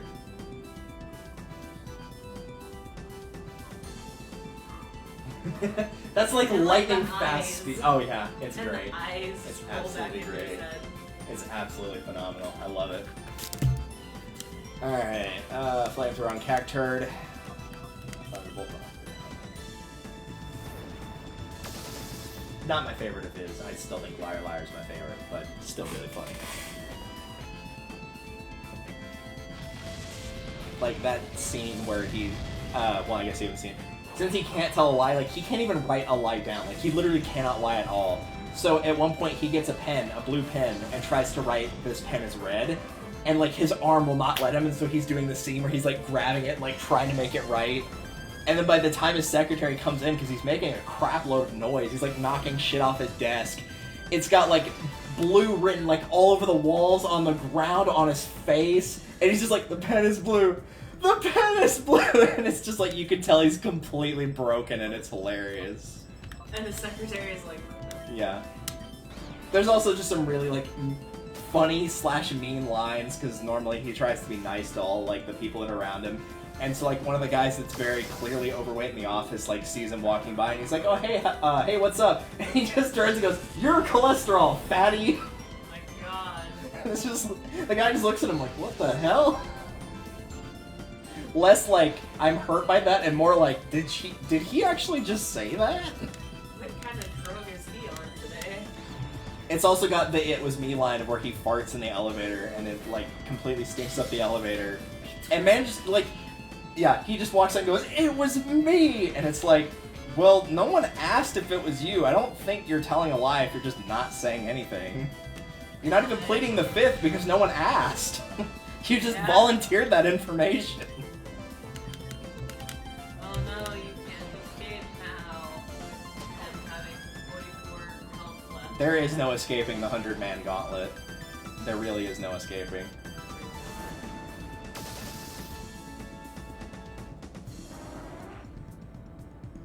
There's only the end of the world.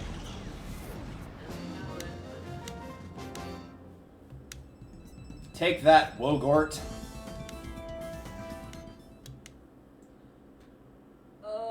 That's when they start doing extreme Go-Gurt flavors. It's called Wogurt.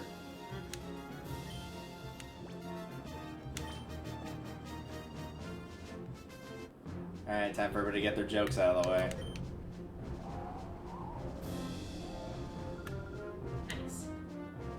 I was expecting, like, a perverse line from the trainer, but nope. Huh. Wow, that's creepy. Except your It's destiny. one letter off of my name.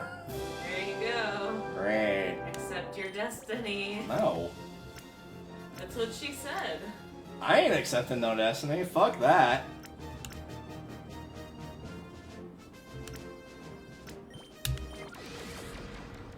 It's bad enough my destiny's already intertwined with that number due to the Japanese lucky birthday system. Every Japan has a thing where each birthday, depending on what day and month it is, of all 366 possibilities, is various levels of luck between 1st and 365, and that's where mine falls, is 69. It's also higher than yours, Tylen's, Mason's, all of your siblings, Ernesto's, Brandon's, Caitlin's, my parents, both of your parents, both of Brandon's parents, and a couple other people. It's the highest one that I know that I've looked up, is mine. Your brother Brandon's is 3rd from the bottom. Oh my god, yeah, that's about right. Yeah. Oh, this is gonna be a pain in the ass because of Swampert.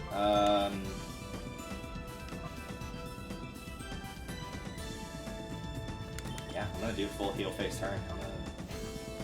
Nah, actually I'll keep Ampharos. I'm gonna try to get That's unfortunate.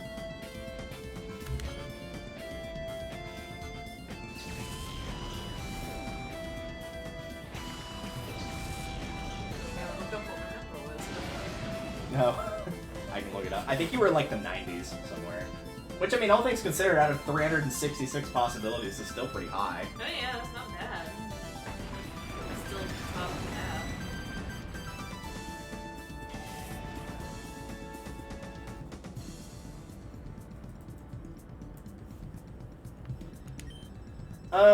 Well, how the hell did that happen? I wasn't even paying attention. How did Espeon just lose almost all of its health?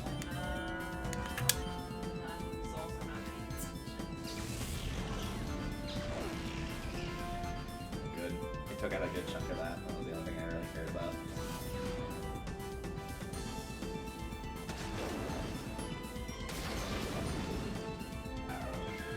Okay, what is yours in terms of numbers? Can I zoom that in a little bit more, please? There we go. What is yours number-wise? Like, I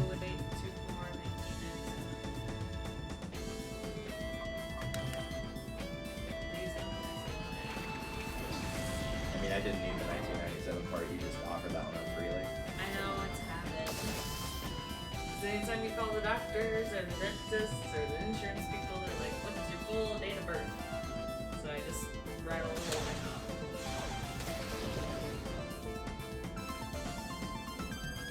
Unfortunately, because this is an image, there's no way to search it quickly, so I'm just going through all the columns. That's fine. We know it's vaguely in the 90s somewhere. Eventually. I mean, I could have been thinking of somebody else, to be fair. Knowing me.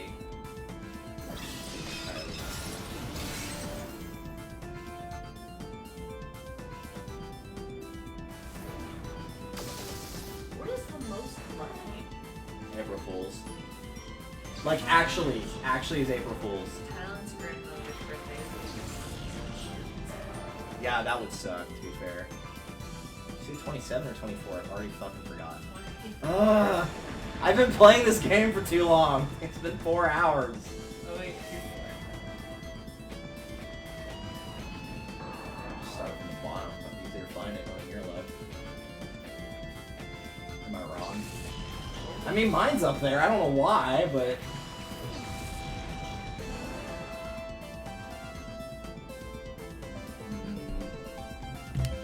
we can also look this up another time. It's definitely not urgent. I'm just doing like I'm just hitting buttons at this point. I mean, that's what we've been doing for the last 2 A long time. Since the dawn of time, really. Since the invention of the button.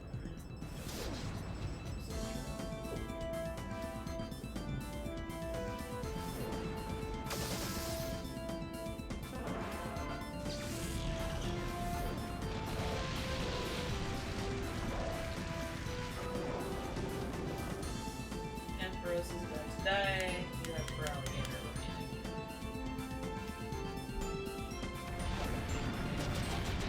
More.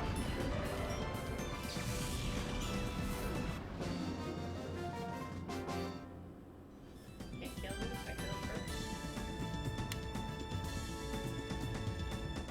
I'm frightfully shocked. Yeah, because you picked all water types. That would make sense. Yeah, those are all water types. Except for that Kingdra, that might be just pure dragon, but I'm pretty sure it's water dragon.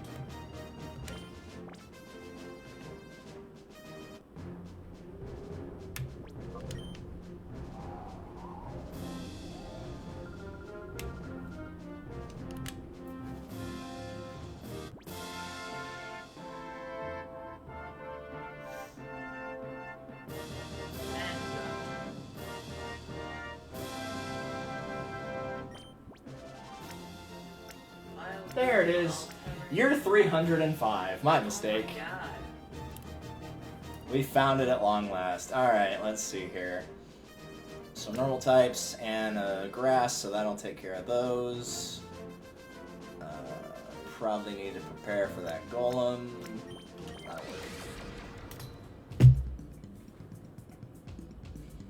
I mean, since 3 of those are weak to Typhlosion, by the rules of the game, he's going to have to send at least one of them out. He has no choice.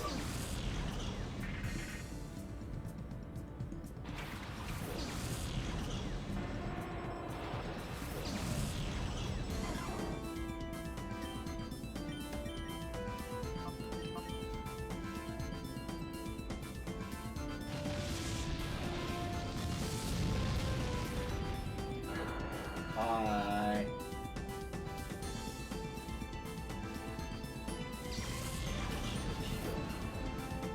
Yeah, we're still streaming. Thanks for reminding me. Why did I fucking do this?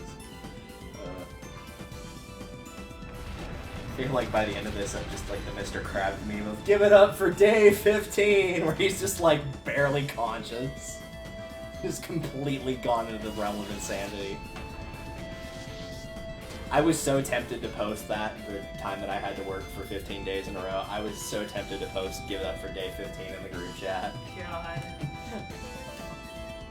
And it was less my pride wouldn't let me, and more the fact I wanted to keep my job. Right. Even though I'm pretty sure every single person would have laughed at that, including my boss. Oh yeah.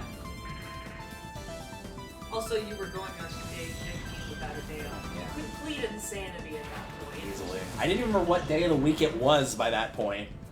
I was like, I think it's Thursday, right? And the house parents were like, it's Sunday. Oh. Oh my god. You were, I was working, coming home, sleeping, waking up, and going straight to work for the last 5 days of that, and I was not doing anything else. Or, as we like to call it in the business, surviving. with a very loose definition of surviving. There's still blood in my heart and my brain, so, yeah. Other than that, I was pretty much a vegetable.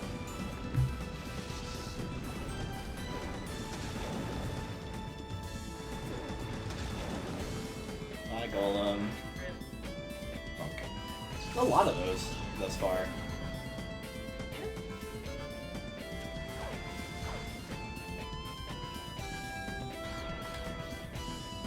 Oh, now it's confused and burn. I'm definitely sending it back now. Return to sender, thank you. It's like that joke from, what was it, Grown Ups, I think? In the Wii, the bank shot never works, well maybe you should get it sent back and get a Wii fund. It's a total dad joke, but it's literally, like, Adam Sandler plays a dad, so it's fitting. It's one of the few movies that he's actually good in, but that's because they literally made that because they wanted to, and so they just had fun with it. See, when he's not trying and just wants to have fun with a movie, then he's actually not horrible. It's just every other movie he just tries too hard. Generally when he's trying to be funny. Yeah.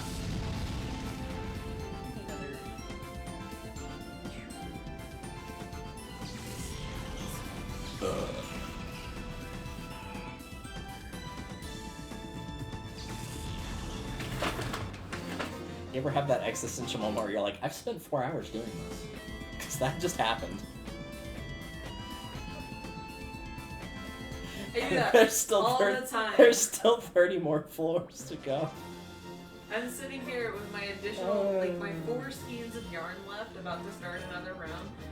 My wrist, I can barely move it in certain directions.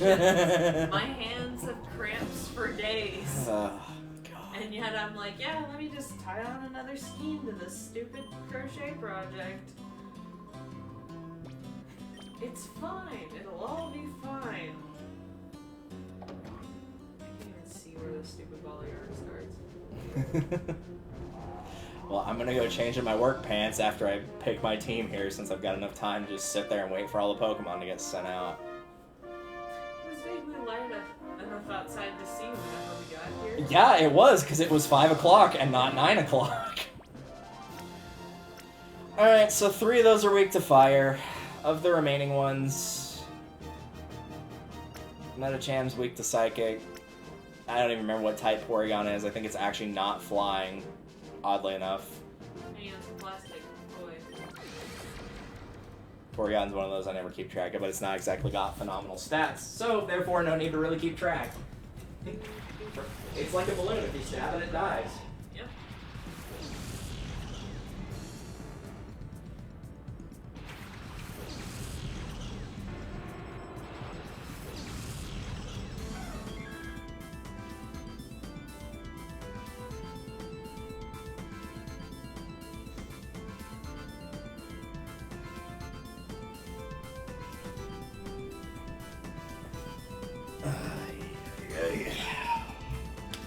Oh look, that's convenient. They gave me 2 that I could knock out in one hit, because they're both weak to something that I have on the field. That's right neighborly of her.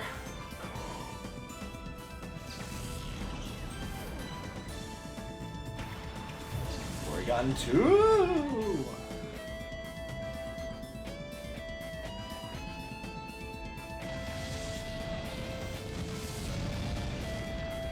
Magneton is Magnet gone.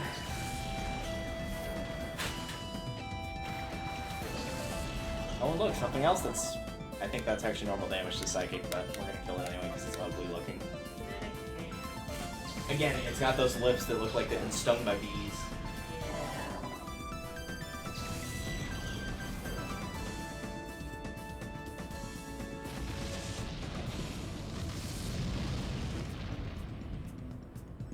think I'm just walking back and forth, getting dressed while I'm waiting for the battles to keep going through.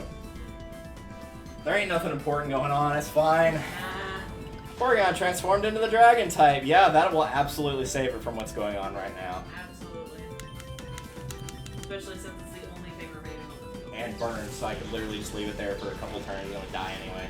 Yeah. I've done that before at a spike. The whole Wobbuffet can't, like, attack if you do nothing. I literally just poisoned it at full health and just sat there and did nothing for like 10 turns. Oh my god.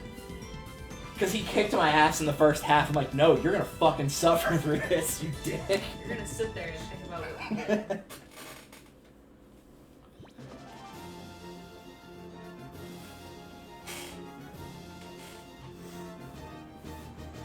You know, one of these days I might actually get put in a spot where I, might be in trouble in one of these fights. Yep. I said it was gonna be around floor 70. I was way the fuck off on that, because this is, yeah.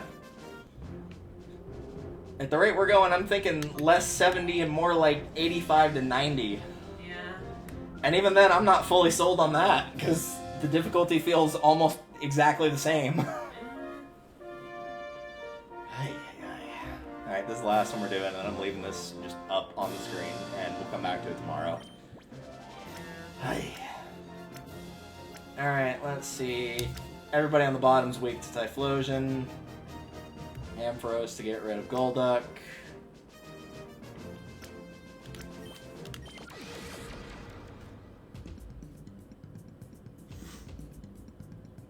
Gohan.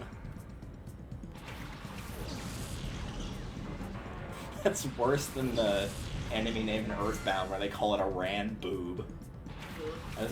It doesn't look anything like a boob either, that's the funny part. It's like, it looks like a cactus. It's called a Rand Boob. Out of respect for Grovyle, it needs to die first because it's more of a threat than Pinsir is.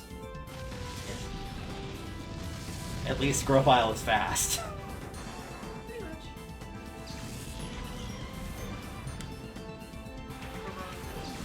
Oh, that was an unfortunate person to send in. Bye!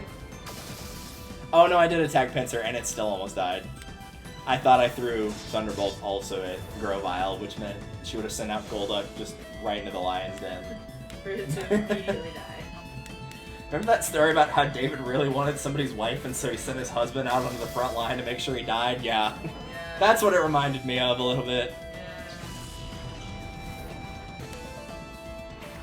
Well, as we prepare to get up and leave, I have prepared a gift for you. In honor of the fact that you sat here for 4 hours and 10 minutes. Closer to 4 hours and 11 now. Yikes. Oh my god. I have given you this, a copy of Super Mario 3D World for the Nintendo Switch. Oh, thank you. I also have a second copy, so don't feel bad about losing that one. Plus, I've also got it on digital copy. Thank you. Hooray, we've done it. At long last. Oh, my knees hurt. And by we've done it, I mean we've done 72, 3, somewhere in that percentage. Also, the reason I gave you that was because I was late on your Christmas present. Merry Christmas. Oh my god, for real? Yes, for real. Oh my god. As if I would give you a game without the console to be capable of playing it. I gave you a stuffed snake that I made. Yes, but I was late on mine by several months. Almost 4 at this point. Oh my god. Actually, yeah, close to 4, because it was the 25th. Which reminds me, we still need to get together to get your birthday present. Which is now a month late. Well, to be fair, I have not been looking for Bowser-related art to put into a blanket. That's okay. There have been other things going on. We will do the remaining 27 floors of this next time. I gotta go to work now. Yay. For 9 hours. Yay! God help us all. Alright, let's go find a raid target. Why did I agree to do this again? Oh, right, because I hadn't done it before. And I'm not doing it again. Thank God I export this stuff to YouTube. Never again. I thought the fucking Battle Frontier was a pain in the ass. It ain't nothing compared to this. Alright, we'll pick someone out at random to raid. Oh, they're playing Paper Mario 1. That's a good choice. Oh yeah. We'll pick someone out.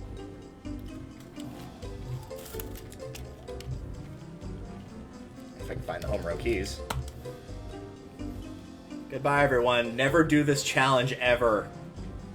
If it's this or the cinnamon challenge, take the cinnamon challenge. At least it's over quickly. God help us all.